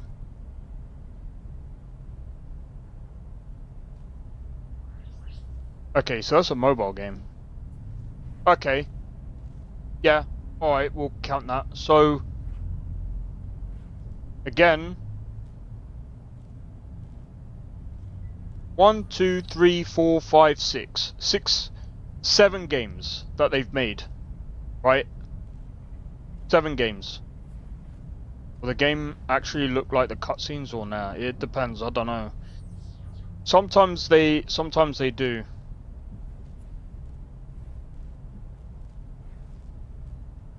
But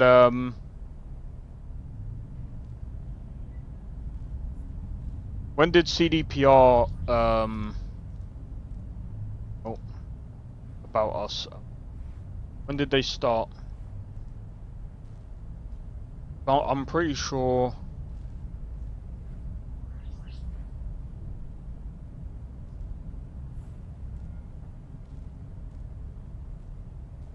They were founded in 1994. So, I mean, again, look at the space between their games as well. 7, 8, 9, 10. 4 years? 3 years? Obviously they had The Witcher 3, but that was probably made by a different team. Yeah, it looks like a different team.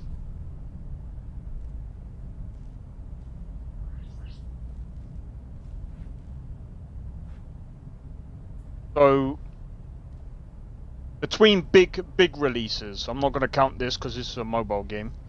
That's 4 years. 2015, so look, 5 years. And all these, like, tiny other games, I don't really count.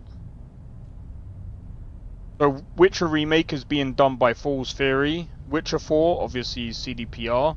Cyberpunk 2 is being done by CDPR. Project Hadar, don't know what that is. I think that looks... But look, they've got multiple different games here. And you see, there's a reason why this is happening, by the way. So, again, if they were to use Red Engine, it would cost not only more money, but that means they would have to do an EA or a Ubisoft, which is bringing out games every year.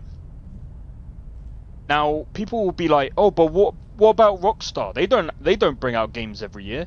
No, they just rely on GTA Online. People forget about that. They make money every year anyway because GTA Online. It's bro, I'm telling you, if GTA Online wasn't a thing, Rockstar would be. I don't like. You wouldn't be getting GTA 6 with $2 billion as the budget. I'm telling you, that's guaranteed. Okay, that's just the obvious. If it wasn't for the online of GTA 5, you wouldn't get GTA 6 with a budget of $2 billion. 100%. Because they would probably more than likely move to another game engine, because again, it's a lot of money to keep up costs for a game engine, and not to mention you have to get rid of the redundant stuff that you don't need in a game engine, because again, over time, just like Windows 11 gets updated, Linux operating systems get updated, Mac OS gets updated, other systems like a PlayStation, Xbox, all of these things get updated. And with the game engine, you have to update that very constantly.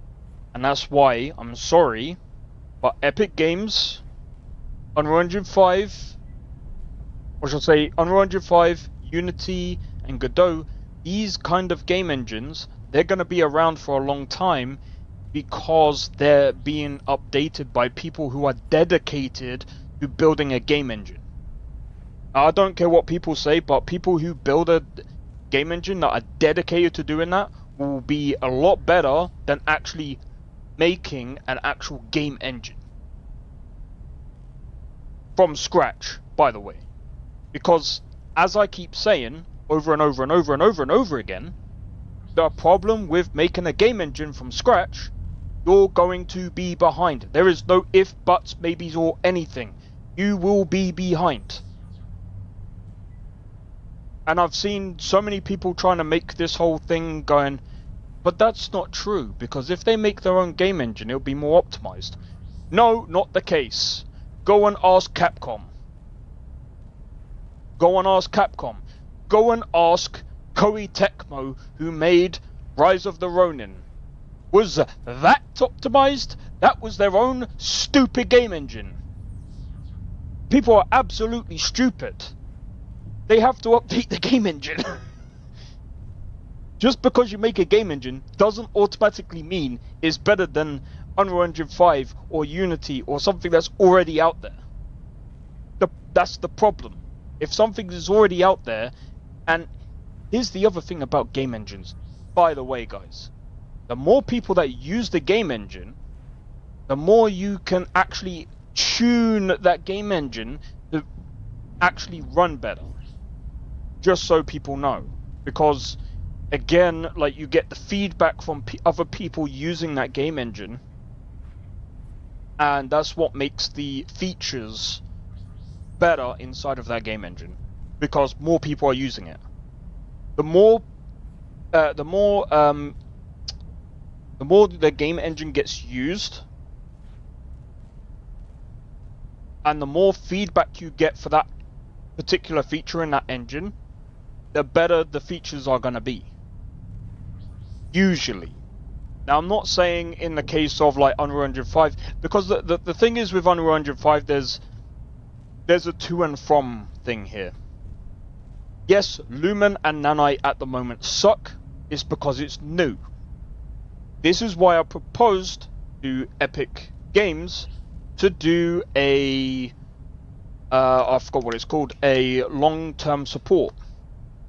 They need a long-term support. Meaning, if you are on Unreal Engine 4 or Unreal Engine 5, 5 point whatever, there should be an LTS version, which they should state as production ready. The newer builds of Unreal Engine 5, because of this new technology, everyone is jumping to use it. I remember back when I was using Unity, this was a long time ago. Everyone was talking about HDPR, URP, all of this, that, and the other, and I was just like, sounds cool. I'm not going to use it. I'm just going to use the standard rendering pipeline. Because the problem with HDPR, you lose frames. You know, I mean, it's a high definition rendering pipeline. So it's going to be rendering things at a better definition or high definition. But it's almost like ray tracing. Well, that was the ray tracing at the time. Now, while people jumped on this, those people that actually used their brain and went, okay, we're going to use the LTS version, we're not going to jump to the new Unity engine or the new version of the Unity engine yet. We're going to use the standard rendering pipeline until HDPR gets, you know, fully has an actual release, as in like it's no longer buggy, it doesn't have problems or anything like that, that we can actually just go onto the thing, use it, and it's perfectly fine. We just stick to the previous version until it's ready. But people didn't do it just for that either. They stuck to that game engine or that version of the game engine because when you're making a game, you don't necessarily want to upgrade that engine, because you then have to update your code, you then have to update a lot of other stuff, and yeah. What is Red Engine? Red Engine is the game engine that was used to make Cyberpunk 2077, Witcher 3, Witcher 2, and The Witcher 1.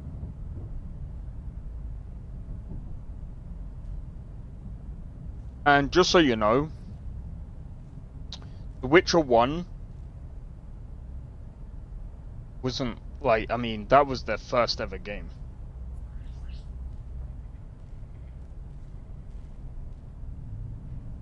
That was their first ever game as this company.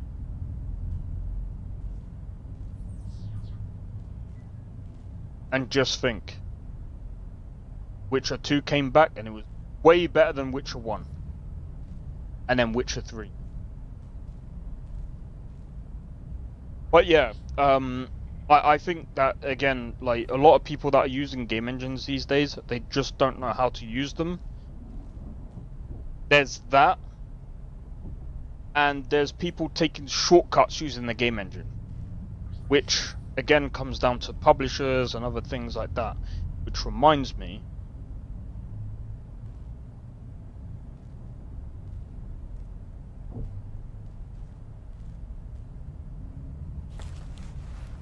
no, that's not what I wanted to do.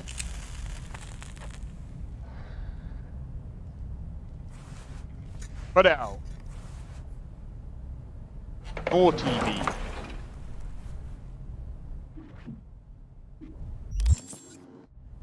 Oh, it's quite late. It is quite late. Just give me a minute, cause I'm gonna quickly. But yeah, that's just. I just basically gave a rundown of.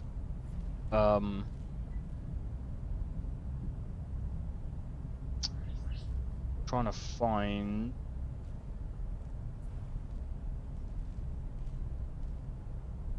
I actually need to find it out. Because Co spoke about this.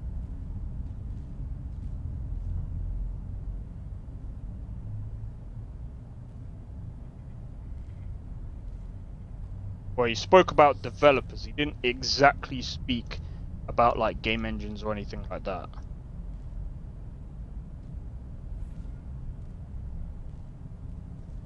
What did it?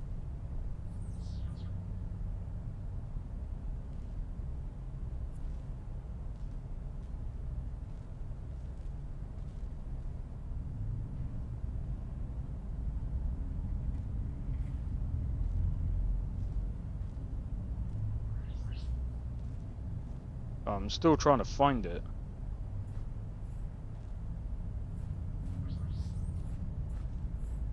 Come on, Carnage, where go, bro?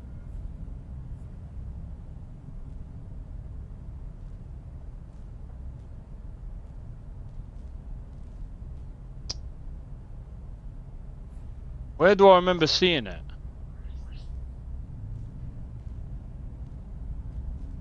Oh, it must have been a while ago.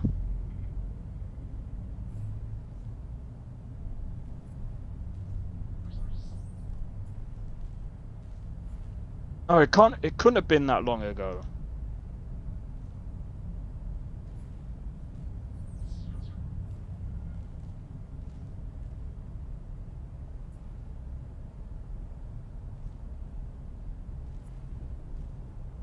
Oh wait, I think I can just go on his channel, I think. But wait, I might be able to find it. I might be able to find it. Oh my days, why is my history? There we go. Are we going back to an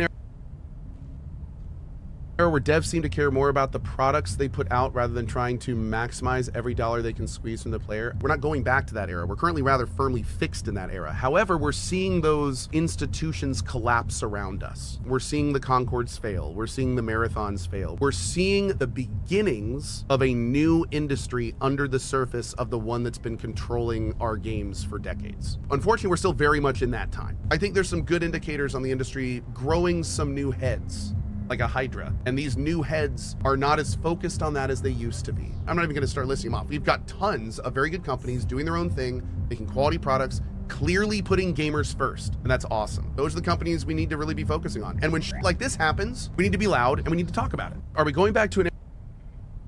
I agree with him. I agree with him. Like I said, there's lots of developers that are focused on, you know, giving the player, well, there's developers out there that do want to give the players a good game, and there's some developers, but again, as to, you know, there's this publisher developer, I think, you know, sticking them all in, I mean, the thing is, people might see this as sticking them, coating them with or painting them with the same brush, but in my opinion, yeah, I think sometimes we do have to do that, especially with cases like, that's bright. Especially with cases like EA, Ubisoft. I mean, bro.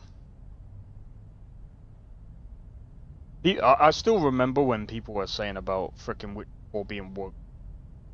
Ridiculous. But anyway, I'm gonna leave it there, guys, because I am going to sort out food and whatnot. Also, tomorrow we'll be doing Skyrim, so don't forget the weekend we will be playing Outer Worlds 2. Like I've already given my opinion on the game. I don't think it's gonna be like a massive difference between Outer Worlds 2 and or Outer Worlds 1 and Outer Worlds 2. I think Outer Worlds 2 has better gameplay so far. But in terms of writing, I think it's going to be more or less of the same. But you know, we'll talk about that on the weekend. Trying to think what else was there. I think that was it. I mean, apart from New World basically being dumped on its head, and what's the other game? There's another game. Oh yeah. The Outer Worlds 2 having like less players on it. Yeah, I'm not sure how things are gonna go, man. But we'll have to wait and see. But anyway, hopefully I'll see you guys in tomorrow's stream. But if you enjoyed this stream, be sure to hit the like, consider subscribing if you're new, and feel free to join a Discord. Discord link is down in the description below.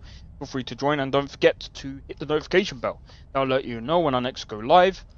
And also, from next week, I will be posting those videos.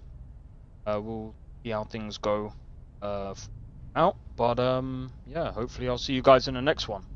But thank you for tuning in, and you could say thank you to Nestor, which thank you Nestor for letting us know about the red stream today. I think that was very, very interesting. But anyway, hopefully you guys have enjoyed, and I'll see you guys in the next one. Take it easy and peace out. See you guys soon. I don't think so. No offense, of course. I'm just not up for it. Sorry. Oh, good. The finest screamer? Oh, a snitch, huh? Can't have you running any guards now, can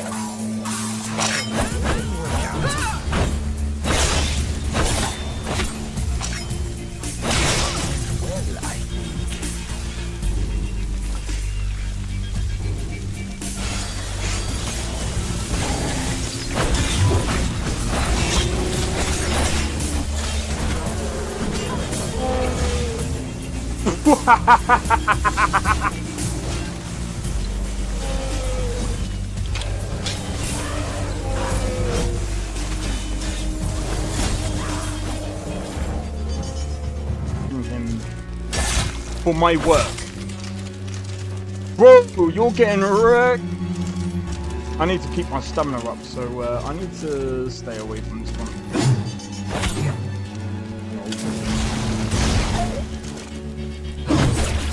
No! Everyone. Teleport everyone. Help!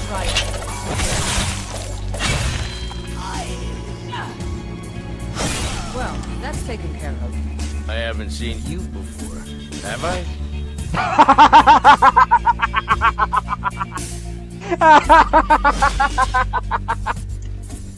Oh, that's so funny, dude. You picked a bad time to get lost, friend.